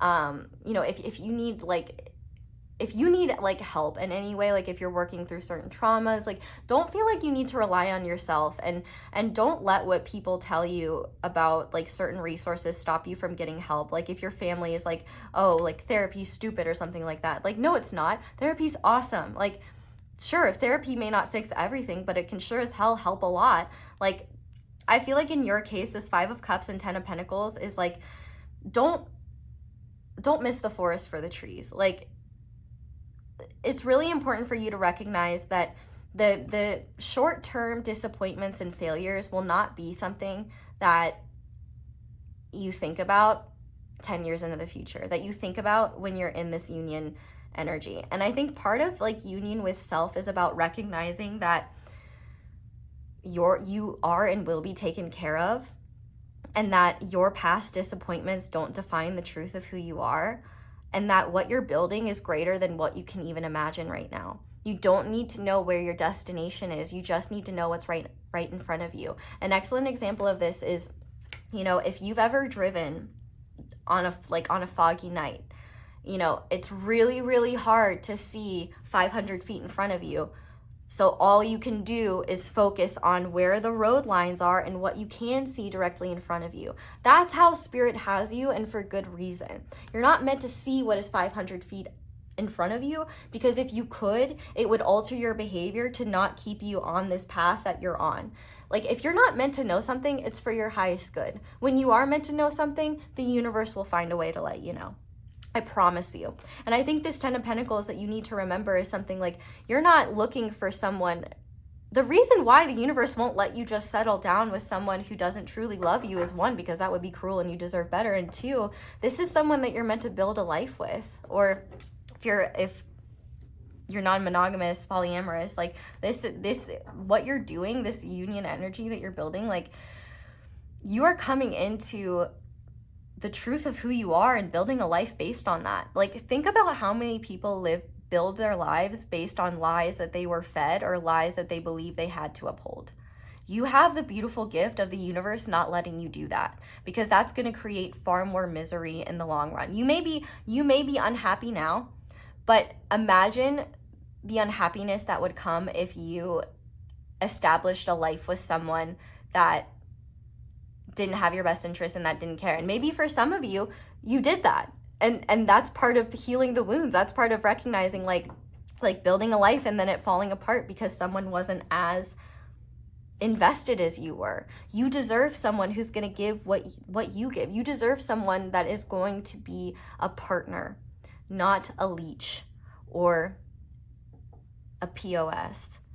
Like, I feel like for some of you, you've really had some ABUSE in your past that has not been fair to you. And it's really left you believing that, like, the bare minimum is, like, the best, like, is, like, incredible. And the thing is like, when you like yourself and when you know what you're worthy of, the bare minimum will just be like, yeah, they should do that. Like, it won't be something that you feel guilty over. Like, if you feel guilty over receiving, it's going to be really hard for you to be in be able to ground true love for yourself and be in a truly loving connection with another. Because when you are in those, like, this connection, especially if you already know who this is, I'm sure you would be the first to admit that, like, it hasn't been easy and that there have been, like, ups and downs. And the thing is like, you know, not every relationship is meant to be easy. I think that we all have different kinds. But true love, you know, true love is an energy. It's not semantics. It's not a story. It's not a streamlined way of doing things. And in your case, the biggest, like your love is going to come through the love that you have for yourself to do what you can to make sure that you're putting yourself in the best circumstances possible, that you're protecting yourself, that you are doing life in a way that where you can lay your head down at night and acknowledge, like, I gave it my all today. I'm proud of who I was. I'm proud of myself for showing up. And I think for you, showing up is a big thing. If you're flaky, if you're flighty, like, that might be something that you want to take a look at and be like, you know, if you've ever criticized, for example, if you know who this person is and they've made promises that they didn't keep, ask yourself, have I ever done that? Do I ever make promises I don't keep? If you know who this person is, you need to ask yourself, what have they done that I don't like or that I, judge them for? Because whatever you judge them for, you do in some capacity in a different way. So let's say, for example, if you avoid conflict, and this person avoids conflict, if you're both running from each other, you can't be mad at the other for doing the same thing you're doing. That's not a very good example. I was trying to think of another one, but Spirit's moving me along. So how can you maintain your union energy, this grounded, embodied, beautiful energy that we see? The Nine of Pentacles. The Nine of Pentacles is all about independence. I really want to grab a typical Nine of Pentacles. Do I have a basic deck? Oh my God, the vocal fry is real. Do I have a real, if you Google the Nine of Pentacles, it shows a woman in a lush, abundant garden. And the Nine of Pentacles is all about independence. So if you want someone to come and save you and fix you from your problems, you better start looking in the mirror, because that's exactly who's going to do it. You are the quintessential, I don't want to be like Cinderella sitting in a dark, cold, dusty cellar waiting for somebody to come and set me free. As our Lord and Savior's The Cheetah Girl said, in your case, your union energy is all about coming into your own and recognizing that you don't have to make yourself smaller. You don't have to pretend to be something that you're not. You don't have to force yourself to, you don't have to push away ambition, believing that you can only have love or ambition. This is all about you recognizing that you can be happy and comfortable and receive love from your environment all on your own, and finding that wholeness in your own, and then recognizing oh yeah, okay, it's not crazy to think that someone would love me. And see, here's the thing. It's not about you gaining material abundance that's going to make people love you. It's about you realizing you've always been worthy of those dreams. You've always been worthy of what the universe has wanted to bring to you. It's about you realizing that and going for what you want instead of, making yourself small. The difference between taking a risk is huge, because you could know that you're good enough for something. You can know that you would be a valuable addition to something, but if you don't have the confidence to face that and take your chances, you're just denying yourself opportunities for growth and opportunities to, make your mark in the world. So the way for you to maintain union energy is all about maintaining your connection with your own abundance, maintaining your connection with the outside world in a way where you are not compromising your independence, you're not compromising your well-being, and you're not compromising your needs in favor of another. You have enough for yourself, and you give freely from what is available for you to give. You put your oxygen mask on, and then you're able to help others. Your union energy is all about coming into your independence in a way where you know that while true love is a wonderful addition into your life that you want, you know that your life is beautiful and you feel whole in it without it. And that doesn't mean that you feel entirely whole and entirely happy, but just this recognition of this is such an incredible thing, to have sovereignty, to be independent, to, make, because the Nine of Pentacles too is also about material abundance. And it's quite possible that there is some sort of material abundance that you're needing in order to, make a move that would help you meet this person, or in order to, put yourself in a position where you feel comfortable enough engaging with people and feeling like you're not being left vulnerable. One of the beautiful things about financial independence, especially if you are a woman, is that you don't have to depend on someone else to take care of you. I'm sure there are plenty of women here, and not just women, anybody can be trapped in a situation by finances. I'm not trying to gender it, but many people have been in situations where they've been stuck or been trapped because they haven't had the resources to get out of or care for themselves. And so one thing that Spirit is really doing is getting you in the position to be not only self-sufficient, but also be in a position where even if someone comes along and charms the pants off of you, if that's just a facade or a veneer, you're going to see that, because energy doesn't lie, and you're not going to feel like you need them in your life because you have enough. They can't tempt you with anything because you have what you need. You can care for yourself. In the words of Cher, Mom, I don't need a rich man. I am a rich man. That is the vibe for you through and through. So that energy is what is going to bring about, your person to you and your true love to you. So if you feel like you have to go out and get this person and convince them, you're not in union with yourself. You are in a state of being where you're not recognizing the love that is inherently within you and the value that you already have. You don't need to prove that you're lovable. You just need to be yourself, and those that will love that will come right to you. So, Spirit, what takes pile 2 out of their union energy? We have the 10 of Swords. Okay, so one thing that takes you out of union energy is like a defeatist attitude, or a belief that like everything's ruined or that things can never change. So like, for example, let's say, you know, you feel in your heart you're meant to be in union with someone that, you know, things have ended with. I'm not saying that is or isn't the case. Your heart is the one that will tell you that. And the biggest thing about connections like that is time is the biggest indicator. You know, if they don't grow or if they don't change, if you're evolving and they're not, it's probably a sign that, you know, at the very least, like, if they are meant to evolve with you, they will. But it's very important that you not look back and see what they're doing. You need to keep walking towards your own light and know that if they're meant to catch up, they will. With this 10 of Swords here, though, oh my gosh, I'm hearing Never Say Never in my head by Justin Bieber. I feel like the biggest thing that takes you out of union energy is the belief that something's over, the belief that something can't happen for you, the belief that you're trapped to the past.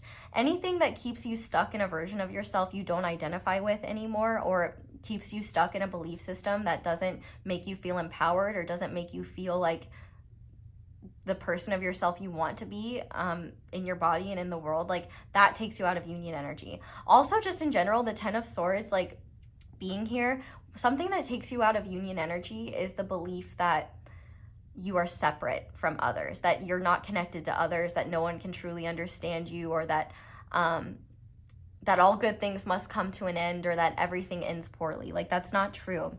I think a lot of what takes you out of union energy is the fear of the pain that comes from cycles ending and the fear of things changing. But I think one thing that you need to know is that when you're grounded in your own body and you have this massive amount of wisdom that I know you have within you and that you're continuing to gain as you grow and learn, you will know that an ending is just a new beginning. And you will know that when something is gone and when something is over, it's only so that it can be reborn or repackaged in a new way. So like, for example, if something ended between you and this person, or you and this person, if you know who they are, or you feel you know who they are, if you feel like, you know, things can never change, or you can never grow, or you can never heal, or that they'll never be different, like that will definitely take you out of union energy. Now, I'm not saying, like, it's quite possible that you could have a person in your heart or in your mind that maybe isn't meant to be your true love. But the thing is that, and I'm not saying that's the case or not. I don't mean to, like, I would never invalidate what your heart is telling you. I'm just saying that even if that is the case, even if it were, when this true love comes around, you will realize, like, why they couldn't be it. Like, if something is not working out, it's either because it's not time, or it's because it's not the right person.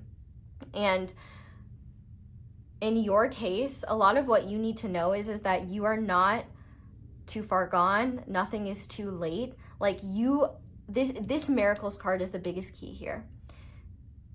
You're a magnet for miracles. And the more you realize that, like, things can only get better, you know, the unknown is not something to fear, but something to get excited about, and to realize that you've done a lot of the hard work. You've done a lot of the growth. You've done a lot of the painful shit, and you've come out on the other side, albeit, you know, different from what you've experienced. But, you know, your pain, while it doesn't have to define you, it can be a great source of wisdom and growth. And everybody like experiences pain in life. It's all about how we deal with it.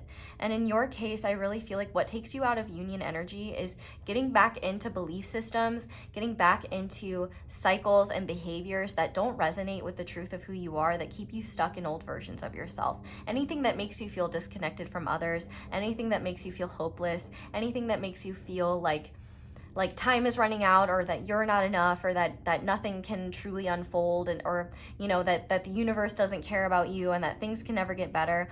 Anytime you're in that defeatist attitude, you're out of union energy.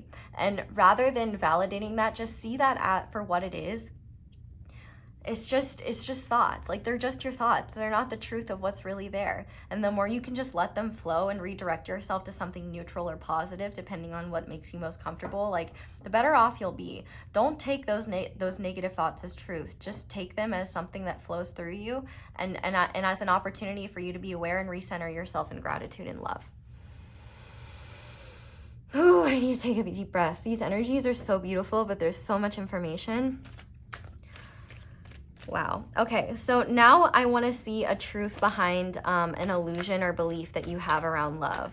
What is the truth behind an illusion or belief pile 2 has around love? Okay, we have the Sovereign of Daggers. So this is the Queen of Swords.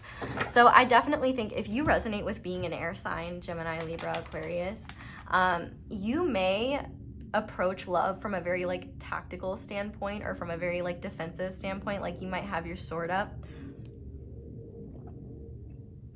That's gonna make it really hard to connect with people.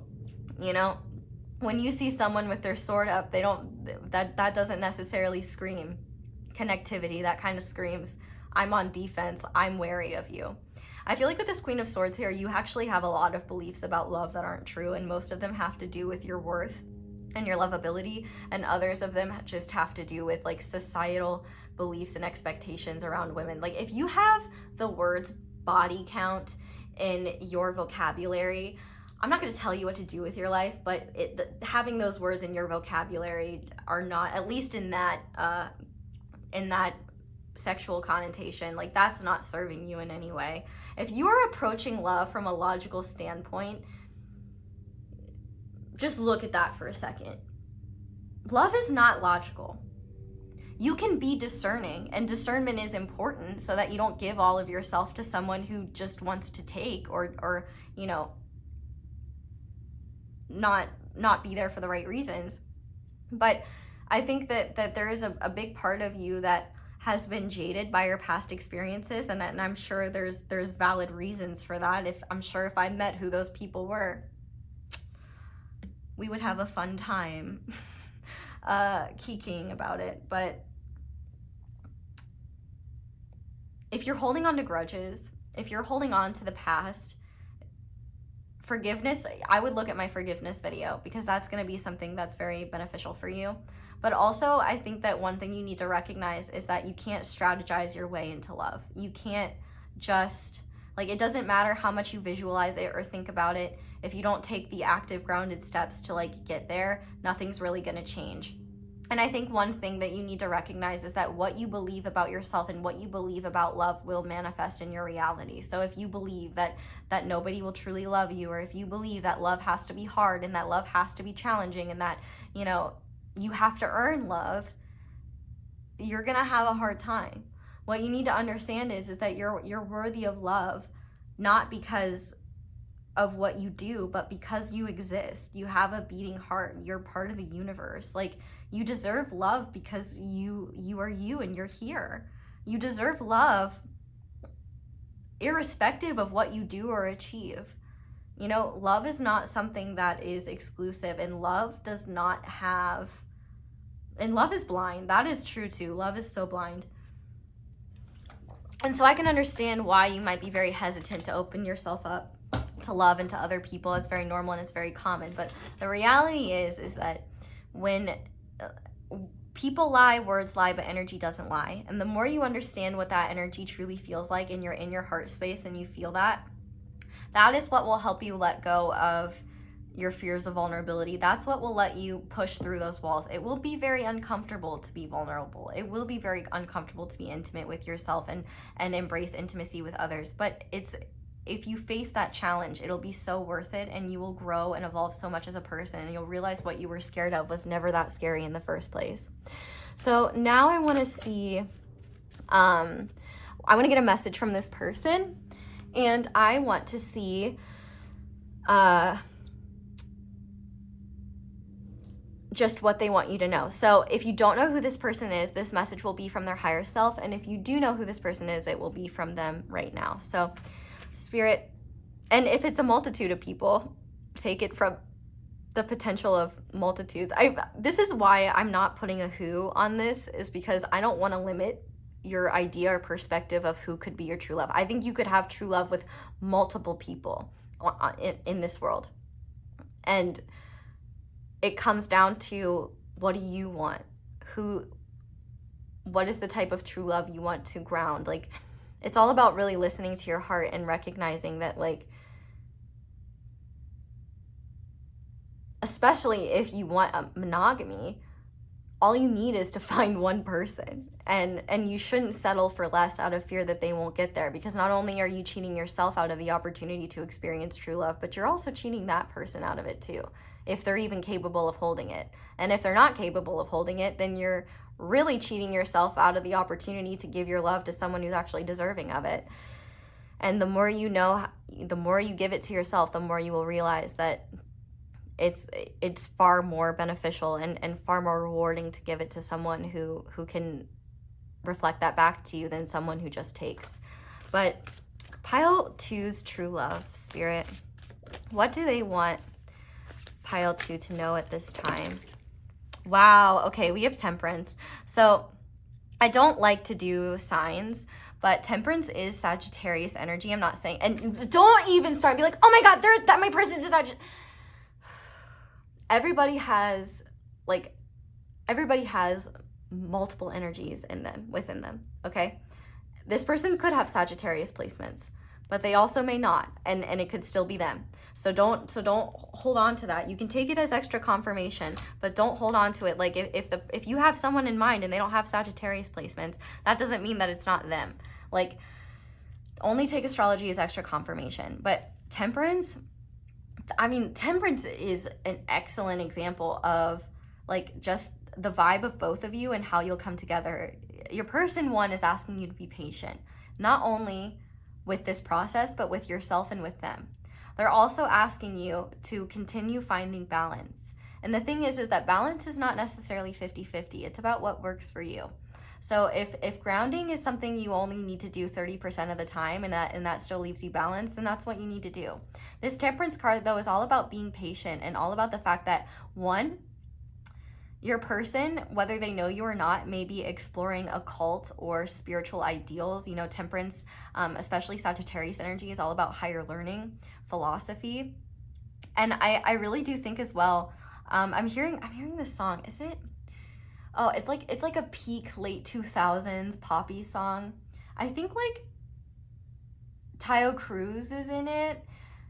Like the same guy that did Dynamite, but it's like the song is like, you're taking, like, it's something is taking them higher off the ground, and they're, you know, singing in a really high-pitched voice. That song is coming through. I'm sorry, I'm not explaining it very well, but with this Temperance card being here, what your person wants you to know is that patience is needed, and the more you can find balance in your own life, the more you're helping this person to do the same. And also that this situation is unfolding in the perfect time and in the perfect way. So don't get attached to like your ego's idea of timing. Like, you can be in union energy with yourself and then be like, well, why isn't union happening yet? And then get yourself into this idea that you're somehow doing something wrong, or that, you know, it's not going to happen. You know, sometimes you need to embody and maintain this energy. That's why I ask about maintenance, not just embodiment, because your energy can shift. If you're not embodying it, it's going to make it harder to bring it towards you. And the more you fall out of it, the longer it's going to take. So the best thing that you can do for yourself is be patient with this process and find union in your own journey, so that you have joy and gratitude and love available and around you, and reminding you constantly that it's there. Like, the more you are communing with it and connecting to it and acknowledging it, the easier this can flow, and the more easily you will be able to face the challenging things that come with connecting deeply with another person, because you will be able to face, you know, the uncomfortable emotions that come with, you know, difficult conversations or uncertainty or conflict resolution. You know, this is all about you being patient. But Sagittarius or traveling could be significant features here. Maybe your person is traveling right now. Maybe travel is something that you've been considering. Is there anything else with this Temperance card? This is also another sign of divine guidance. Archangel Michael could be significant as well. Angelic beatings. angelic beings are definitely watching over the both of you, but I think that the most important thing here is your patience and not getting attached to timelines and outcomes, because your union is an unfoldment. It's not a destination. The same way union with yourself is an unfoldment. And what happens between the two of you when your connection is union energy, when you're coming into union, it's not saying what's going to happen on this physical dimension. It's saying you're now in the energy to come together. It's up to you what you two do with that. Does that make sense? So with that being said, we're going to go ahead now, before I move on to the extended, we're going to get some advice for you. So I'm going to start by asking what you need to surrender and what you both need to surrender, so whether you know your person or not, you can kind of get an idea of the lessons that they're also working on, and recognize that, like, you don't need to know who they are in this physical dimension yet to know and feel that they're out there. And I'm sure you do. Ooh, yeah, and as I said that, we have this Four of Swords. So if you know who this person is, and you say that the term in separation, let go of that. No, you're not. You're in union with where you're supposed to be right now.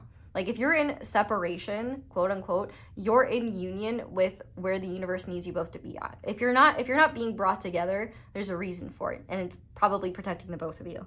So just know, like, with this Four of Swords here, this is a lot about you giving it a rest and not feeling like you need to know how things are going to unfold. In fact, the more you trust yourself and allow things to unfold as they will, and just trust your own inner guidance and trust that spiritual connection that you have, and continue to make progress in the physical realm, in the 3D realm, and attend to what needs to get done, the more that this is going to unfold naturally, and it'll be here before you know it. Time flies when you're having fun. So, Spirit, what does pile 2 need to surrender in order to come into union with themselves? Yes, surrender to success. You are ready to experience abundance. Don't look back at previous roadblocks or difficulties. That's what this 10 of Swords is about. You take yourself out of union energy by believing you're still bound to and stuck to the previous circumstances that you were once in. Leap into an exciting world of new opportunities. That's exactly what I was saying. Get excited about the unknown. The unknown has all of the creative potential you could imagine. The past has nothing but, like, reflection. The only value the past has for you is the wisdom and reflection that can come from it, and the past lessons, like the lessons that you've learned, like making sure you don't repeat the past. The future, the present is the most exciting, because that's where you have the building blocks and the foundation for your future.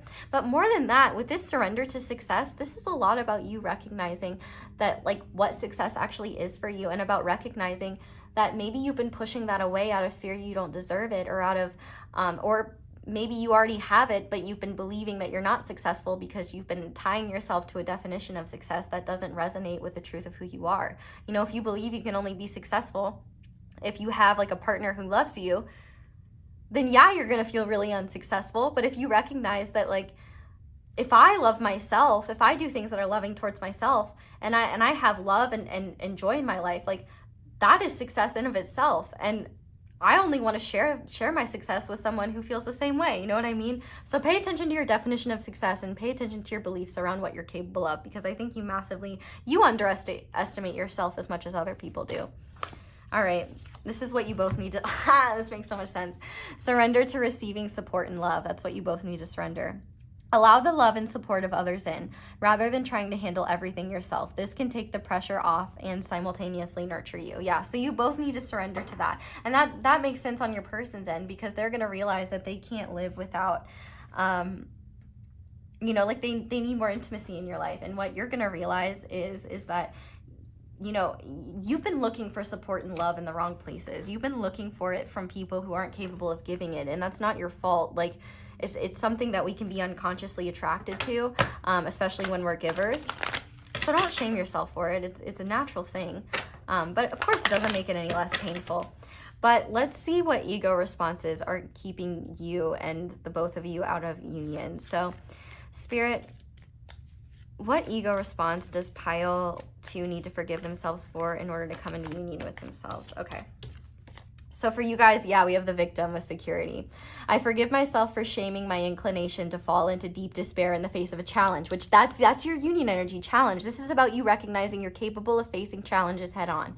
I choose to believe that my most intense emotions contain crucial messages that, when received, allow for the alignment of my truest desires. So with this 5 of Cups energy, how do you get into union energy? You have to look at what's not working. You have to look at what's not making you happy, and you have to look at where you're keeping yourself stuck because you are hoping things will change, or you're avoiding what you know needs to change. And that's what you need to face. And also, I think one thing you need to realize is that you are safe to take up space. You are safe to be there for yourself. Like, you are safe. Like, these challenge in general is not a sign of the universe punishing you. Challenge is part of human nature, and it's how we deal with it that determines how well we do in life. Because listen, one thing about life is that there's always going to be some bullshit. Like, it's about how we deal with that bullshit and how we treat ourselves and how we approach these things. So what do both pile 2 and their true love need to surrender in order to come into union with each other?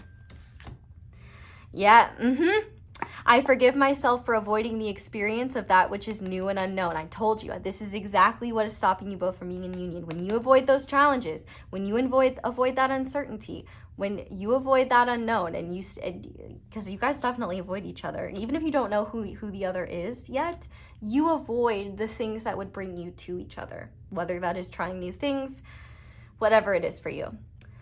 I choose to believe that when I accept life's invitation to try something I have not yet experienced, I discover an even deeper connection with the miraculous complexity of my being. And you know what's crazy is all your union energies are showing up in your guidance. We had 6, I don't know if success showed up here, but challenge certainly did, and so did miracles. So you really need to start trusting yourself more. But we're going to go ahead, before we move on to the extended, and finish off by looking at what lesson in love you need to integrate in order to be in union with yourself, and what lesson in love you both need to integrate in order to be in union with one another. So, Spirit, what lesson in love does pile 2 need to integrate in order to be in union with themselves, please? We have satisfaction. You let the energy of love guide you to self-approval so that others no longer define who you are. Yeah, if you're satisfied, if you're happy, who cares what anyone else thinks? And that's what's truly important. Like, I think part of your lack of satisfaction is around the fact that you're relying on other people to give you that, when in reality you need to give it to yourself. And you may be trying to get validation and satisfaction from people who have zero interest in providing that for you. So it's about being aware of where you're putting your energy and recognizing that if you're not getting something from someone, it's not a reflection of what you're worthy of. It's a reflection of what they're capable of giving to you. Okay, Spirit, this is beautiful. This actually came out in the first pile too, but you both, in order to come into union, need to embrace the energy of joy. You delight in the love of life and bring a spirit of fun to all that you do. Yeah, you guys need to have more fun and enjoy and embrace life more, and stop overcomplicating things and getting in your head and creating unnecessary rules and expectations for how things need to be. The more you surrender into practicality, into letting go of the unnecessary beliefs and really tuning those out, deconditioning yourself and focusing on what's truly important, the more you'll realize you're closer than you think, and the sooner you will be to the true love that you truly desire.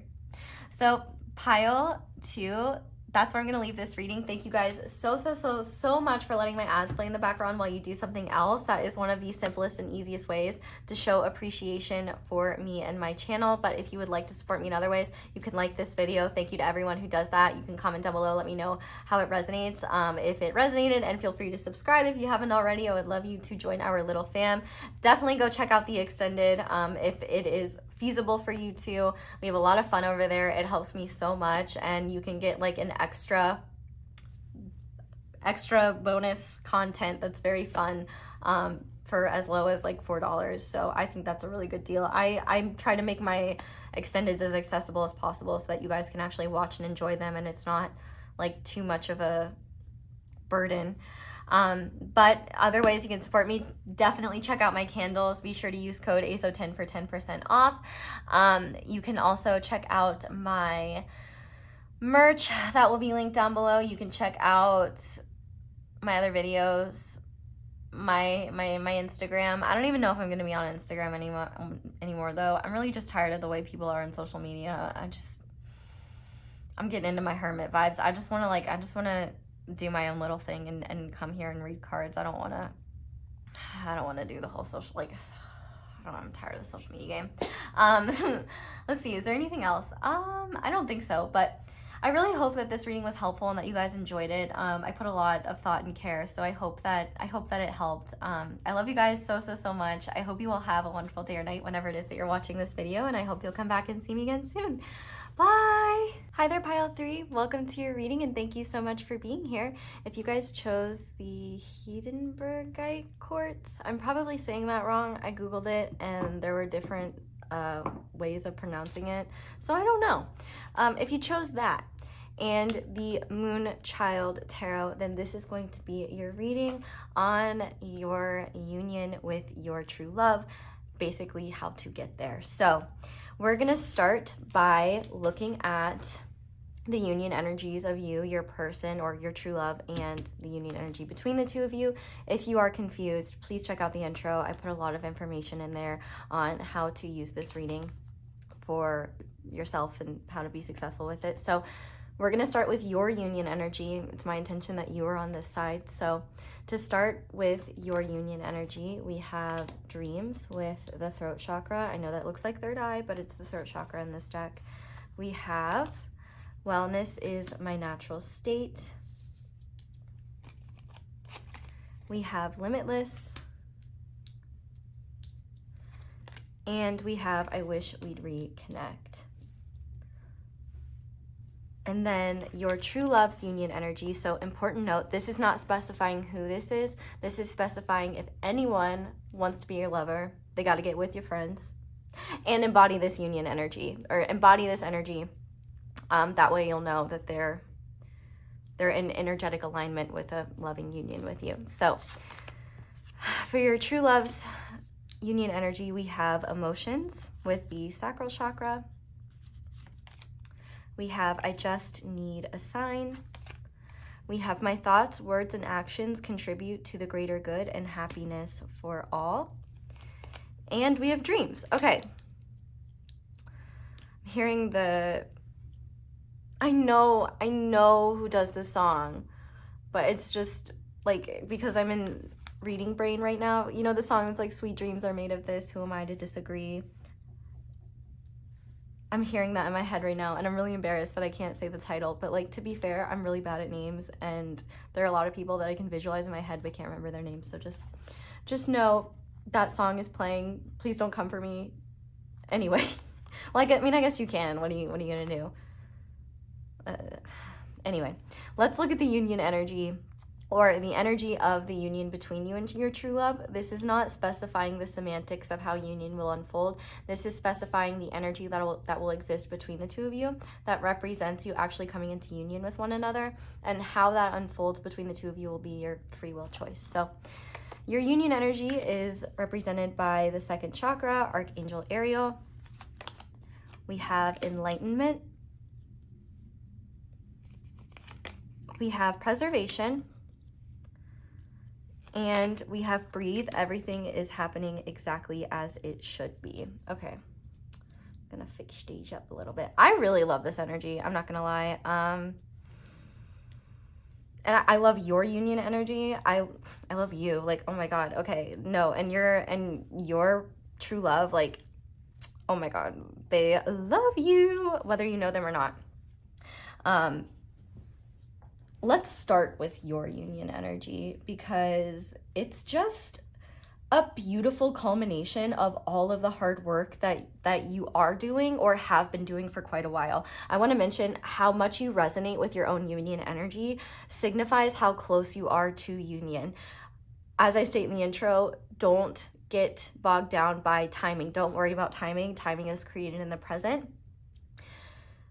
And in your case, your union energy is all about you stepping into sovereignty in a way where your main motivation is making every moment one where you're contributing to your overall wellness where you are living authentically and also living in a way where you're not holding, like, you're not keeping yourself stuck in self-imposed prisons. You're not pushing wonderful opportunities away because you worry you're not worth it. Rather, there's this acknowledgement and this truth of the fact that anything that could be supportive of you and of your journey is worthy of taking a look at, is worthy of exploring. And so long as whatever you are exploring contributes to your wellness, contributes to this natural state of well-being, you are in union with yourself. And the beautiful thing too is with this dreams card, and especially it being the throat chakra, there is a truth to the dreams that that you feel called to pursue.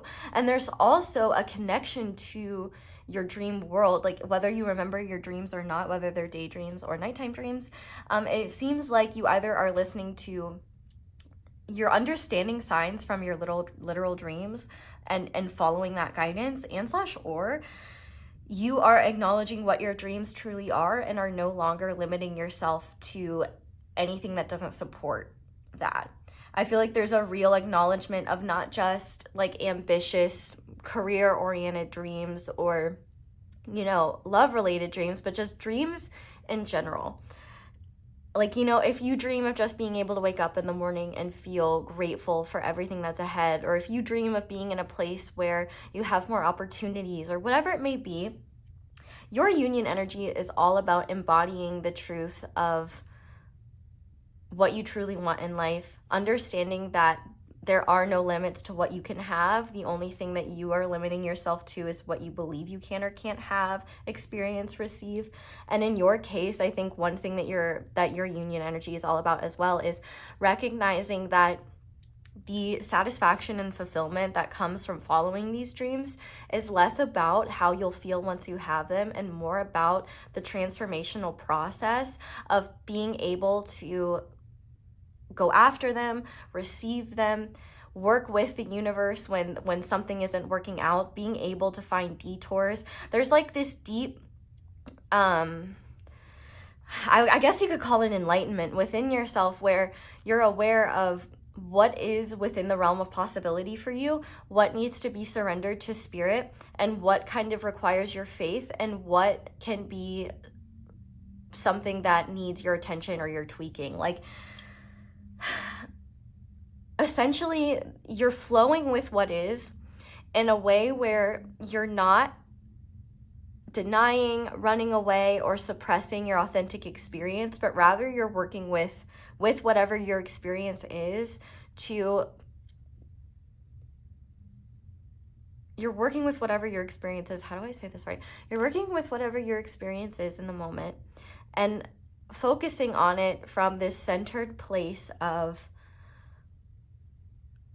not constantly checking in with yourself, but checking in with yourself and checking in with your needs. Like, you know, you would be out of alignment with union energy if you were pursuing a dream, but you were not taking care of yourself while doing it. That would be out of alignment with your dream, and that would take it further from you, quite literally, because you're not well. If you're not doing well, if you're not feeling well, that wellness is not a sign of like you're doing poorly, but rather your response to where your level of wellness is at will be showing you how in union with yourself you actually are. So for example, you know, if you're not doing well and you're pursuing this dream, if your natural inclination is to shame yourself, to push yourself even harder, or take the fact that you can't handle your current workload or can't handle the pace at which you're working towards these things, if that inclination is to push yourself further and harder, you know, you are just taking yourself even further away from what you want. You know, this limitlessness is part of an understanding of the fact that your human body does have limits. Your spirit, your dreams don't. But the universe is not going to reward you. Not going to reward your hard work if it comes at the detriment of your own well-being. And I feel like this union is no exception to that. In fact, it's incredibly important that your true love is someone that contributes to your state of well-being, not takes away from it. So if you have had the experience in the past, whether you know this person or not, where this person, if you know them, has taken away from your well-being, or the connection has made it very hard for you to focus on your own wellness. Like if you know who this person is, and you feel in your heart that you're meant to be in union with them, part of your journey of coming into union with yourself is recognizing that union cannot happen with them if you are not in union with yourself, your needs, and your own wellness. There's also this acknowledgement of what you truly want, and surrendering maybe the things that your ego is holding on to in order to keep you safe, and also in order to maybe not admit what you're truly wanting. Because for a lot of you, I am getting the vibe like this could be a person from your past. But here's the thing, with that being the case, if it is someone from your past, they must evolve and transform the same way you are doing. If they show up the exact same as they've always been, I'd be willing to bet it's not them. And also, one thing about your union that's very important to understand is that the energy of the connection itself transcends time and space. So whenever you do reconvene and reconnect, you both may be different on the outside, you both may be different in terms of your awareness, but the underlying energy that runs between the two of you is the same.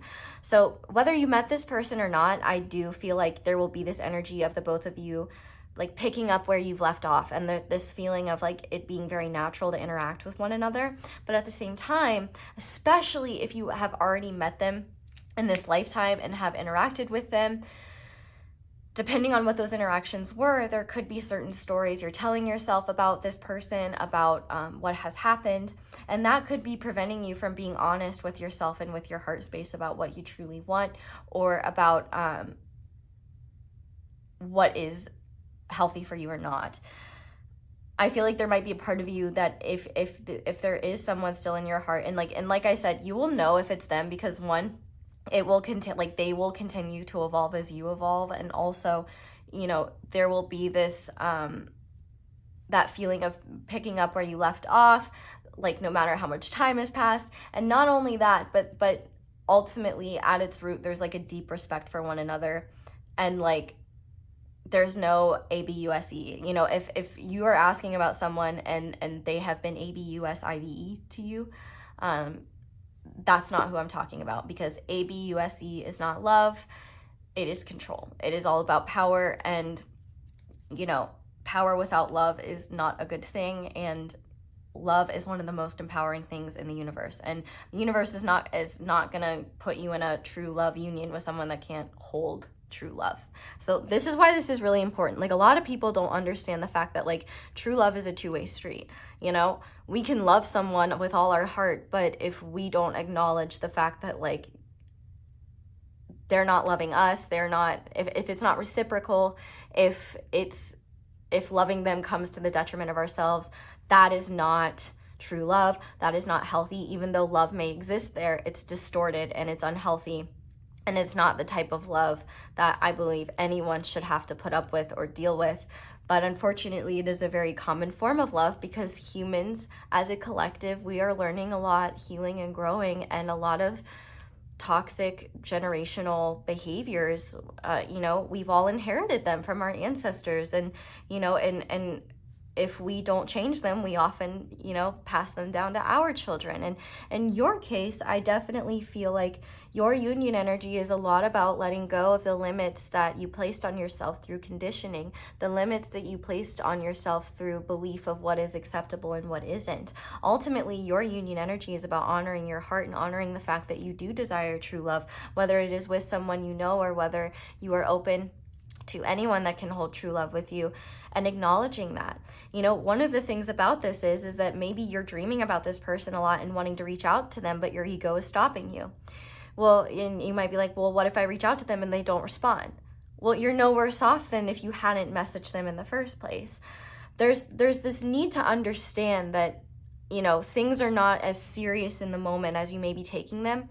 And actually, the seriousness at which you're taking things may be something that is making it more challenging for you to move into new energy, because you're afraid of making mistakes or afraid of messing things up. And the thing is that you can't mess something up that's meant for you.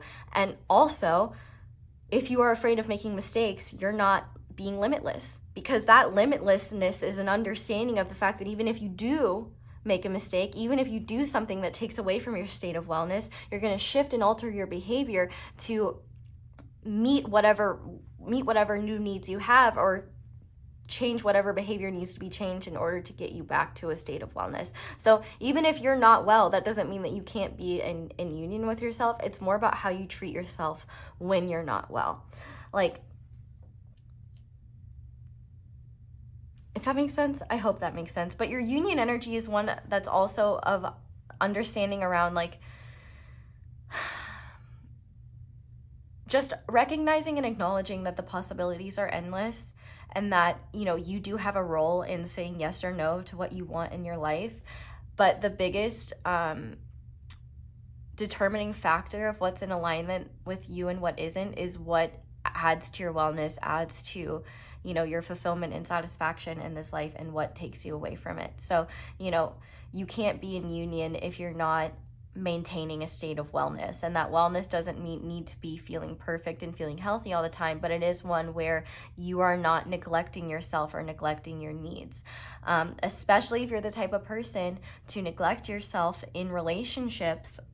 This is an excellent example of why this union energy is so important, because in a potent, truly loving connection, it could be quite easy for you to lose yourself in the love of another, and that's not healthy for you.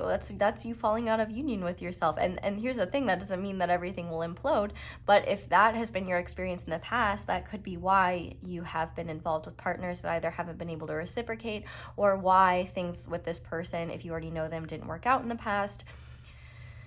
But we also have to talk about your person, because if you do already know them, then I can understand why things didn't work out in the past.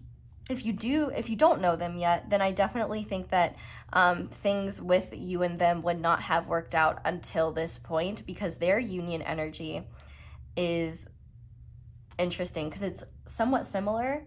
And we also have dreams in both here. So for both of you, there is this inner knowing in your heart of either the fact that you want one another, or you want someone like each other. So if you do know who this person is, if you feel in your heart you do, I would say that this person also feels the same way. But there may be a lot of resistance to that, especially with this 13 here of emotions. I do also want to mention that 1s and 3s seem to be very significant numbers, because we have 33, 13, and 10. But this sacral chakra is all about, especially for your person, about tuning into their emotions, and also acknowledging the emotions of others and recognizing how important that is. I feel like your person, whether you know them or not, your true love, and they will tell you this if you haven't met them yet, that, you know, there was for a long time in their life, they acted quite selfishly, because they didn't really have to consider the emotions of other people. And the way that they were able to do that was by disconnecting themselves from their own emotions. So it was a lot easier for them to act from their ego, because they didn't really have to tune into how, you know, taking action that might hurt someone else. You know, they don't have to feel the hurt that comes from hurting someone else. And they didn't have to, like, be attached to the experience of whatever emotional fallout may come from, like, the actions that they take. Their union energy is a lot about them realizing that their dreams are much deeper and much more ethereal than the concrete goals that they've set for themselves, which, like, they may have concrete goals that they're working towards, but their union energy is a lot about acknowledging the fact that their life is not as rich when they're not experiencing life through their emotional body, which is true for anyone. You know, if you're detached and out of touch, excuse me, I'm burping, with your emotions, you know, you're missing out on one whole layer of life. It's like, you know, being able to smell something, but when you eat it, not being able to taste it. It's like, yeah, it might smell good, but, you know, once you eat it and it tastes like nothing, you're missing out on part of the experience. You know, that's just an example, but, like, in your person's case, their union energy is a lot about acknowledging the fact that they are not separate from other beings, and also that their emotions matter as much as other people's do. You know, I think they learned that it was okay to upset other people and to make decisions that hurt other people, because that's what people did to them. And they were never taught that their emotions mattered. They were never taught that, you know, intimacy with yourself is important, and that, you know, your emotions are data and they're communicating things to you. Your person's union energy is a lot about recognizing how they play a role, that they don't exist in a vacuum, that quite literally their thoughts, words, and actions contribute to the world and contribute to their state of being. And their focus needs to be on wanting to and intending to create and act from a place of the greater good and happiness for all. Now, that doesn't mean happiness at the detriment of themselves, but rather learning how to come into balance with the idea of considering others and considering the community around them, while also considering how they feel and how their feelings play a role in their life, and their feelings of satisfaction and their idea of success, and as a navigator through life.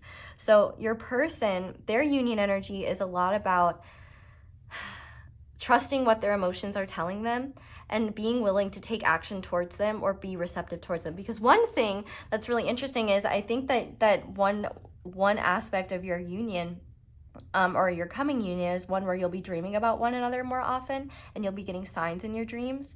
But also I think that your person will be surrendering to the truth of their feelings for you. So whether this is someone that you met or not, one thing that will happen is this person will need time to surrender to the emotional intensity of this and not just like run for the hills, because there is an emotional intensity to your connection. I think that's why your transformation into your own union energy is so powerful, and same for your person. Whether you've met them whether you met them yet or not, you know, your person's union energy is all about recognizing how their emotions play an integral part in them painting a full picture of awareness, you know, in their daily life and in their ambitions, their dreams, everything. And I also think that with this, I just need a sign, part of their union energy is about learning to recognize and trust in the signs that the universe shows them, and their ability to read them, and their ability to follow them and not just dismiss them as, oh, that's just confirmation bias or whatever. You know, for your person, their union energy is a real surrender into their emotional truth, and one where they're no longer denying their dreams. Because one thing, like through their healing process that they'll be learning, is that, you know, when they're happy, when they're doing something that is giving back, like not only are they happier, but like it benefits other people for them to be happy, for them to be in situations where they're embracing joy, where they're embracing their community. Because I feel like this person has felt for a long time that, you know, they were disconnected from other people, and that other people can never understand them, and that their emotions were useless, and that all they did was create pain. And I think a big part of their healing process is realizing that, yeah, pain is part of the emotional experience, but so is joy, so is bliss, so is love. And I think what they are coming to realize, and what their union energy is a lot about, is realizing that, like, you know, while they are important, so are the people outside of them. And the more emotional intelligence and awareness that they can gain, the less likely they are to be emotionally manipulated by others, which is something that this person could have experienced, where maybe they would be kind of the savior for other people and you know, try to make other people feel better emotionally. And it was almost kind of like a subconscious way of this person you know, trying to deal and work through their own emotional issues, because it's like, well, if I can't have emotions, if I can't work through mine, at least I can help someone else, you know? And so I think part of their union energy is understanding that they are included in all, you know, their happiness matters too. And, you know, if there's something that's calling to them in their heart and it's not going away, there's probably a reason for it. I definitely think that your person will need to integrate and accept a lot of the intense emotions that come from your connection, because I think that your person has been heavily avoidant of you, if they do know you, because of the emotions that this brings about. of the emotions you bring about in them. And if you don't know them yet, it seems like the universe has been providing them with experiences of emotional intensity to kind of help wake them up and teach them how to sit in and work through difficult emotional feelings without shutting down, running away, or avoiding them. So let's talk about your union energy, because one of the most important things about your union is the fact that you can't mess it up. And one thing I will say is that if you haven't met this person yet, I don't think it is going to be a very streamlined process from meeting to coming together. I could be wrong, but I definitely think there are going to be lessons between the two of you in terms of standing in this emotional intensity and learning how to, be honest about it, talk about it, share it, and also not let the fear of rejection or abandonment stop either of you from being more intimate with each other around your truths, and connecting emotionally. Like your true union energy to me really reads like a heart to heart. And one where you both are being honest about the impact you've had in one another's lives, the evolution of your individual journeys, and how this connection has played a role in it. The fact that we have enlightenment here and Archangel Ariel, there's a lot of divine guidance when it comes to your connection. And the divine is not going to let you come together unless it is going to be beneficial to the both of you. Because one thing that I'm seeing here with like breathe, everything is happening exactly as it should be. Wherever you are at in this process and wherever your person is at is exactly where you both are meant to be. This preservation card is talking about, once again, sacral chakra energy. So that's a powerful connecting point between the two of you. And one of the things that is going to bring you closer together is this acknowledgement of the strong desire of each other, and also the fear of that, and all of the crazy emotions that causes.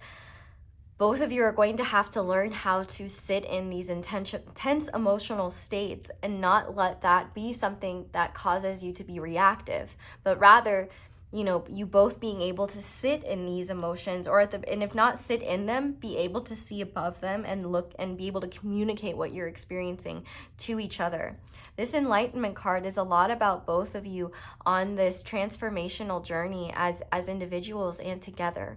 And I think that your union point will be I do believe that like the point of you two coming together in a way where there is less risk of you taking time apart. I don't believe in, I don't say the word like separation anymore, because like if you two are meant to be physically separated and you accept that, and I don't mean this like forever. I don't mean this like forever or anything like that. But like, let's say you come together, there's a lot of emotional intensity, you don't see eye to eye, and you have an argument or a conflict and you stop talking for a little while. That does not mean that you're out of union with one another. If it's better for the both of you to be on your own and grow and transmute energy before you come together so that you don't create further harm with one another, you're technically in union with yourselves and the connection in that way. I know that's kind of like, you have to kind of think about it, but truly think about it. Like, think about how many people are in traditional relationships that are not in union with each other. They may not even like one another or know who the other person is. This is a lot more about you recognizing that the way that the connection unfolds in the physical dimension is not a literal reflection of where either of you are at or the truth of what your connection is meant to be. No matter what happens on this planet, it's finite. The connection between the two of you, this love, that's infinite. So however it's meant to unfold, it's unique to every single one of you.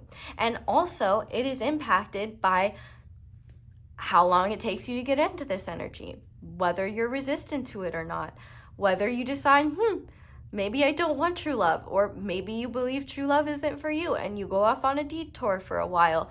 There are so many potentials that can happen here, and that's why it is so important for you to have union with yourself, because when you are in union with yourself, when you are in this state of wholeness and acceptance, not only can you tap into what all parts of you are saying. So for example, the parts of you that may be insecure or uncertain that are saying, maybe we're not good enough, like what if they don't like us? You can look at those and say, okay, well, even if they are true, I know that our true love would never truly believe that. And if it is true love, anything can be worked through. And I think that this is the thing here with this preservation. Whatever happens between the two of you in this lifetime, it is a lot less about, the semantics of it and more about the fact that this connection between the two of you is not ephemeral, it's eternal. What happens to you here is ephemeral. What happens to you on this planet is ephemeral. And both of you have a role in determining what that looks like for the both of you, whether you both believe in the idea of traditional marriage and choose to go down that path, or if you guys are, for example, I know I have some viewers that are polyamorous or non-monogamous. So for some of you, that's an acknowledgement of, this union for you could be both of you coming in and talking about, this emotional intensity, the love that you share, and where do we go from here? What's going to work for us? This is a lot about you recognizing that the human terms of your connection are up to the both of you. But it's going to be hard for the both of you to get there if you can't communicate about the underlying emotional intensity and be open and honest about your experiences with one another and your experiences of the connection individually. There's a lot of insight and power that will come from you sharing more openly with one another. And as a result, the intimacy that comes from you opening up to one another will be something that makes it a lot easier for you to create change and also to be able to sit in uncomfortable, energies and have uncomfortable conversations. Like if you have to have a what are we conversation, like if you're not in union with yourself, you might say something like, oh yeah, I'm totally cool with just doing XYZ, when in reality you're not and you don't want that. So the universe is not going to want you to have that conversation until you're able to say, hey, this is what I want. And for your person to be able to do the same, there needs to be a level of authenticity where you are open with one another and open about what you want, why, and are able to flow and listen and understand one another in a way where, you're not resorting to, falling into your ego or arguing or getting into more conflict. This enlightenment card is all about the both of you being in a place where you can sit in this difficult energy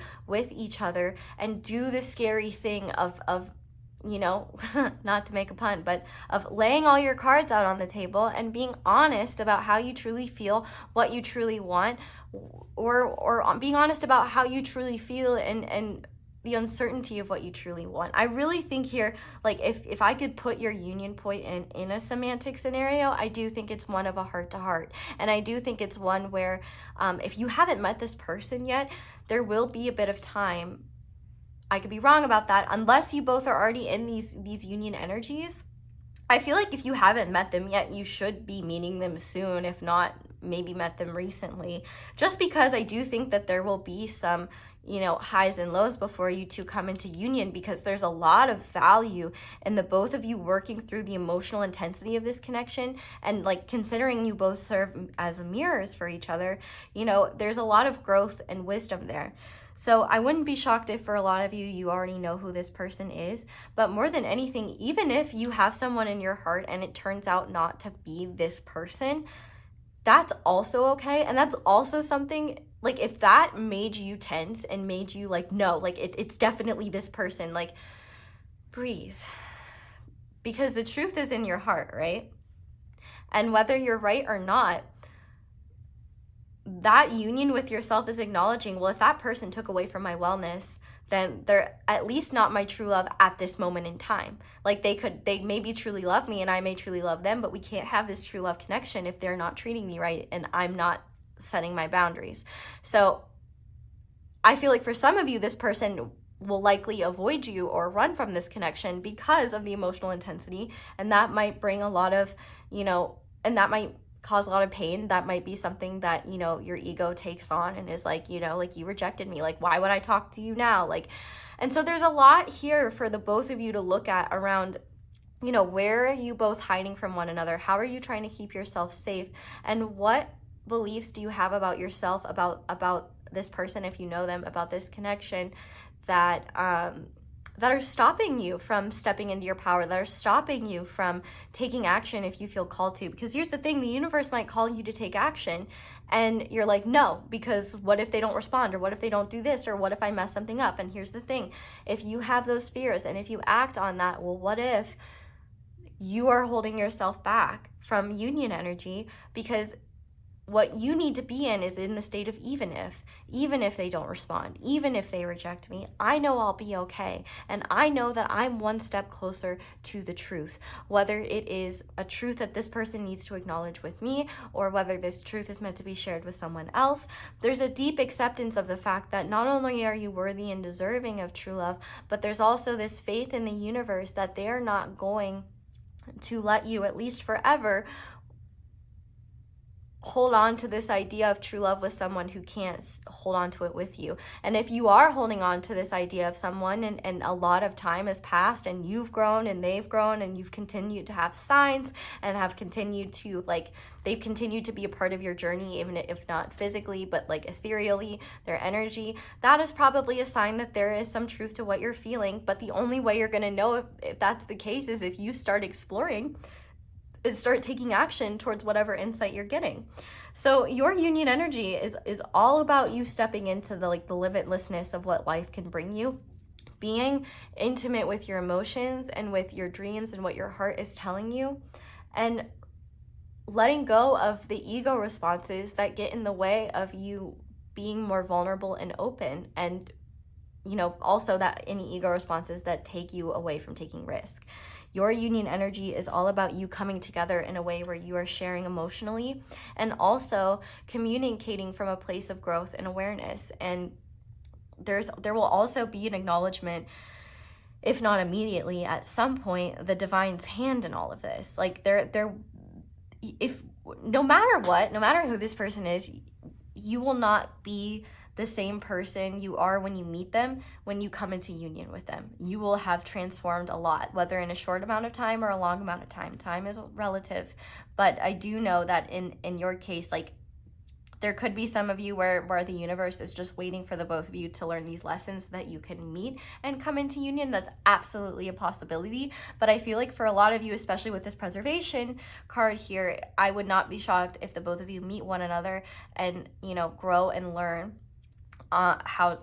Grow and learn in ways that help you come more into union with yourselves, and then that knowledge, that awareness, the skills that you gain, the tools that you gain, that's going to help the both of you come into union with each other and actually hold and sustain it in a way where the connection doesn't feel like it's on shaky ground or it's not sturdy. So with that being said, let's go ahead and get into the tarot now and start asking questions about your union energy, this person, and so on. But I will mention, if you are enjoying this video and you would like to, even though it is quite long, if you want to check out the extended, which if you are, thank you so much, feel free to do so. In the extended, we're going to be looking at things like what your person's current energy is towards you. So how far along are they on this process? Like, what are their feelings towards you? We're also going to be looking at why their love for you is true and why they'll choose you, what makes you so special. We're also going to look at a blessing you'll both experience as a result of union. We're going to get charms, and we're going to look at signs and any synchronicities, letters, numbers that are significant to your union. We're going to get channeled messages from your person's ego, from your person's heart, and from your person's soul, and kind of see where they're at with all of that. And we're also going to get guidance and reassurance about your union. They've been really long and really juicy, just as long and juicy as these free readings. So if you want to check that out, feel free to do so. But another way you can support me that's really useful is just leaving me a like or a little subscribe or a comment. Shout out to everyone who does that, and thank you to everyone who lets my ads play in the background, because that's also super helpful. But with that being said, let's go ahead and start by looking at how you can embody this union energy. So, Spirit, how can pile 1 embody this union energy? We have the 4 of Swords. So this is a lot about rest, which makes a lot of sense. So this is not only rest in a literal sense, but rest in a mental sense. If you're someone whose brain is constantly going a million miles a minute, one form of rest you need is mental rest. I also think that another way of getting into this union energy is just being in a state of reflection, a state where you are checking in with yourself and tuning into yourself. Like, it's a lot easier to disconnect and disengage from your needs when you're like really ungrounded, or if you're really focused on something, or, you know, if you're really worried about something. So I feel like with this Four of Swords here, this is just a lot about continuing with your healing journey and giving yourself ample amounts of rest. One, because your dreams might be quite powerful. I would also, before you go to bed, ask that the beings that love you unconditionally heal your body, mind, and soul while you sleep. I do that every single night. And I think that one thing that you need to do in order to embody your union energy is acknowledge the fact that sometimes it's not about doing, and sometimes it's just about being and resting into and settling into the moment. I think that there is a part of you that is very chaotic, and while there's nothing wrong with that chaos, there may be a part of you that feels like you need to be a completely different person in order to have union, or you somehow are not doing enough. And I think it's not that you're not doing enough, it's that I think you're not giving yourself enough rest, and you're not taking enough time to reflect on where maybe you're not prioritizing yourself, where maybe you're putting yourself, you know, in positions or in situations that, you know, don't contribute to your wellness. A lot of this is about wellness. And so I think, for one, if you're not sleeping enough, that is something that you need to do in order to be in union with yourself. I can give you some of mine. I slept 15 hours last night. So I'm like, I don't even know how you survive. Like, I need it. I also think that this Four of Swords, though, could just be about continuing to heal and continuing to just redirect yourself back to like a peaceful state. Because I think one thing that could also take you out of union energy is just fear and like fearful thoughts that you start to believe are real. So the more that you can like not consider those and just be like, okay, thanks for sharing, and move on, or, you know, restate what your fear might have told you in a more loving way. Like, I definitely think that will be more beneficial than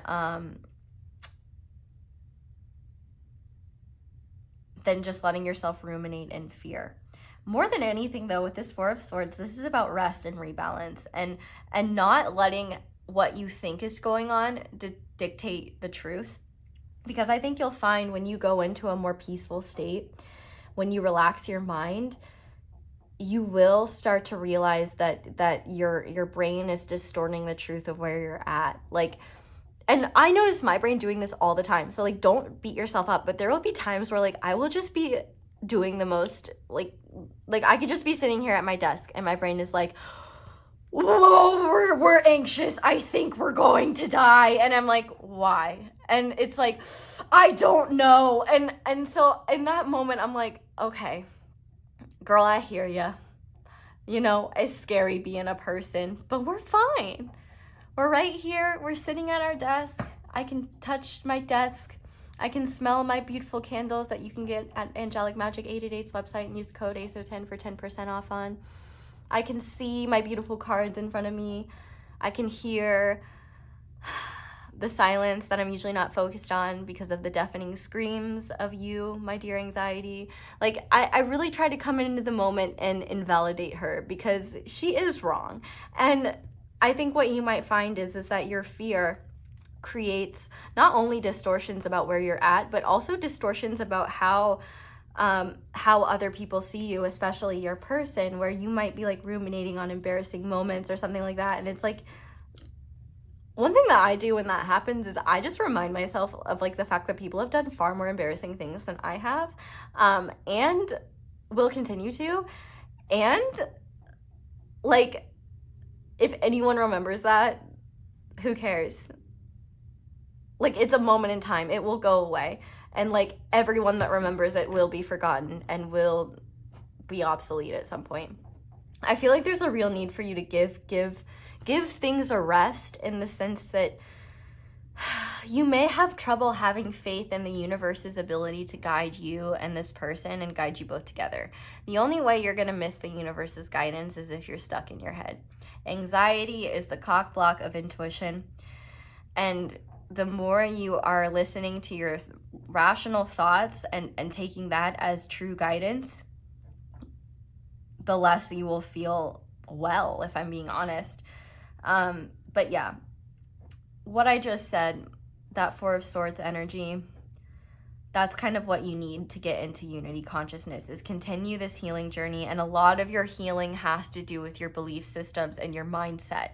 That, in fact, the mental body is the single most important element of your healing. And I would also pay attention to, you know, your dreams, in the sense that, do you have recurring dreams? Like, do you have, like, are your dreams primarily nightmares, or are they good, or are they neutral? Like, your dreams can really communicate a lot to you about where you're actually at.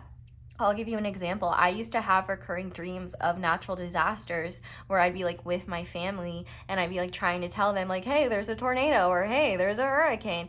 And they wouldn't listen to me, and they would just be like, oh, Madison, it's fine. And then I'm panicking because I'm like, no, we're all gonna die. And like, I'm like, and I'm like, oh my God, my family's like, they're not listening to me, and they're gonna get hurt. And, you know, and as I grew up, I realized that was like, that dream was, you know, probably, in my interpretation, a reflection of the fact that there was a lot of stuff going on within me that my family couldn't see, that was causing very real harm to me. But because they couldn't see it and I didn't know how to communicate it, it just went unnoticed. So my dreams were really, you know, symbolically showing me what was happening on the inside, and how I was feeling about it. But that awareness didn't come until much later in life. And so if you can start, like, you know, analyzing your dreams, there might be a lot of wisdom there for you. And if you can actually be less focused on what's actually happening, and be focused on things like how you were feeling in the dream, where your state is. I have a hard time giving guidance when it comes to dreams, because my dreams specifically are like very, very, very detailed. And like I said, I slept 15 hours last night. Like I dreamt a lot. Like, I do dream a lot, and my dreams are very long, very detailed, and they feel like I'm just going somewhere else, and they're quite exhausting. It's very hard to get things done in this realm, because it's like I go to sleep and then I do a bunch of stuff, and then I wake up and I'm like, shit, here we go again, back here, great. Which I've tried to get a lot more positive about that, but it's like, it's fucking exhausting. I'm not gonna lie. If you dream like I do, I'm sure you'll understand. But and so if you do dream like me, one of the reasons why I don't like to write down my dreams all the time is because the amount of detail that I like to go into makes my hand hurt, and I don't want to sit there for 2 hours and recount everything that happened in my dream. And I feel it's not worth it unless I can convey the depth of how I experienced it. So that's my thing. But one way that I've been trying to counteract that is to try and look at the main ideas, and also the feelings that I was having, and look at look at the details, and like what's not being said. Like, for example, let's say you and your person are in a dream, and you're in a crowded room, and they're across the room, and you want to talk to them, but you can't get to them. That might be, you know, a huge sign of where you're at, and the fact that there's a crowded room. Maybe society is in front of you. Society's beliefs are in front of you. You know, there could be so many things so much wisdom that your dreams have to offer that, you know, you may not be realizing. And also, if you partake in the Mary Jane, that will affect your ability to be in REM sleep. So if you stop that, you might have some really crazy dreams for a while. Or if you want to remember your dreams, you might not want to do that right before you go to bed. But it's also kind of helpful if you dream too much. Just letting you know. I'm not telling you to do anything. I'm not telling you to do anything. What I am saying is that your dreams are important, and I need to move on to the next question. So, Spirit, how can pile 3 maintain their union energy? We have the Devil card. So this is beautiful, actually. You're like, what? So the Devil card is all about you looking at what is chaining you to the material. What is chaining you to whatever keeps you trapped, whatever makes you not think you're limitless. Your union energy is all about anything that keeps you stuck to something that takes away from your well-being. With the Devil card here, the best thing that you can do is just always be aware of what is contributing to your wellness and what isn't. Do you have any addictions that are, you know, making it hard for you to prioritize your needs? I did something, like, I kind of realized, like, my phone is just becoming a huge problem. So I had to delete all of my social media apps off of my phone. Like I still have my accounts and stuff, but like I'm just not on there. I'm not scrolling anymore because it's just so bad for my brain and it makes me feel like crap. So even things that are normal, like pay attention to how often you're using them. You know, do you have anything that you feel attached to? And one of those things is true love. You know, if you're the type of person to be obsessive about true love or obsessive about, you know, your person, if you're attached to what they're doing and what they're thinking and how they're feeling all the time, it's going to be very hard for you to tune into your own state of wellness. So even that can be something that you need to detach from. And it's kind of ironic. It's like, oh, so I have all these deep feelings for this person, but I need to let go of them in order to come together with them. And it's like, yeah, because if you love something, let it go. And if it comes back to you, you'll know it's meant for you. With this Devil card here, this is all about you facing anything that keeps you stuck from a state of wellness, anything that keeps you limited and stuck in your experience, anything that makes you feel trapped, chained to, suppressed, or held down. That's how you'll know you're out of union energy, when you feel that way. But this Devil card is all about like the more you just pay attention to what takes you out of a state of well-being, what takes you out of a state of wellness, and take action towards, you know, changing those, that's how you can stay in there. But also with this Devil card here, another interesting thing is that if you're not in union with yourself, wherever you are out of alignment, like you're also going to be feeling this, you're going to have this gnawing feeling inside of you that you're out of alignment with yourself. And it's going to be this kind of, I'm trying to say this in a way that hopefully brings you comfort. Like you can't really escape your own union energy, because if you're out of it, you're going to be you're whether consciously or not, going to be obsessed with getting back there. Like you're not going to be able to let go of the feeling that something is off or that you're out of alignment, and like whatever that is going to help you get back. So yeah, I hope that makes sense. But let's see what fully takes you out of union energy. So Spirit, what takes pile 3 out of their union energy? We have the 4 of Wands, which is interesting because the 4 of Wands is a union card. So can we clarify this, Spirit? What is this 4 of Wands about? The 3 of Pentacles. Oh, okay, this makes sense. So what takes you out of union energy is anything that takes you away from yourself. In fact, anything that focuses on others' needs above your own. Which, of course, if you've that's not including people that you may be dependent on, who may be dependent on you. But with this 3 of Pentacles and this 4 of Wands, part of what takes you out of union energy is this desire to bring harmony and joy and happiness to people outside of yourself at the expense of yourself. But here's the interesting thing. I don't think really truly anything can take you out of union energy once you are in it, because it's going to feel so good. And by union energy, I mean union with yourself. Union with your person is just even better. This union energy for you is all about recognizing and realizing that nobody can take that away from you, and also that life is always conspiring to bring you back into union with yourself. Like you pretty much, like you can be in union energy right now by just acknowledging the truth of what you truly desire in your heart, you know, making sure that you're feeling well, and if you're not, doing what you can to get there, and trusting in the truth that this world is expansive. There's so much more to it that you can see, and that union is yours. Union is imminent. It's not a matter of if, it's a matter of when. The only thing that can take you out of union energy is the belief that you can't have it, or the belief that it's somehow outside of you or far away from you.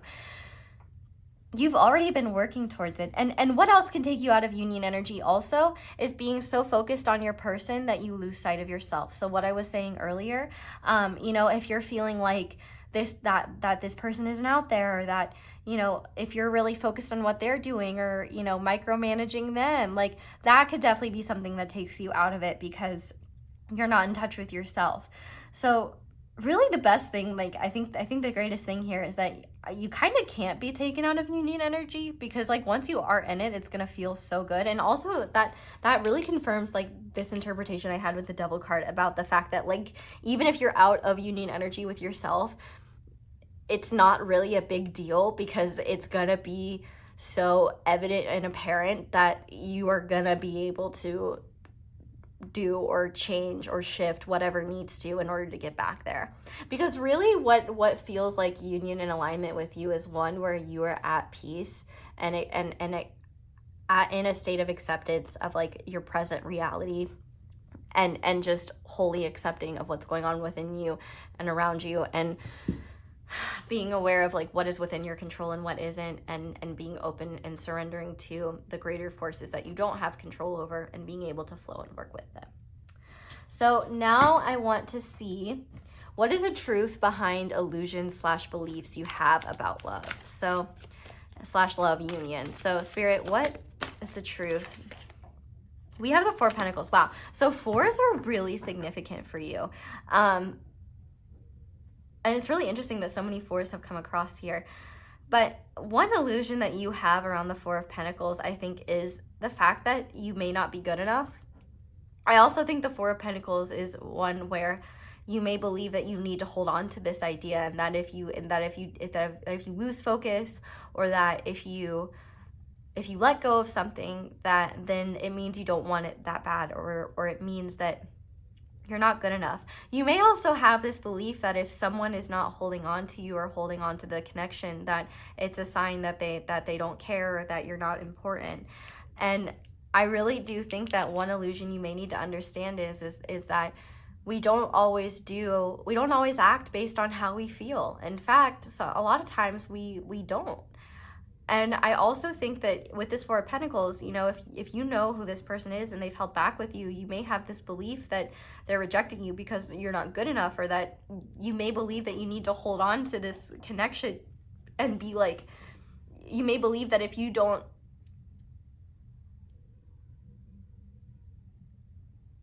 I just heard someone. Are they outside? It sounded like they were yelling. I don't know what they said though. I'm sorry, that distracted me. I know I was in the flow, but that really distracted me.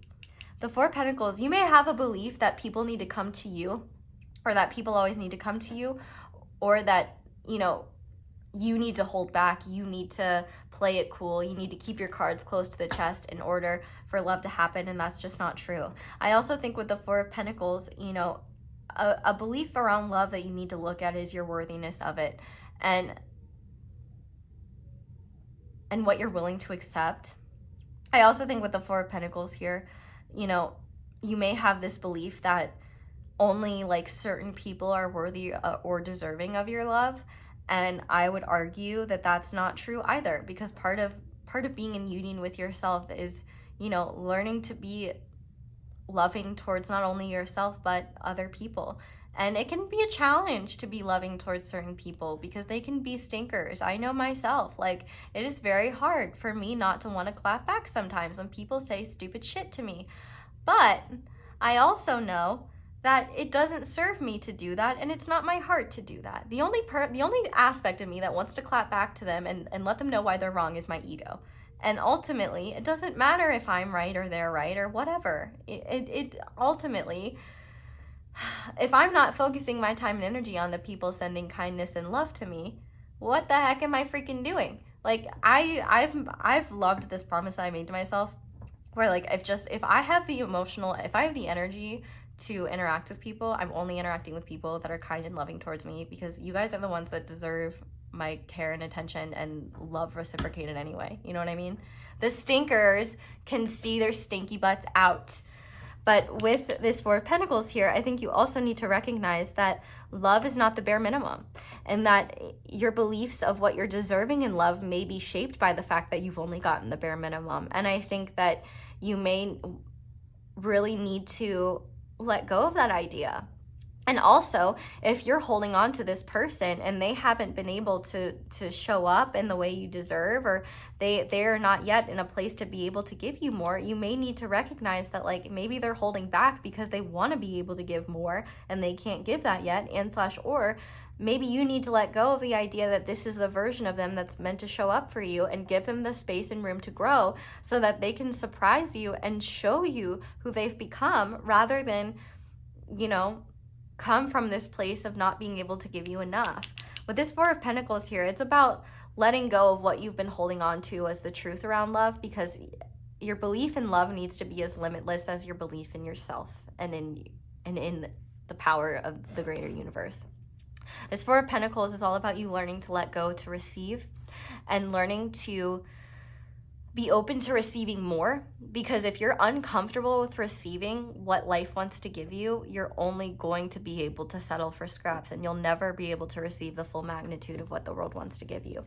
So now I want to get a message from your true love.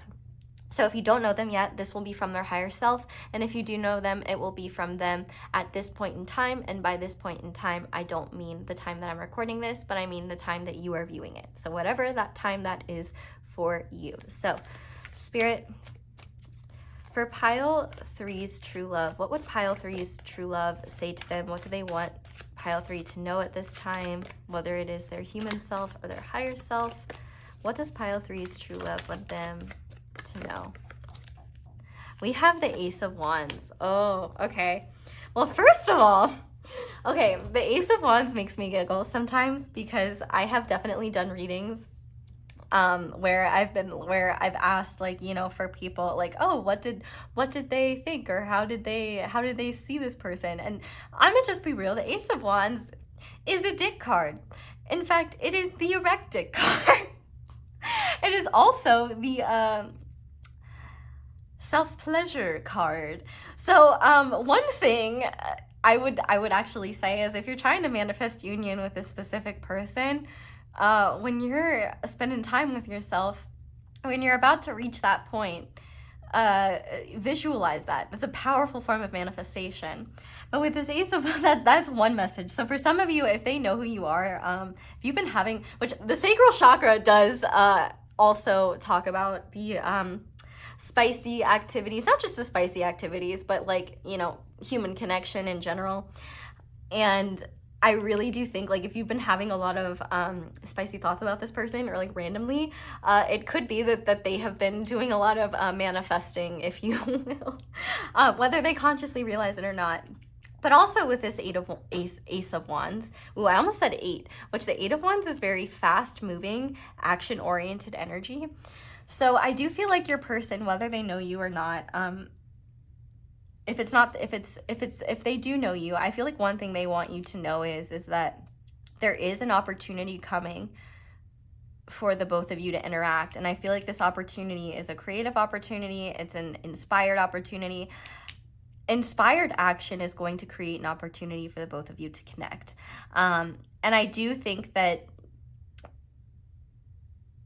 this will be like a light bulb moment. Like, this person could randomly reach out to you, or you could randomly feel the urge to reach out to them. And if that's the case, you'll feel it in a way that's like undeniable. You know, you might be fearful of doing it, but you're gonna do it anyway because you feel that urge. Inspired action is one where you feel the urge in a way where it's not just like, you're not like grasping at straws, but rather you literally feel this, like, I need to do this thing. It's like, it's as clear as like when you have to pee, I need to go to the bathroom, I need to go pee. Like, it's gonna be powerful enough that it's like, I need to go do that thing because I don't want to pee my pants. But in your case, it's like, I don't want to, you know, suppress this inspiration I have.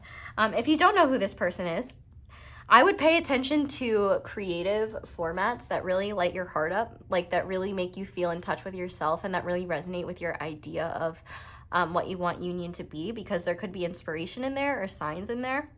But I also think that your person, if they do know you, they want you to know that like you've been a huge source of creative inspiration for them, and they're actually really excited and optimistic for what the future holds for them individually and with you. They do intend to take action towards you, and if they don't intend to, it could be that they want you to know that they're receptive and open to you taking action towards them should you get the inspiration. I think what's really interesting here is that it's less about who is taking action and more about who is willing to heed the call of what the universe is trying to tell the both of you. Because the fact that we have enlightenment and that sacral chakra here, you both are already connected. And even if you haven't met one another yet in person, you will be connected. You already are connected in the sense that like the love exists between the two of you. But like also, the energy of the connection itself is one where it's a powerful like mode of transformation, and the universe knows what it's doing with the two of you. Like there's a lot of universal guidance and a lot of universal input on how this connection unfolds. And I think the biggest thing is that you both need to have faith and trust in those inspired urges that you have, and be able to take action towards those. Because here's the thing, Eve, it doesn't matter what the outcome of the action is, because the preservation, like the connection is not going anywhere. Like the true love connection is not going anywhere, and everything is happening exactly as it should be. So if you take action and you're not happy with the results of that action, there's growth and wisdom in there. Okay, did I catch this person at a bad time? Or how did I handle their response? So like, let's say for example, maybe they surprise you and respond in a way that you weren't anticipating, and it sparks this heart to heart. Or maybe they respond and it wasn't what you were expecting and you're disappointed by that. I really think there's a lot of wisdom in you looking at how others' reactions to your action or responses to your action then dictates how you move forward. And if you're out of alignment, your response is going to be dictated by theirs. So you're going to take action based on what they do rather than based on what's true to you. So if you're taking action from a place of true alignment with yourself, it's not going to matter what the outcome is, because you're acting within your own authenticity. So if you miss this person, I wish we'd reconnect and just want to say, hey, I've been thinking of you.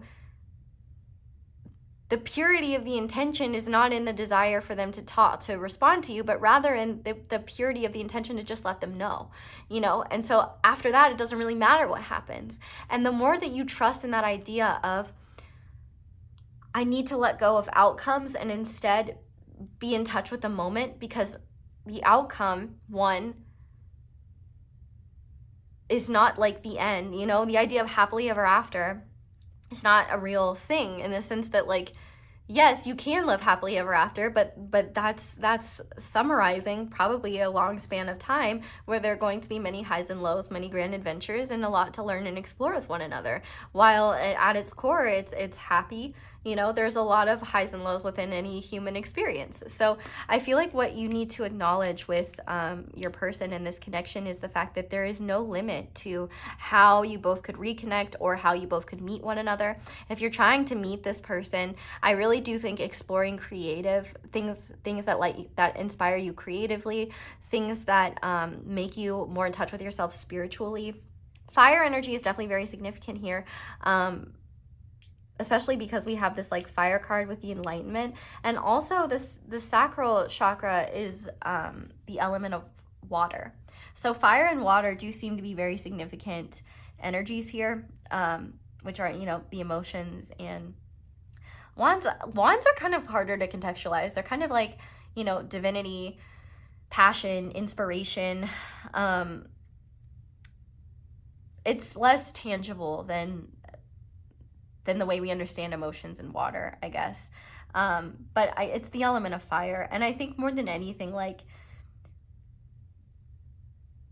the light of this connection and like the fire in both of your hearts for one another is going to be something that's kind of unmistakable. And I think, in fact, when you first meet one another, and if you've already met them, you'd probably agree, like, there is this real, like, fear of interacting with one another because of just the intensity of things that are happening. And for your ego, it might feel like your ego is being set on fire, because you really have to battle against being honest and being how your ego perceives safe.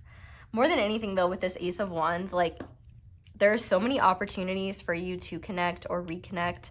I also think that, like I said, you're a huge source of inspiration for them.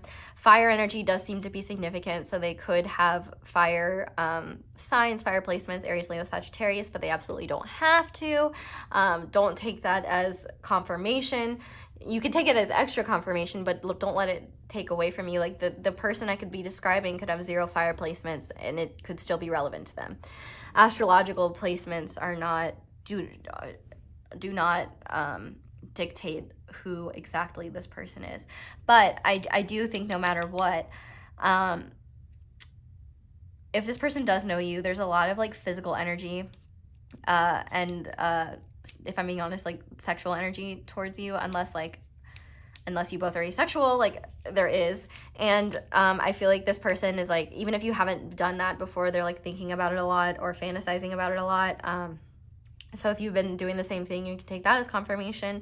But I also think with this 8 of Wands, I keep saying 8 of Wands. Okay, so trust any inspired action that you take, and also, don't continue to trust in your truth. Because the thing is that like with this preservation card, like even if this person needs time to integrate something, even if you guys do have periods of not talking to one another or misunderstandings, like those can be healed and worked through, and there's a lot of growth to come from those.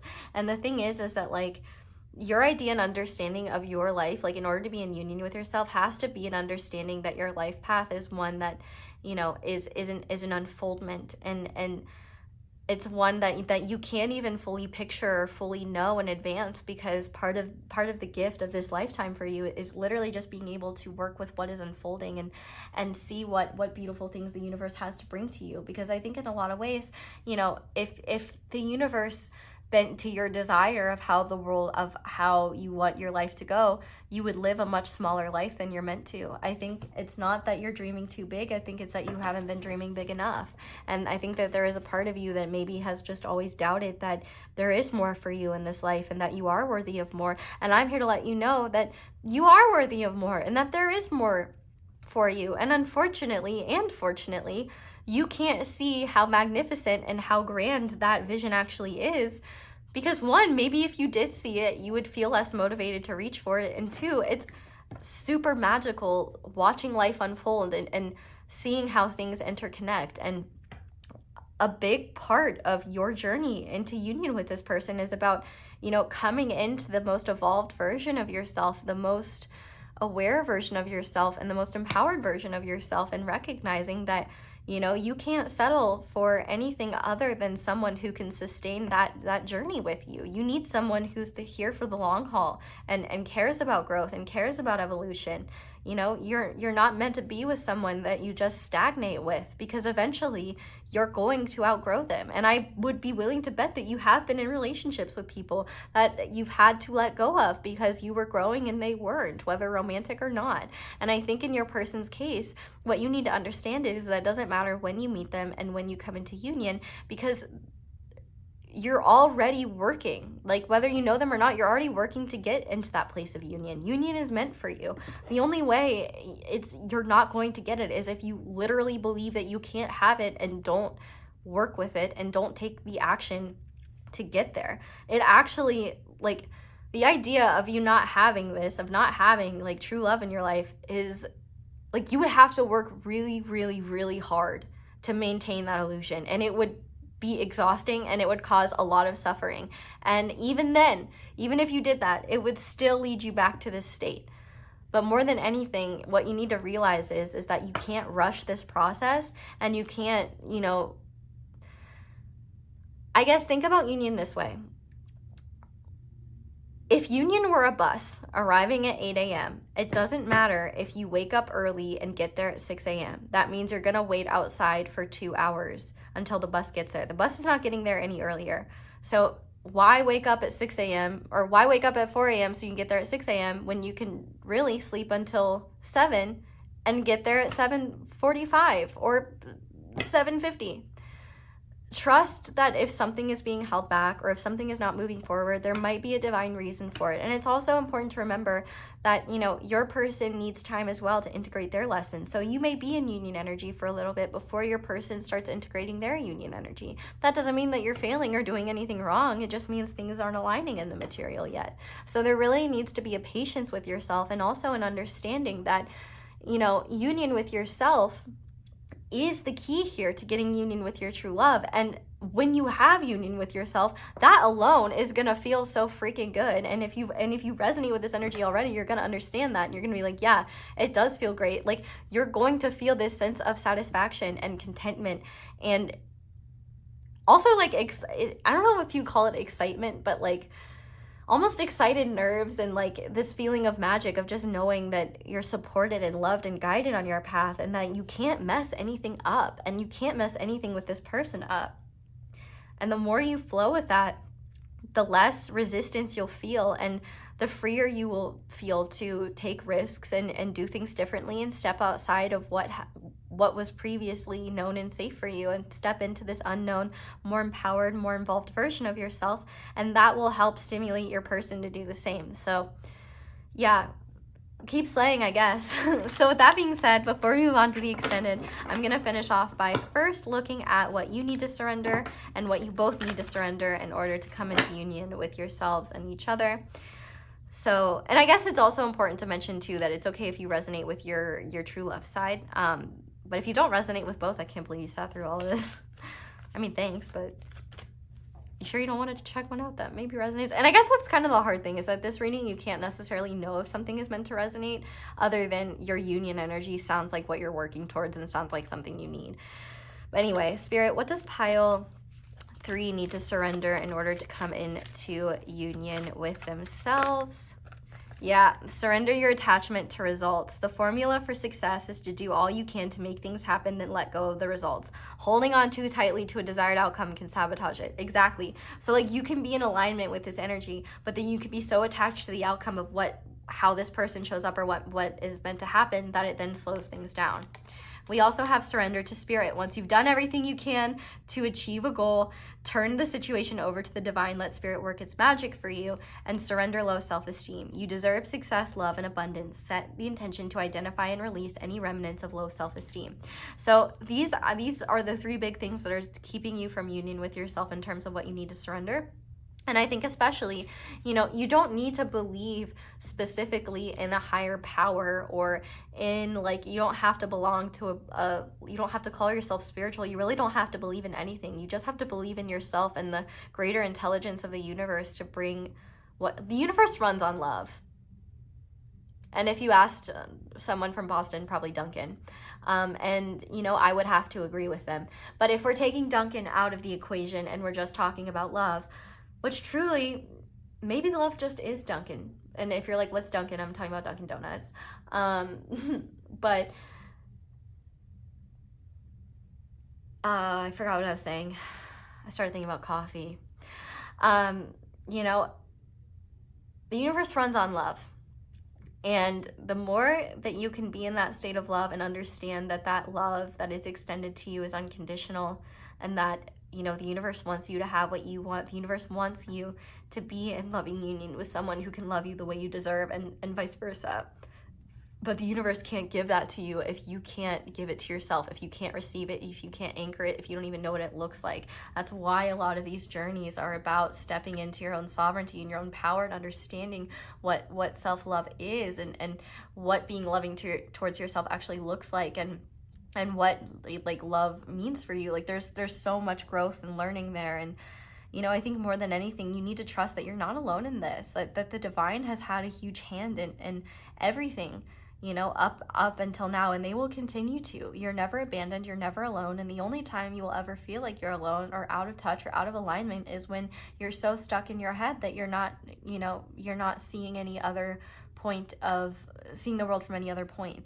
You know, your mind is the most easily distorted, and your mind is what you want to protect more than anything, especially in this day and age. That's exactly why I deleted my social media apps. You really need to be careful of what social media apps are doing right now. Like the fact that like there's TikTok on basically everything now, it is rotting your brain. Like, I guarantee you there are plenty of people that were sitting in this reading and they couldn't sit through it, at least not all the way through, because they just can't sit with that long form content. Well, there's some people that just can't sit with long form content, and that's absolutely okay. And truthfully, part of the reason why I make these readings as long as they are, because I don't want children here. They're not going to last that long. And I don't want people that don't have the attention span to retain this information in the first place. But it's really scary. And there's a lot of manipulation and distortion and fear messaging in those apps, and it doesn't serve you. You know, you need to pay attention to how that stuff makes you feel and how it affects your perspective, because there's a lot of really, really, really distorted belief systems that are being shared, not just in short form content, also in long form content. But short form content, you know, is especially, you know, guilty of spreading misinformation, spreading hateful things, and, you know, not being honest or accurate. Also, just the amount of AI and like extremist rhetoric is just, it's scary. So make sure you're not like getting too consumed by, you know, especially internet things, because that can really affect your mood and your well-being and, you know, your connection with yourself. But what do both Okay, so for both you and your person, what you both need to surrender is surrender to your full power. Your life is calling for you to step into your full power rather than playing it small. So you both need to do that. And surrender your need to always be right. Give others the gift of letting them be right. Be yielding, not rigid. This will help resolve conflicts and improve your relationships. And on the back of the deck for both of you, we have surrender to complete healing. Open fully to the loving, compassionate forces of the universe that support your physical, emotional, and spiritual healing. So yeah, you both are in this state of like, when you come together, like your union, like that is a beginning for the both of you, where now it's like, okay, now we are unfolding in a together rather than separately. Like, and you know, and what I was saying earlier about like, you know, if you guys are meant to be at a distance physically for a period of time, if you are accepting that and not trying to question it and rather working with it, like that is even a form of being in union with the connection, like I was saying earlier. But if you're in denial of it, if you're chasing the connection, or if you're running from it, like that's not going to feel the same as like detached acceptance. So that wouldn't technically be union. But like if you are accepting of where you're at and just open to what this moment in time is trying to communicate to you, like that is even a form of you being in union with yourself and the connection. But with that being said, you guys got a ton of these surrender cards, so it seems like there's a lot for both of you that you've needed to surrender. And I think the more you can do that, the more you will realize where you've been holding on, you know, to things that aren't serving you. But I'm going to ask the same thing now with these ego cards. So Spirit, what does pile 3 need to surrender, or what does pile 3 need to forgive themselves for when it comes to their ego? How does their ego, you know, keep them from unity consciousness, which is really what union energy is? We have, I forgive myself for taking from others when I am concerned that I may not have enough for a future moment in time. I choose to believe that I am constantly being moved towards what is meant for me, and life's unconditional support is not only unwavering, but also unending. So even if you don't feel like you take from others when you're concerned that you may not have enough, and also I want to say, like with this is not calling you a narcissist.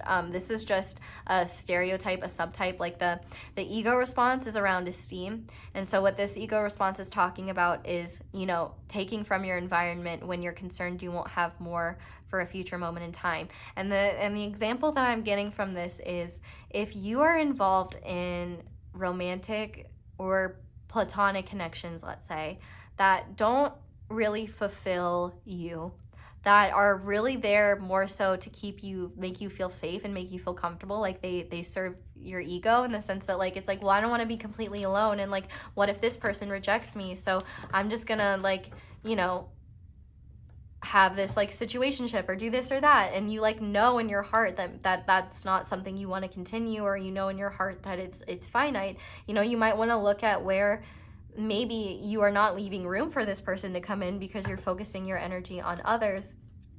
But also, I think that, you know, this could also be about holding on to things that aren't meant for you, because it's like quite literally holding on to scraps when Spirit's trying to lead you to a feast. So if you're holding on to a situation or a person that isn't serving you, so, you know, if a lot of what I was talking about, you had a person in your heart, in your mind and in your heart as I was talking, but they didn't fit the description of someone who's transforming. They didn't fit the description of someone who's interested in growing. They didn't fit the description of someone who is willing to change or willing to be open. You know, you might want to maybe look at how you're holding on to that and denying yourself something more. I also think you could be holding on to past versions of yourself and trying to like maintain like former states of being out of fear of like taking the next step further. I don't know. I guess take that one as it resonates, but I didn't want you to look at that and like be offended and think that that's what the card is calling you. Absolutely not. It's just more about like, you know, out of low self-esteem, you may be holding on to people or situations that bolster your ego, but don't really fulfill you on a deeper level. So, you know, if you have a situationship with someone that maybe, you don't want to have a future with, and maybe they like you, but you're humoring the situation because you're afraid of being alone, like that might be something you may need to look at as, hey, maybe that's unfair to that person, and if you haven't been truthful with them about your intentions, maybe you should. And if they still want to continue the relationship, so be it, but at least you're coming at it from a standpoint where you're not being like, where you're not withholding anything. Does that make sense? But yeah, take that as that resonates. But what else, Spirit, what do pile 3 and their person both need to forgive their egos for in order to be in union? What ego response do pile 3 and their true love need to heal in order to be in union? Okay, we have, I forgive myself for feeling as though it is not safe for me to step out of line and be seen. I choose to believe that when I step out of what is familiar, I am able to playfully explore the different dimensions of my being so that I may discover a more authentic version of myself. Yeah, so this is all about you both going outside of your comfort zone and taking action outside of your comfort zone, because it's clear that both of you may be avoiding one another, or at the very least avoiding conversations, or you will in the future, out of fear that it's not safe to be honest about that, or it's not safe to do that. So I really do think the more that you both can realize that your emotions are valid, you are valid, and you deserve to be seen, you deserve to explore, because truthfully, some of the things you might think you want right now, you might come to realize you don't, and you may come to realize that through growing and exploring with this person. Like there's so many secrets in your life that you're going to uncover in the perfect time, in the perfect way, that are going to expand your understanding of who you truly are. And when those moments happen, you're going to be really grateful that life didn't bend to your will, and rather you surrendered to life's flow, because life has a much more ingenious and divine and incredible plan for you than you could ever realize. So one more deck of guidance before we move on to the extended. What we're going to ask now is the lesson in love that you need to learn in order to be in union with yourself, and the lesson in love you both need to learn in order to be in union with one another. So, Spirit, okay, your lesson in love is harmony. You are able to feel a loving, balanced connection with everything. And this harmony is a lot about you, which makes a lot of sense. Being in harmony with all parts of yourself and flowing with what is and finding that balance. I think that is a perfect representation of that state of wellness, like a natural sort of harmony of all these different parts of you and flowing. Like not everything needs to be perfect. You don't need to be completely satisfied in every moment, but there is this inner peace and acceptance of what is, and a knowledge of like wherever you're at, you're accepting of that. So for example, if you're exhausted, taking the time to rest, because that's what's going to contribute to your wellness, even though you may feel guilty and feel like you should do more. And that's when you say, that's not my truth. And I know that someone who loves me would never want me to like push myself to the brink in order to get something done. And that's also why employers should not be allowed to call themselves families, because they don't care about your well-being. They care about money. Anyway, what lesson in love do both pile 3 and their true love need to learn in order to come into union? And for that, we have release. You have the ability to give over unwanted energies to the loving forces of the universe, which is so huge because this is exactly what I was saying about letting go to receive.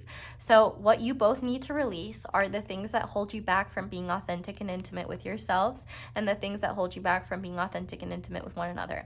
Obviously, some of this guidance is not going to be helpful until you've actually met them, but hold on to this video because once you have, I feel like you will find it very helpful to know these things. But the biggest thing to know is that whatever you don't want, the ability to give over unwanted energies to the loving forces of the universe, the more you can release that and release the need to understand it or the need to control it or the need to fix it, the sooner you can flow into solutions and flow into answers and also flow into union. Like everything that needs to be released is anything that isn't compatible with, you know, the life that you're meant to lead, the life that contributes to your wellness and the life that contributes to your true love's wellness. And more than anything, it's like you need to release the need to know how and when, and just know that it will, and in the perfect time, in the perfect way. And the more you listen to what your own inner world is telling you and flowing with what is, the more you will naturally come into alignment. And whether you're meant to take action, they're meant to take action, spirit's gonna set something up, it will happen. I will tell you, I have had so many weird experiences where I haven't had to do anything and spirit has brought me exactly who or what I needed in that moment. So really, the more you can trust and acknowledge that spirit's got your back and that you are not alone, you're not in this alone, the easier it will be for you to focus on what is within your control and take action from a place of empowerment rather than a need to feel like you're proving that you're worthy or feel like you're striving for something that it has already always been yours and the universe has been trying to show you that. So, pile 3, that's where I'm going to leave this reading. Oh my goodness, another hour and a halfer. Thank you guys so much for watching and for letting me read for you. And thank you so much for letting my ads play in the background while you do something else, because that is one of the simplest and easiest ways to show appreciation and support for my channel. So thank you to everyone who does that. Thank you to everyone who goes and checks out the extended. I will have that link down below. It's gonna be really fun, so I really hope you meet me over there. If not today, I would love it if you came back and did another time. So feel free to do that. But if you'd like to support me in other ways, you can, like I said earlier, like this video, comment down below, click that subscribe button, press the notification bell to be notified whenever I upload a new reading. You can ignore the fact that I burp so much. Thank you. You can check out my merch, my social media, which is basically just Instagram. And I think that's it. So that's all I have for you guys. I really hope that this reading was helpful. Thank you so much for, you know, sitting with me and letting me read for you and letting me share this beautiful reading with you. I really hope that it was useful and it gave you the information that you needed. And I hope you come join the fun with me over in the extended. But that's all I have for you guys. So thank you so much for watching and for letting me read for you. I hope you all have a wonderful day or night whenever it is that you're watching this video. And I hope you'll come back and see me again soon. Bye! Hi there, pile 4. Welcome to your reading and thank you so much for being here. If you guys chose the Pyrite and Quartz stone and the Weaver Tarot Rose edition, this is going to be your reading on union with your true love, how to get it and how to get there. Well, not only with your true love, but also with yourself, which you should also be a true love. So, yeehaw. Okay, so if you are confused at any point in this reading, please go to the intro. If the intro confuses you more, then just try to power through. You may need to digest this in multiple parts. It is a very long reading. But we're going to go ahead and start by looking at your union energy, which is the energy you must embody in order to be in union with yourself and thus bring about the energy of union with your true love. So your union energy with yourself is the throat chakra with healing. I know that looks like it would be third eye, but in this deck it is the throat. We have my love is limitless. We have I love you, babe. And crown chakra with presence. And I also like that it says the number is 24/7. I think that's really cute. Also, I may take my time in this one. I know that sounds crazy after like already, you know, those taking so long, but since you're the last group, like I've really got nothing left to lose.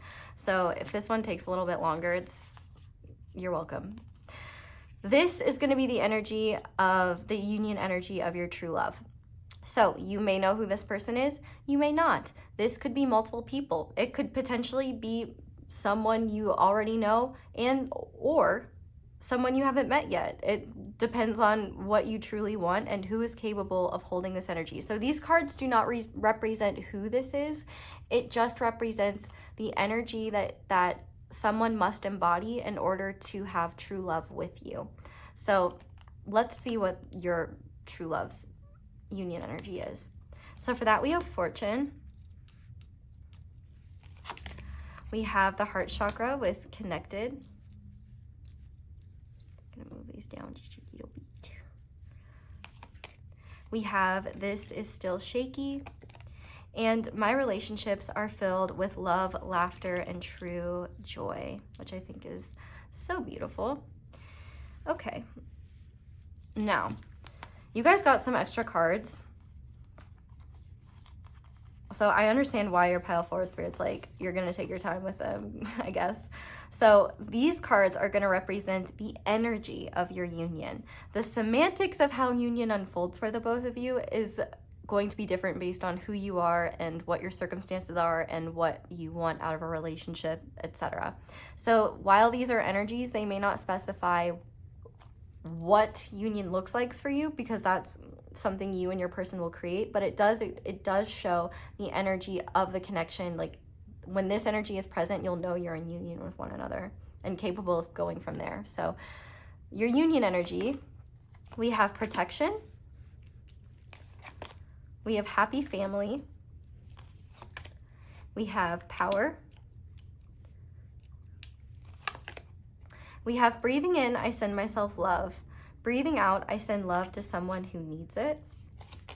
We have intuition, which is the third eye chakra in this deck. And you can tell because 32 is lower than 40. But intuition. And I follow my passion and explore what lights up my soul. So I'm going to move these just so that it's more clear who's who. Now, if you resonate with your person's side, feel free to take that, but your union energy is important. And how much, can you hear the rain? I don't know about you guys, but I just love the sound of rain. I hope you guys enjoy that. Your union energy, depending on how much you resonate with it. Am I recording? Oh, okay, good. I got very afraid for a second. I was like, oh. Your union energy, depending on how much you resonate with it, is going to determine how close you are to union with yourself and grounding union with your person. So I love your union energy. This is very beautiful. And in fact, I would not be shocked if for a lot of you, you're very close to this or already in the process of this. It seems like for a lot of you, you either know who this person is, or when you meet them, it will be very clear to you, like, that you love them. Wow, it's raining really hard. This is some very, like, I really want to go outside and, like, be very Hillary Duff, like, Coming Clean. I'm hearing that song right now. But your union energy is a lot about focusing on your healing journey and recognizing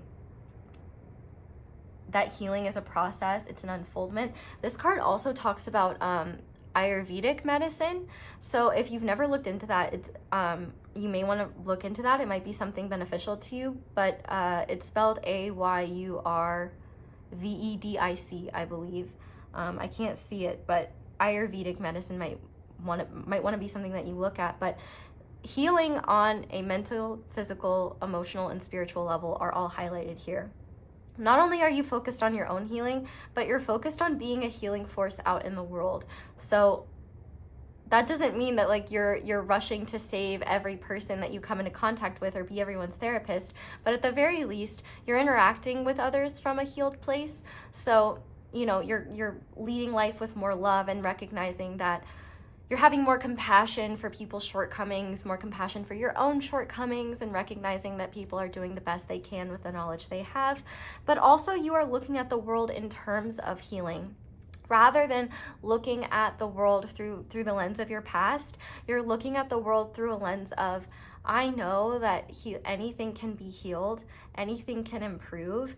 And the further along you are on your own healing journey, the more you'll realize that there really is nothing that can't be healed.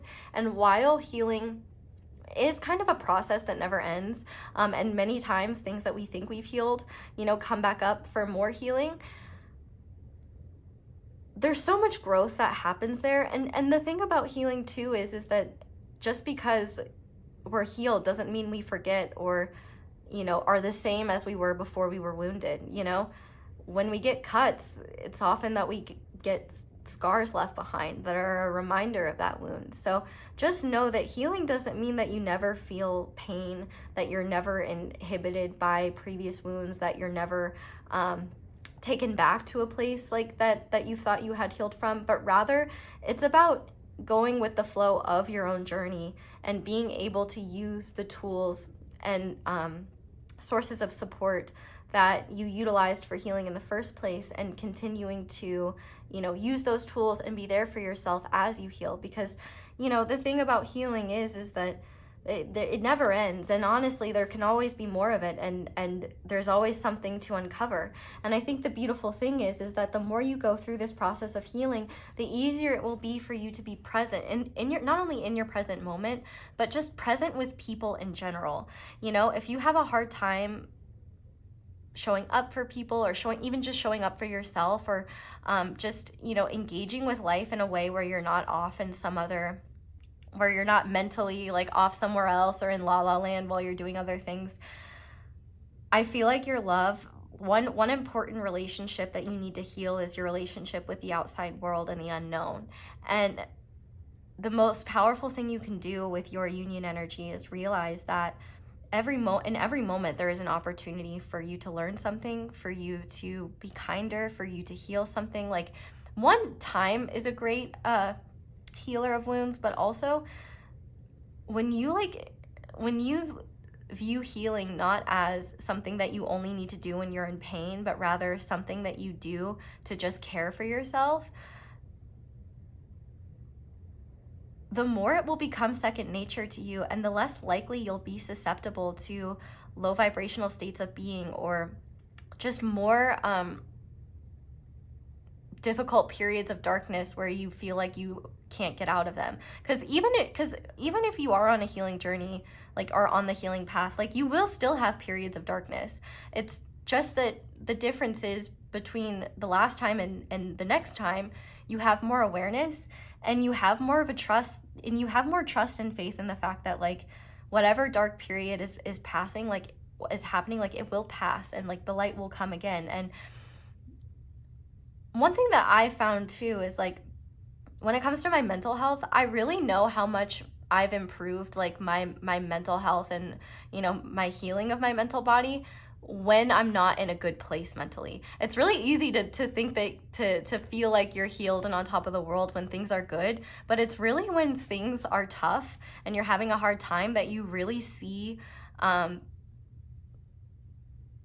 you really get the most out of the work you've done, because you are able to revisit a place and not be in as much of a debilitated state as you were the time previously. And you're able to see where you've grown, and you're also able to recognize that no matter how tough it is, you have more solutions available to you, and that you will move through whatever is happening. And also, that just because you're going through a hard time or a dark time doesn't mean you're any less loved, doesn't mean that you're doing something wrong or that there's something wrong with you, but rather it is a great act of self-love to be present with ourselves when we're experiencing darkness or fear or uncertainty or frustration. Just the same way it's an act of self-love to be present during the joyful moments, because that's incredibly important. If you can't be in the present moment with positive experiences, then you're going to look back on them and yearn for them in nostalgic ways, and forget the fact that when you were there in the present, you were off in the future wishing that something were different.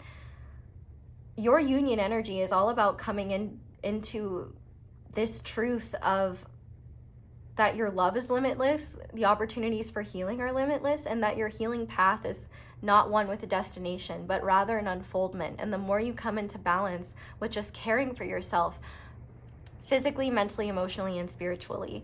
The only one that I would say is negotiable is spiritually, just because like you don't need to have a spiritual connection in life in order to have love, in order to, have a fulfilling life. It's only if you feel the need to have a spiritual connection with the world, which if you are drawn to these things, it's likely that you will, that's important. But healing happens on so many different levels, and you don't have to be healed. You just have to be in that process of healing and recognizing that things can evolve, things can grow, things can change, and people can grow, people can mature, and people can heal. And, relationships can heal, environments can heal, even the earth can heal. Like, everything can heal if we give it time and space, and also if we, put effort into it and truly believe it. Like the placebo effect. All the time, I hear people say, how do I know something's real or if it's just the placebo effect? And it's like, the placebo effect is real. It's proving the power of the mind.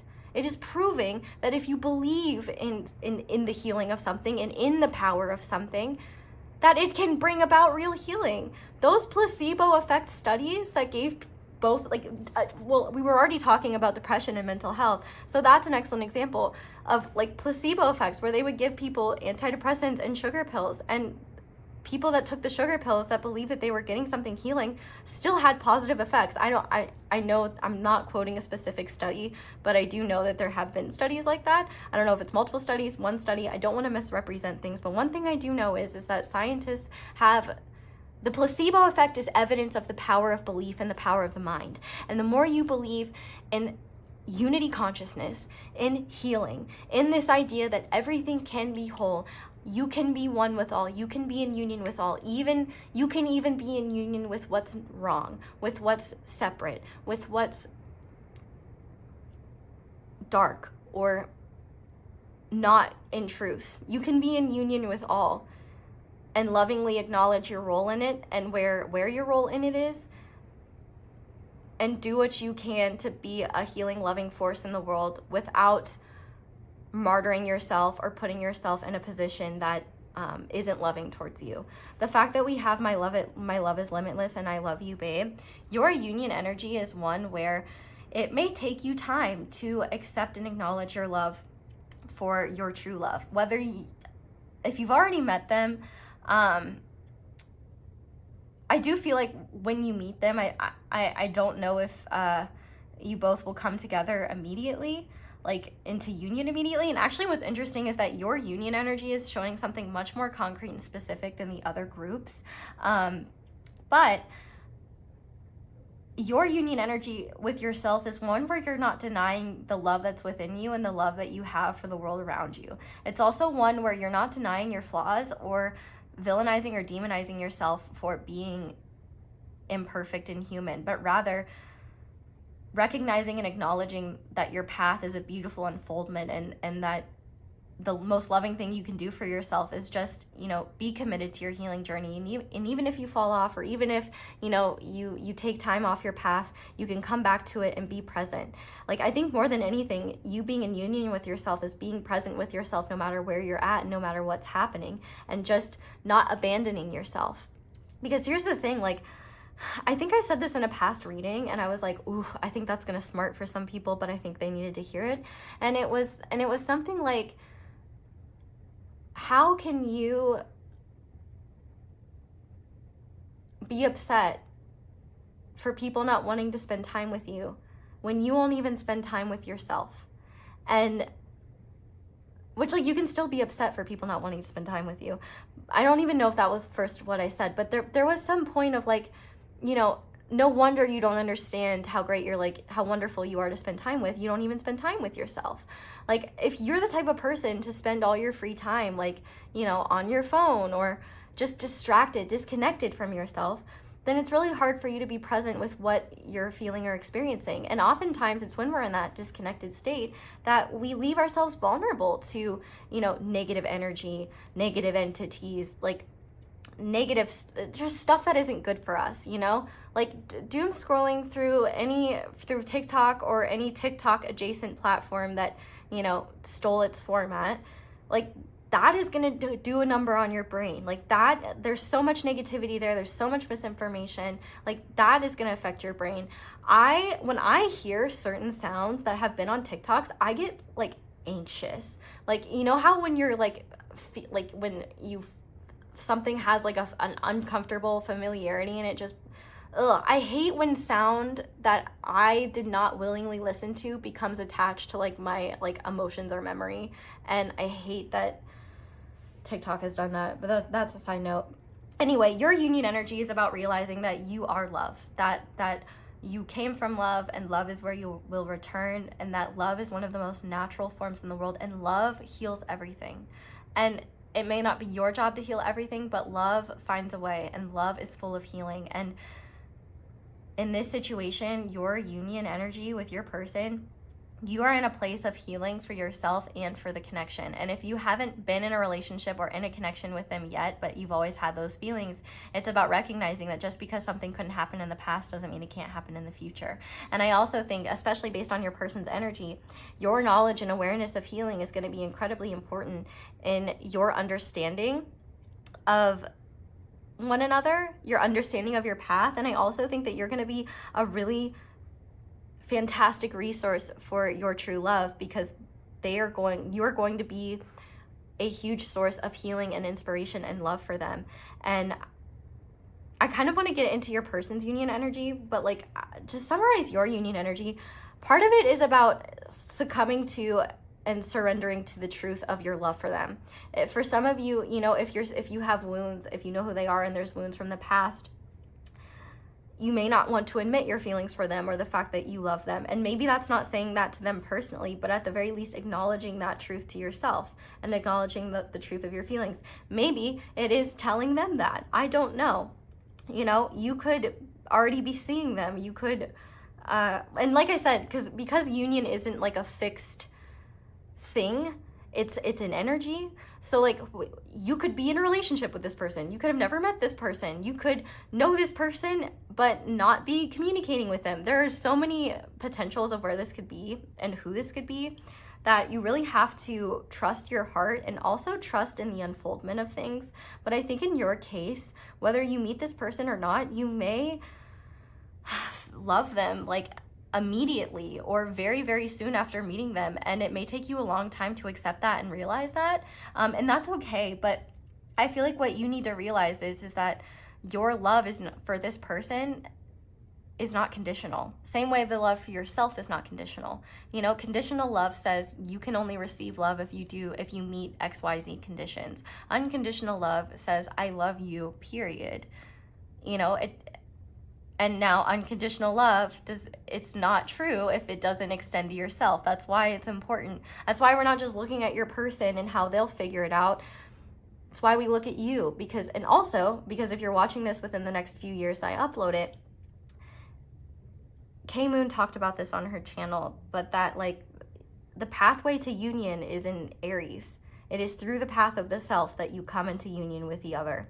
And for you, your union energy is a lot about coming into union with all that is and recognizing the love within you, and that there is love around you everywhere, even in the darkest places. And it may be hard to see it, but the more you are in presence with yourself, like just being present with yourself and being present with yourself through your challenges and taking the time and energy out of your day to check in with yourself, to set up systems and routines, or you know, make the changes necessary that are going to bring about healing for whatever you're needing. Like for me, for example, I deleted my social media apps. Like I mean, I have my like accounts, I'm just not on them because I realized like I was damaging my brain, and like it was inhibiting my ability to read for you guys, because like all my brain power is being sucked away by this like soulless doom scrolling profit machine that is just designed to hook your attention and suck out your soul. You can see how I feel about that. That's why I'm so resistant to making them. Also because universal wisdom cannot be condensed to a minute. And if you condense me to a minute and only give me that long, then you're not ready for it, with peace and love. But you're ready for it because you're here and you're sitting through me and my rambles, and you're healing any frustration that you may have over my inability to just get to the point. Thank you for that. So let's talk about your person's union energy. Their union energy is one that I actually really love. Their union energy is one of showing up despite not being certain of what's to come, of what's going to happen, and of what they need or what they want. Apart from the side of that they want you, they want this union, but they're very afraid of that. And I think that part of that fear comes from past wounds. It could come from the fact that, like, if you have history with this person, they may be afraid of hurting you, or they have a hard time forgiving themselves for the past, and they may feel like uncertain if they can sustain this. I can tell that there's deep love and care, like, on both ends here. And if you don't know them yet, like, just because you haven't met them physically doesn't mean that your souls don't feel that and your hearts don't feel that. Like, trust me, you don't need to meet each other physically to know in your heart that the other is out there. And I think especially in your person's case, they've denied themselves a lot of joy and a lot of connection with others because, one, they may have not loved themselves and felt unworthy, and two, I think a lot of their worth is based in the material. And the fact that we have this fortune card here, part of their union energy is about recognizing and realizing the value of, one, their connection with you, and two, the value of themselves and the value of the intangible and the value of connection in general that is heart-centered and loving and uplifting. But three, there will be a material gain when this person is ready to come into union, because we have 2 5s here. Your person has a literal 5 and the root chakra here, and you have a 32, which is not the number 5, but in numerology, not regular math. I don't fuck with regular math. Don't bring regular math into my conscious awareness. 32 reduces to 5 in numerology. So you both have 5 energies. 5 is the energy of change, transformation. And for you, your transformation is one that is more gentle and also more broad, in the sense that if we reduce 3 and 2, 3 is the Empress card, 2 is the High Priestess. Your process of healing is one that's both on a material, like, it's on all levels. It's not just on one. And there's more of a balance here. So the changes that you're going through are going to be more subtle and seen when there's opportunities for what you've healed to be tested, or when you reflect. I also just think you'll find that you're able to handle and sustain much more challenging experiences, energies, and situations than you were in the past, and also with a lot more tenacity and strength and courage.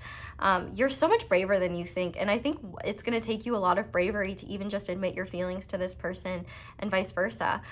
With your person, they are going to experience material change in the form of fortune. They're also going to recognize that you are tied into their destiny in some way. This fortune is also about them recognizing the value, tangible and intangible, that you bring to their life. They are going to no longer be ignoring the connection that they feel to you, the connection that they feel to their heart space, and also part of their coming into union with themselves is realizing that if their relationships are not filled with love, laughter, and true joy, then they're not meant to stay in their life, and they're not valuable enough for them to keep holding on to. So for your person, there may be a process of removing certain people from their life, or, they may go through a lot of change at once, because I almost wonder if for some of you, this person has a very tangible goal that they need to meet before they can feel good enough or have enough self-esteem to come towards you. But I also think that this union energy for your person is about recognizing that they don't need to be perfect and that they don't need to be sure of what's going to happen in order to face you. I feel like they will realize that like their union energy is going to be one where they can no longer deny what their feelings are telling them, and they can no longer just run away. They know that they need to explore this, and with some sort of material foundation that they have been working towards for quite a while, that's going to be what helps give them the courage to step into the unknown. The fact that we have this is still shaky with this like House of Cards here, I really do think that this is a powerful representation of how you don't need to be fully healed or put together or perfect in order to come into union or be in union with yourself and to have true love. You just need to be willing to try and be willing to show up and step up and take that risk. And I feel like for your person, their union energy is a lot about realizing what relationships truly matter to them, what is most important to them, and what they treasure and value. I feel like they will definitely be kind of uncertain. And I feel like in your case, that's why it's very powerful and very important that you're in this place, that you're in this healing energy with yourself, where you're in that mindset of anything can be healed, anything, like, you know, with healing communication, with kind communication, with compassion, understanding, you know, we can get a lot further than just with accusations or, you know, playing the blame game or whatever.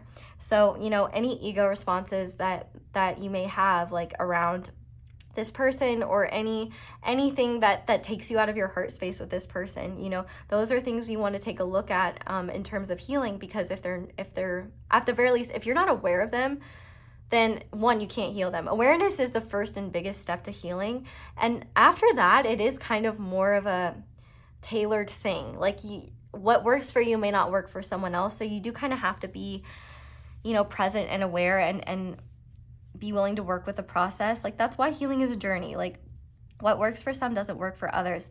One piece of healing guidance I will give you is to get attuned to Reiki. It's a very empowering way to check in with yourself and also like provide healing for yourself. I love doing Reiki on myself. It's very helpful, and I highly recommend it. Your person's union energy is one where they are willing to face the unknown, even though they're not fully certain of themselves, because the love that they feel in their heart and the shifts and changes in their material world and the shifts and changes in their emotional awareness and their truth are going to be powerful enough for them to just say fuck it and go for it. It's a real like, I'm done holding back on this, but I'm also scared. And I think that that's why it's very powerful and very important that you're in this open, compassionate energy that's not expecting something, that's not focused on outcomes, but is rather focused on creating a sacred space and a sacred container for the two of you to come together in a way that, you know, lights both of you up and you know, allows both of you to feel loved and feel love. Like this is some very live, laugh, love shit, but like it's real. Like to make space for living, laughing, and loving with each other. Now let's talk about your union energy, because it's really powerful. Lightning is a huge sign. Also rainbows and lightning seem to be very significant for the both of you. If one or both of you have children, I feel like this is a sign that you can come together harmoniously, and that like this union is not only going to bring happiness for the both of you, even though there might be changes, especially if there are young ones in the picture. There can be a happy and harmonious like connection between all of you. But I also think that if you are worried about each other's families approving of you, I feel like one thing you need to know is that once they see and feel the love that exists between the two of you, there will be no issues. With this happy family card, your union is one where you will be very consciously coming together in a more deeply committed way. In fact, I wouldn't be shocked if like your union energy is something where it's almost like just one day you come together and realize like this is it. Like I wonder if you'll even have a conversation about what you both are, and instead you'll just be like, oh yeah, like we're together, or we're this or we're that. Like I feel like there's this real powerful coming together that is so like that you both are intuitively following, and it kind of seems like you guys will follow the energy of the connection, and then your conscious awareness will be like, oh yeah, this is what a couple in a relationship does. Like, are we dating, or do you like, I feel like it'll be something kind of casual like that. I could be wrong, but with this intuition card, the both of you will no longer be allowing your fears to get in the way of what you both intuitively feel to be true. The fact that we have protection and power, there's a lot of divinity behind the both of you and in charge of helping the both of you come together. Of course, there is free will and your own individual will, but if you clicked on this video and you desire your truly loving union, then you know that that's for you. The only way you won't have this is if you believe you can't have it and you say, F the healing path, you walk away from it forever and you just decide to be a menace, which like, you do you, but you just probably are not going to be able to be a menace and have true love with this type of person. I'm sure you could have true love with another menace, but if that menace's conditions are you have to be a menace in order to receive their love, then you're stuck being a menace. I don't know why menace was the word there, but if you are worried about people interfering with your connection, I feel like Spirit wants you to know that nothing can interfere with it forever, and if there is any interference, it can be cleared and you'll probably not even realize that it was there. And you can't worry about interference on your person side. You have to worry about anything interfering with your relationship with yourself. Anything that interferes with your healing, anything that takes you out of a state of love for yourself, for the world's creatures, anything that takes you out of the present and ruminating on the past or worrying about the future, that's when you'll know you're not in union with yourself. And the beautiful thing is that union with yourself is as simple as coming back to your present awareness and connecting with your heart space and the love that's in there. It's literally that easy. Like, you can come into union energy right now by saying, I love my true love, whoever that is, whether you know them or not. And if you don't know them, you could just say my true love. You can check in with yourself in the present and say, I'm committed to my healing and I will trust the unfoldment of that. Like, quite literally, it's a lot simpler than it may seem, but we'll get into the tarot around that. But I'm not done talking about your union energy. There is a lot of like just protection in general around the both of you, and I do think that this connection is both protective and powerful.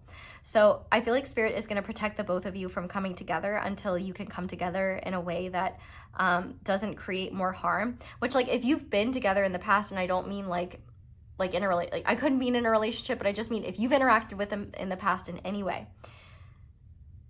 and things haven't gone so well, just know that that's not the end of things. Like, that can be healed. It will be healed. And the more you believe that, and the more you are open to the solutions that healing has for you, the less you'll be worried about what the past means, because both of you are growing and changing.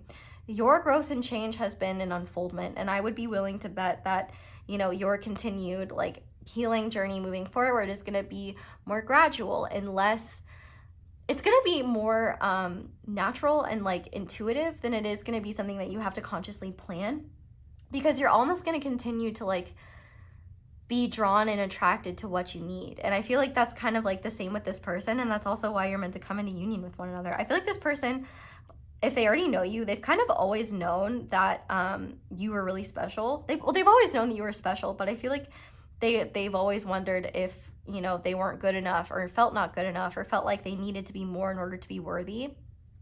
This person has a journey of worth that they're learning, and I feel like part of that is realizing that they've been accepting subpar treatment from other people and accepting, you know, relationships that don't serve them out of a feeling of obligation or a belief that they needed to. And I feel like your person's union energy is one where they're seeing all their blessings and healing their relationship with abundance, and also recognizing that their heart is not lying to them and that they can pursue this. Your union energy is one where you will consciously come together and create a powerful and protective space for you both to evolve.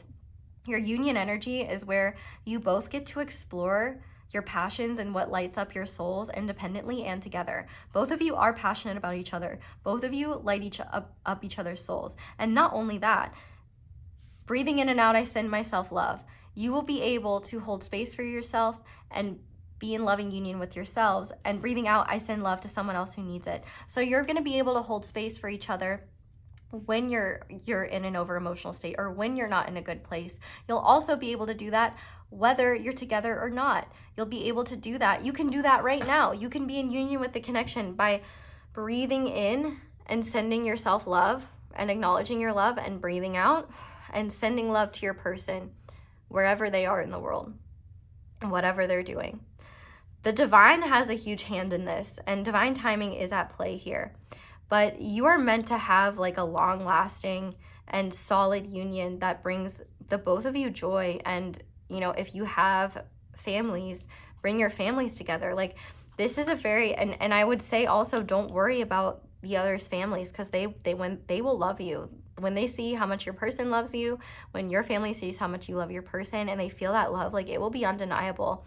And there will be union and healing here, and there will be a very happy union here. And I feel a very solid, like, commitment, honestly. Like, there's something solid and long lasting, like as strong and sturdy as an oak tree. And I feel like, you know, if meeting each other was the acorn, the union is growing into the tree. And it may take a little bit of time for that to grow, but this will unfold in the perfect time and in the perfect way.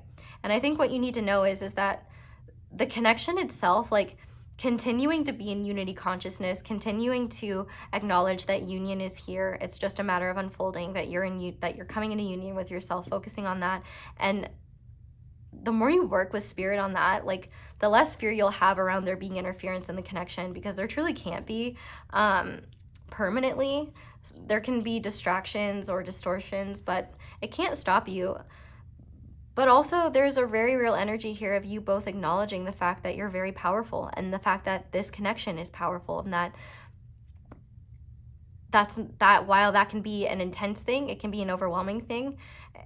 It's not something that you both need to run away from. It's something that you both have the courage to face. And I think that one beautiful aspect of your union is one where you have a place to come home to, a place to recharge, a place to empower yourself, and a place to give you something to fall back on, to remind you that you can do hard things in the world. You can go out and take risks. Your union energy is one where you both are in loving union with yourselves and able to come together with each other in a loving way and create this beautiful third entity that is not only your relationship, but the life that you build together. And this third entity is not only loving, but it holds space for anyone who needs it, like yourselves, like your family, and it could also be a healing force that not only impacts other people who want to have healing relationships. Like, you guys are going to be a very important representation of true love. And I feel like if this journey hasn't been easy, it's all the more evidence that this is something very powerful that you're meant to ground. You both will have an intuitive understanding of one another. Sorry, I'm burping. Where you don't need the other to say something specifically, because you'll just feel it.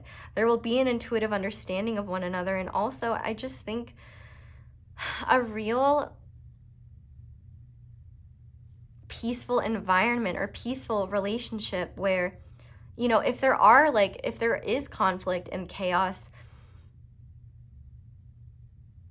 it's never for long, one thing I will say, and I'm sure you both will enjoy making up, but also in those moments, they will be even greater gateways into understanding and healing with each other. Rather than being divided, you will only be united by your hardships and by, you know, your conflicts and your misunderstandings, because the more that you can come together and communicate with one another in a loving and understanding way, the more you'll realize like where maybe you've been jumping to conclusions or making assumptions or denying your own needs or not standing up for yourself. Like there's so much here, and what you're both doing is really creating a beautiful container for the both of you to have a happy, harmonious relationship with one another. And that relationship may be something that, you know, causes you both to create a family, or, you know, you bring together your own family, or you both have families on your own that come together and create its own family, whether it's just you and them. But I do see here, like, if one or both of you have children and you've been worried about that, just know your children want you to be happy. Like, your children will benefit from seeing true and healthy love modeled to them. I benefited from it with my parents, and I know that, you know, I know true love exists because I see it when I feel it when I look at them. I feel it when they talk about each other. You know, it's something that's undeniable, and it's out there and it's real, but it's not that it's a lie. It's that not all of us are willing to take the risks to go for that love. Some of us don't have the opportunities to. Some of us, you know, don't know that we're worthy of it. And not only are we all worthy of it, but you have the beautiful gift of already working towards it and knowing that it's meant to be yours. So with that being said, let's go ahead and get into your tarot. While I'm shuffling, I do want to mention that I know this reading is long, but we do have an extended. And the extendeds have been very fun. I've been a little rambly in all of them, but I feel like they've been pretty interesting rambles, and we cover a lot. So we look at your person's current energy towards you, so where they're at right now. And of course, that interpretation will differ whether they know you or whether they don't. But we're also going to look at like what makes their love for you true, like what makes you special and why they choose you. We're also going to look at a blessing that you both will experience as a result of your union. We're going to get channeled messages from your person. So we're going to look at messages from their heart, their ego, and their soul, and kind of see where they're at with that. We're going to use the charms to get signs of union, of signs of your union, some like important symbols of your union, and any little guidance there. And we're also going to get guidance / reassurance from your spiritual team, and that guidance has actually been really on point. So if you're interested in that, that will be linked down below. And I'm not making them any more expensive, even though they're much longer. So even if you're not ready to watch it like today, you know, hold on to this video and come back to it when you're ready, because like it's a good extended. It's really fun, and I'm having a lot of fun in them. I've had fun in the past 3. Yeah, and so, you know, if you have an extra $4 and you want to support me, that's an excellent way to do so. But if you can only support me for free, or I mean, not if you only want to support me for free or can, just know that like any support I am grateful for. And one of the most helpful things you can do that is free and easy is just leaving me a like if you enjoy it, subscribing if you want to. And honestly, it can be beneficial to subscribe even if you don't watch every video, because, you know, you never know when something might come around. And also just commenting down below and letting me know how something resonates, or just, you know, you guys just keep it so awesome and so real in the comments, and I love to see how positive things are and how much you support one another. It's just a really cool thing. But anyway, we're going to start by looking at how you can get into and embody your union energy. So Spirit, how can pile 4 get into their union energy? We have the Conqueror of Swords. So the Queen of Swords. This is powerful. Or wait, is it the... Oh, no. This is the King of Swords, actually. Oh, no. Is it the Knight of Swords? I gotta look. I'm sorry. I can't remember. Oh, wait. I think it's around here. Conqueror. Okay. Ooh, yeah. Knight of Swords. Intense, erratic, action-oriented. Okay. So, how you can get into your union energy is, 1, not let your mind run the show.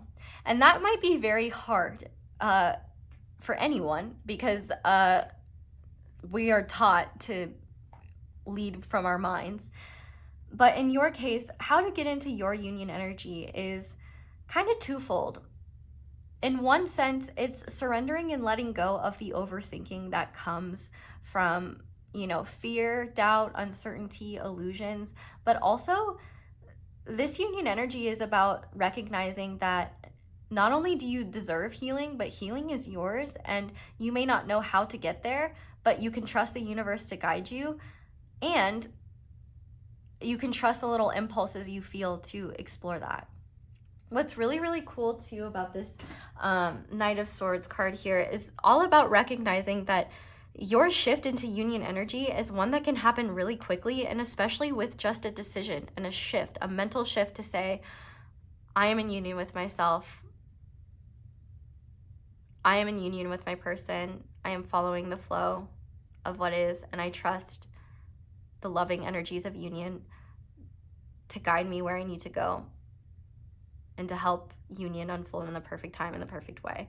With the Knight of Swords here, I feel like you're just being cautioned against letting your mind run away from things, and also impulsively believing that you're doing something wrong, or allowing your belief systems to get in the way of, or your old belief systems to get in the way of what you're learning and what your truth is becoming. I think if anything is particularly triggering or sends you into like a mode of like wanting to like clap back, or like, you know, be petty, or resort to something that you've grown beyond, I feel like you're really being encouraged to pay attention to those moments, and rather than, you know, following that impulsive action, pay attention to that feeling and what it's actually trying to tell you, and why you might be feeling that way, and what you could do that's more aligned with the healed version of yourself.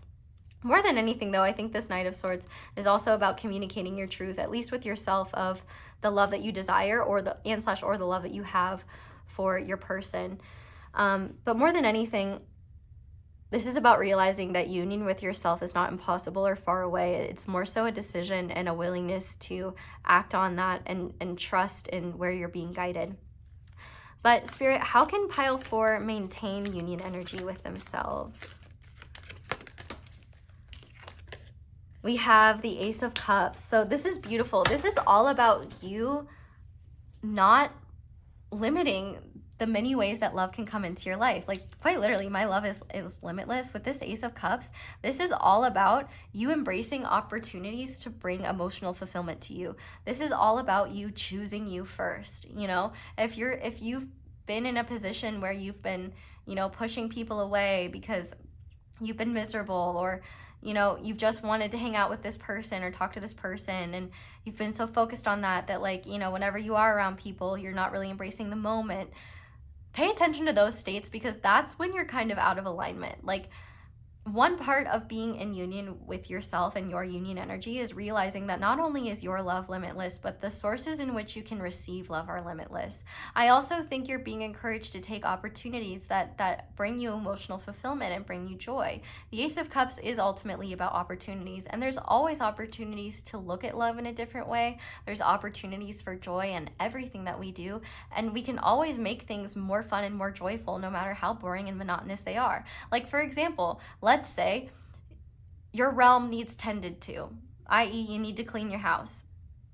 You can just begrudgingly do it, but you can get a super cute apron off the internet, put on your most peasanty dress, and pretend you are a Disney princess and sing your heart out. I have yet to figure out how to lure forest creatures into doing my chores with my voice, but it's more joyful to pretend that I'm cleaning someone else's house than my own, and to do it while I'm singing and you know, enjoying myself. It's more enjoyable that way. You can make literally anything interesting. And I think with your Ace of Cups is a lot about not shying away from opportunities to express your love, and also not shying away from opportunities to receive love from others. You know, if someone wants to take you out or show their appreciation or bless you in some sort of way, you know, don't push that away.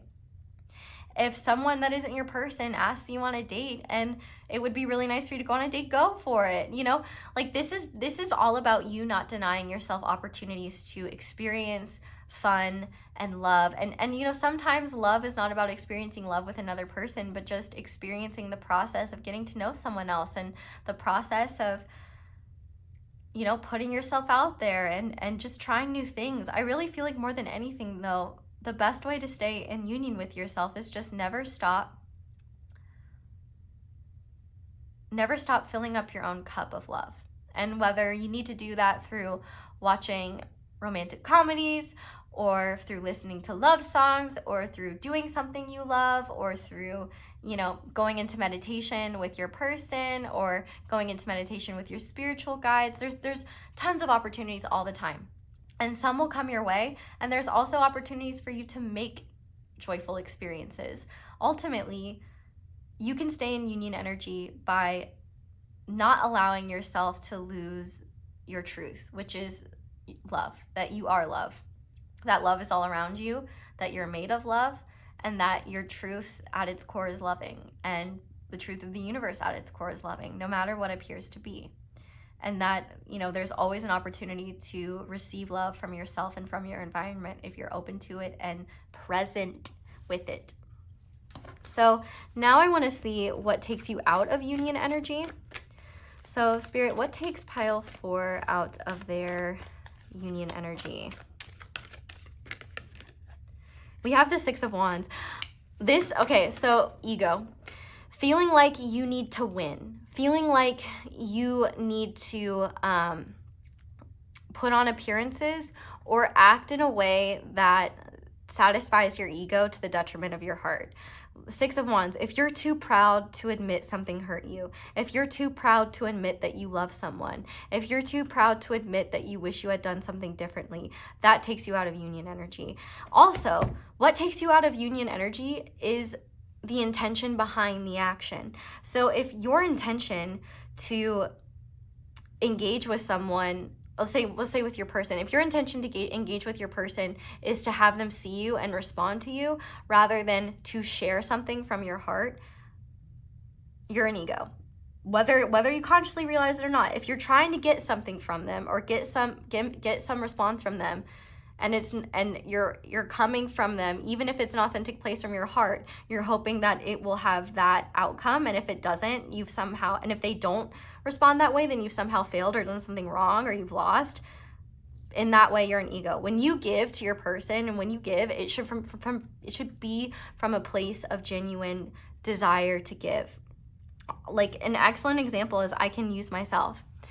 There are many people that are like, why do you spend an hour and a half on YouTube and then do an extended? Well, because I promised I would always finish the question before I did the extended. I've always promised that I would give you, I'm not just going to do what I think I can get away with. I'm going to do what you deserve because I love you guys and want the best for you. If I started just doing what I thought everybody wanted or doing what I thought would be easiest and most successful, I would be miserable. And there have been times where I've been drawn towards doing certain types of readings, either to satisfy the people who are complaining or because I thought just literally they would do well. And anytime I've been in that place, I've been in a place of distortion. And beautifully enough, the universe doesn't let me sit there and channel because it's not from a loving place. It's from a place of fear, from a place of wanting to satisfy others, from a place of wanting to please others. It's a place of ego. So what you need to understand is that union is not about winning. It's not about being right. It's not about proving anything to your person. It's not about proving anything to yourself. And it's not about proving to others that you were right all along and that there was something here. Union for you is about realizing that if your heart's not in it, if you're not connected to love, you really are losing.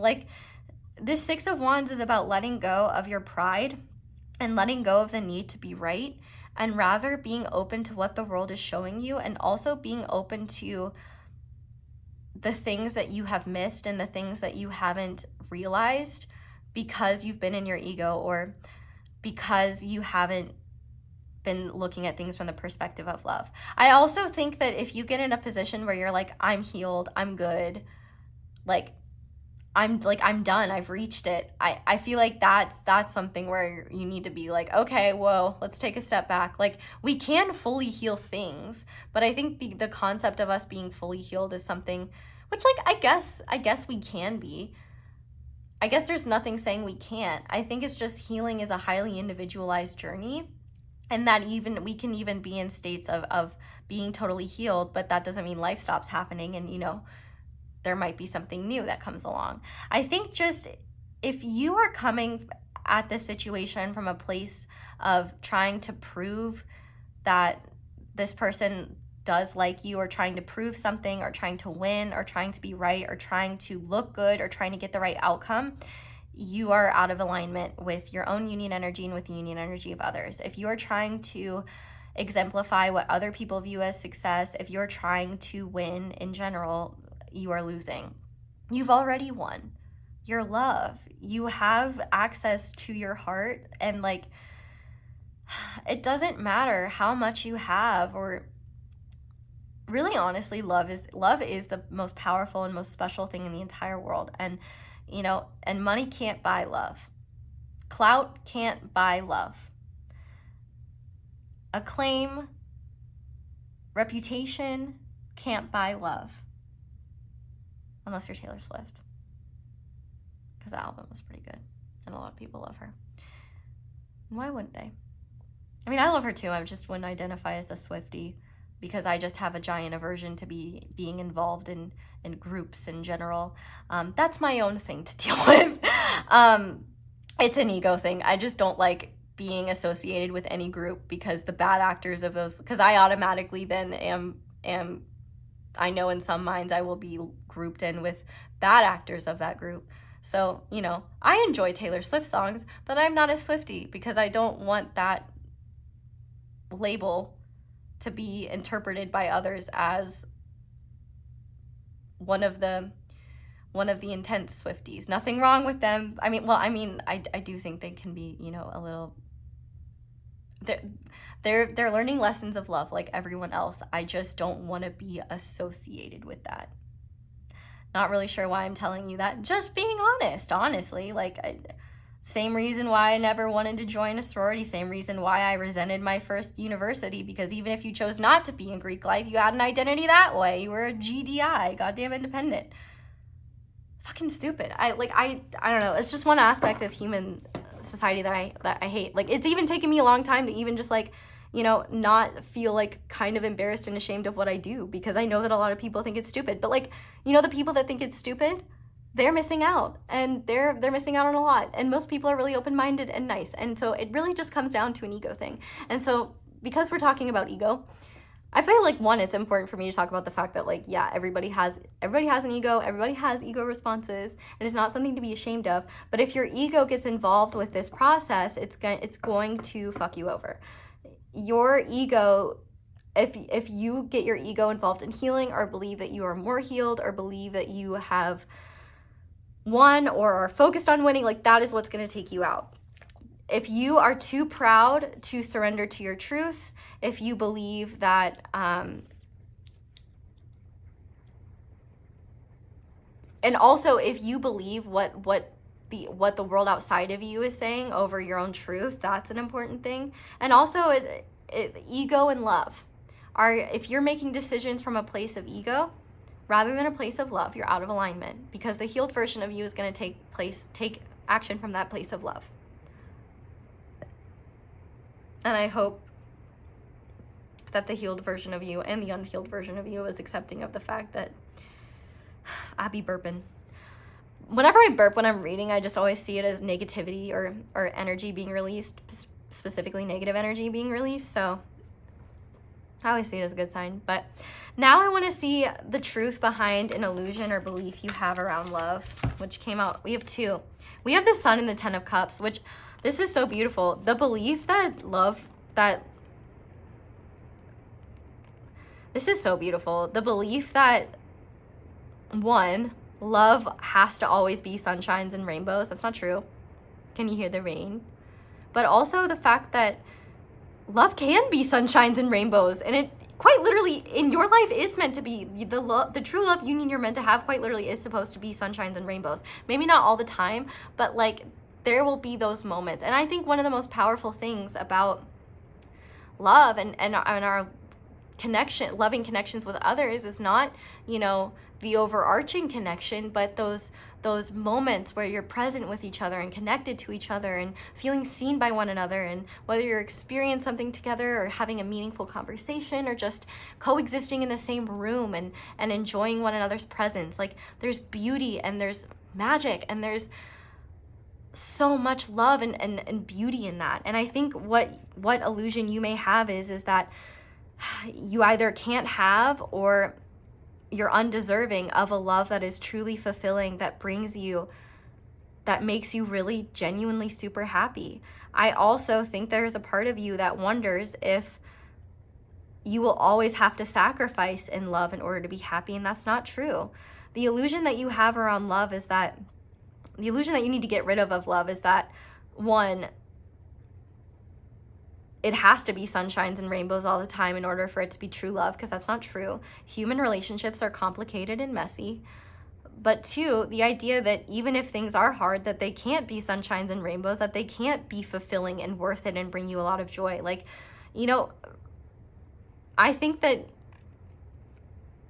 you know, the honeymoon phase of a relationship is beautiful, but it's really when you're comfortable with each other, and you're not afraid of those difficult conversations, and you're not, and you can be gross in front of one another, you can be weird, you can be yourselves around one another, that really, like, that love is just so, like, real and powerful, and you just know, like, oh.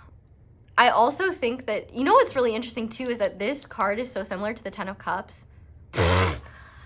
Okay, I don't know why I just had a brain fart. I think I was like, I think I forgot I was holding the Ten of Cups, and I saw the Ten of Cups there, and I was like, no wonder you think of the Ten of Cups, dork. You were holding the Ten of Cups. But I was looking at this happy family card, and what I meant was that it reminds me of the Ten of Cups and the Rider-Waite. And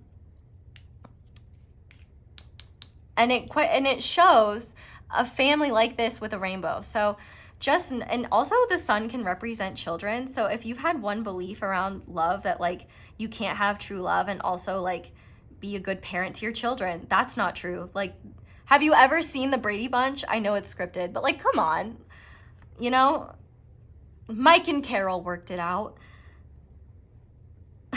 At least on TV. I'm pretty sure Mike Brady was actually gay, which was really sad because I don't think he was able to come out. That's so sad. But that's another thing. If you are part of the LGBTQ plus community, you may believe that you either can't have a family, can't have children, or can't have someone that truly loves you and have what you want, that maybe you can't have a traditional family, or that you can't have the love that's in your heart and your family accept you. One thing I do know is that if people can witness and feel the love that you share with your person and still feel like there's something wrong with it, there's something wrong with them, not you. And it's definitely conditioning and hate. It's not love, and it's not the truth. I feel like any illusions that you have that you can't have a fully satisfying relationship, you can't have the dream relationship you've wanted in your heart, and that you can't have a bright and beautiful love that is full of joy and laughter and happiness, that's what you need to let go of. That's an illusion. Any illusion that takes you away from the truth that not only do you deserve to have this beautiful, positive, loving connection, but that, like, true love that brings you sincere joy and light to your life, and that is emotionally fulfilling and something that makes you feel complete, like, is not only in your future, but it's meant for you. And the only thing that's stopping you from getting it is the belief that you're undeserving of it, or that it can't happen for you. It's meant for you. So finishing off the tarot portion, I now want to look at a message from your person, what they want you to know. So if they know who you are, it'll be from their human self. And if you don't know who they are, it'll be from their higher self. And just note that this is from them at this point in time, not the time that I'm recording, but the time that you are watching. So no matter how far that is into the future, at that point in time. So Spirit, what does pile 4's true love want pile 4 to know this time? We have the Two of Wands. They're coming. Also, with Strength on the back of the deck, I feel like you need to know that, like, even if you haven't met one another, they feel the connection that you feel too. Like you know that the universe is holding out for something greater. But if you do know who they are, whether you know who they are or not, just know that they're already working on and working towards this union. Like, their plans are in yours as well. And you know what else? Usually the Two of Wands aren't crossed like this, but it reminds me of the rune Gabo that quite literally represents connection, partnership. It's very broad, but like connection with all that is, specifically connection with something outside of yourself. And in your case, I really think your person wants you to know that whether you've met one another or not, or whether you're talking to one another or not, your paths will cross. They are making plans either that will lead to this union indirectly, or making plans trying to directly come towards this union. I feel like your person may have conscious awareness that they can't have union with you until they have some sort of solid financial foundation, or just solid foundation where they feel worthy enough to be to hold this light with you. I also think this Two of Wands here is about, letting you know that while they may not be taking action towards you yet, that doesn't mean you're not in their plans. It doesn't mean that they're not thinking of you. They're not thinking about you and thinking about the future. Your person, whether they know you or not, is planning their future and planning their life out and really making moves towards a solid and stable future, and they see you in it. And if they haven't met you yet, they will know. If not immediately, their heart will let them know that it's you. And when they open to that connection that they feel in their heart and surrender to just the love, laughter, and true joy that you bring them and that they feel when they're around you and that they bring you, it's like, it'll be undeniable. But I feel like more than anything, for some of you, you need to know that like they are in the planning stages right now, like of getting into union with themselves, whether these planning stages have to do with like the material, or planning stages of letting go of the past and doing the necessary exploring to let go of the relationships that aren't serving them. Your person is in a place of planning and future oriented thinking. And if they know you specifically, like they have you in mind and in heart when they're thinking about their future, and they want to be able to give you the very best and provide the very best. And I feel like they're also reflecting on the fact that like you've taught them so much, like they've learned so much from you, and they're a better person because they've met you. And if they haven't met you yet, they want you to know that they are working towards your union, and that their higher self really wants you to know that you don't need to worry about when or how you'll come together, or when or how you meet, because your paths are meant to cross. And the more you follow your passions, follow what inspires you, follow wherever love is leading you, the less you'll have to worry about how this unfolds, and just surrender to this unfoldment in general. Like, your paths crossing is part of the divine plan. And I feel like for some of you, if this person knows you, they've come to realize that like you are part of their destiny, and not because the universe said it, it's because their heart told them. It's like, it reminds me of what my parents like tell me, which is when you know. Like, it's something that you just like, you don't know why, you don't know how, you just know.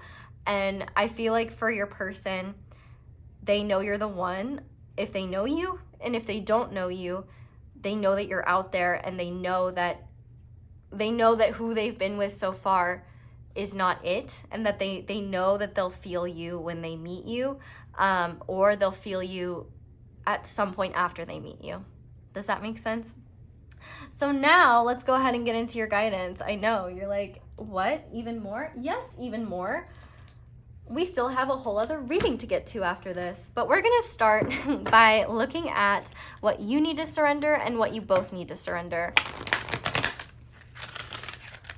I'm not going to do guidance for your person's side just because I didn't do it for the other piles, and I don't think it would be fair. And also, like, if you do what you need to surrender and what you both need to surrender, then you're covering all your bases. And if your person needs to surrender something, they'll figure it out when they need to. I think more than anything though, pile 4, if I can just talk to you like on a real note, you can't mess this up. And the most powerful thing you can do is trust your own guidance and trust what you feel to be true for you, and just know that like time and space and this human experience can really create a lot of illusions and beliefs and uncertainty that, you know, if we could see from Spirit's perspective, we would release it in a heartbeat. But because we can't, we have to have the courage to, you know, feel those things and not allow them to dictate our behavior. But I feel like I just need you to know that the only thing stopping you from having this union is the belief that you can't have it, the belief that you're stuck, and the belief that you're unworthy.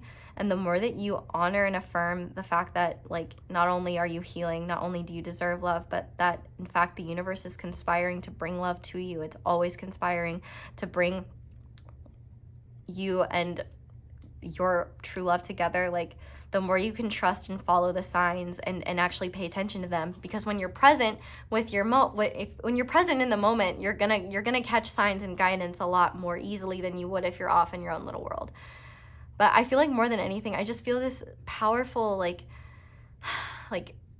love in my heart, and I feel like I just need to tell you, like, I wish you could feel the love that I feel in my heart right now. I hope you feel it too, and just know that your heart is a magnet, and your heart is attracting exactly like this union and what you need, and all the healing that you need. And what your brain needs to do is just follow the little nudges that your heart gives it, and be open to trying different things and just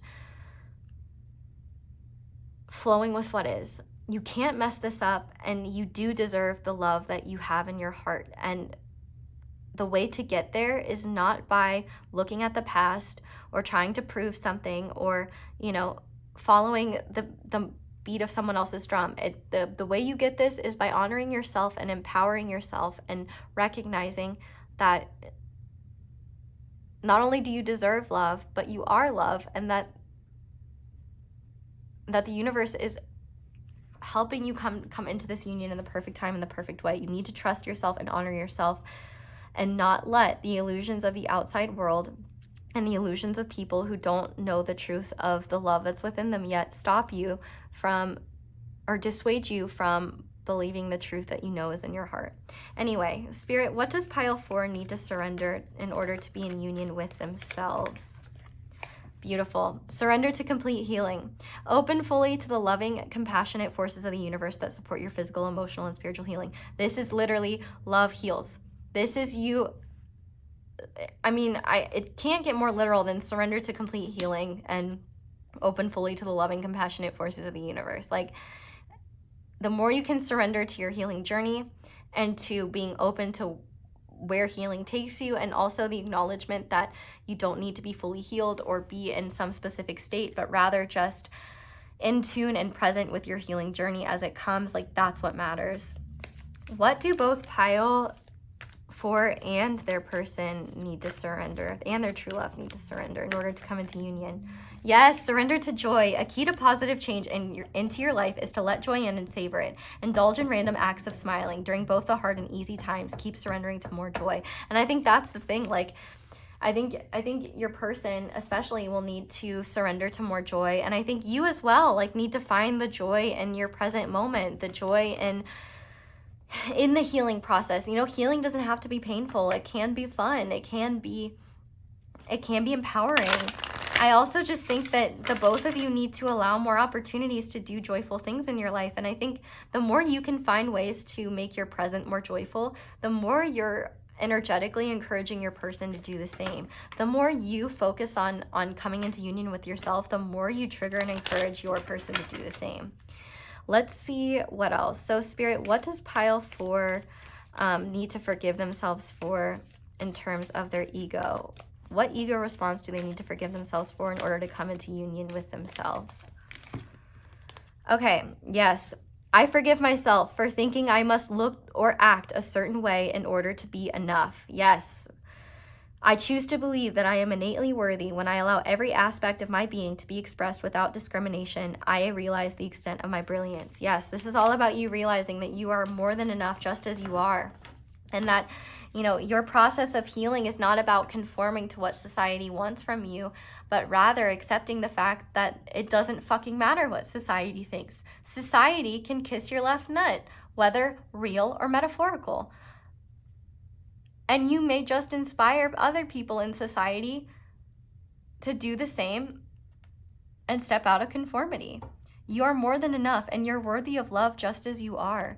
The more that you can realize that and just be committed to embracing and embodying as much love within you as you can, and sharing as much love and receiving as much love as you can from your environment, the more like this union will flow naturally, and the less you'll feel like you need to check in on it or wonder where it's coming from, because you're already going to be living in loving union with your own life. Like, time flies when you're having fun, and the more fun you have, the more you'll realize like how glad you are that you're not, that you didn't settle for less in your past, or that you didn't settle for something that wasn't joyful, that wasn't loving. Because when you're able to have this 10 of Cups sun energy with someone, you will realize like you will understand why you had to why you had to experience the things you did, and why we all have to grow. And you know, yeah.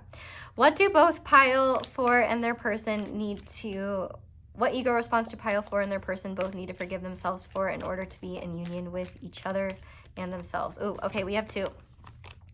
We have, I forgive myself for judging the experience of emotions I would rather not be mine. Yeah, see, like if you're feeling a lot of love and you're like, I don't want to feel love for them, like I'm frustrated with them or something like that, you know, if you're too proud to admit to yourself like the love that you're feeling for yourself, for someone else, for your person, whether you know them or not, like that's something that's keeping you out of union energy. Like, you know, it's not chasing someone to just be like accepting the loving energy that you feel. Chasing is feeling like you have to get it or you have to grab it. Sitting in it and accepting it is not chasing. That's just receiving what you're feeling. And also, you can ask it to leave if you want. You can step away from it if you want. But also, if you don't want to, you don't have to.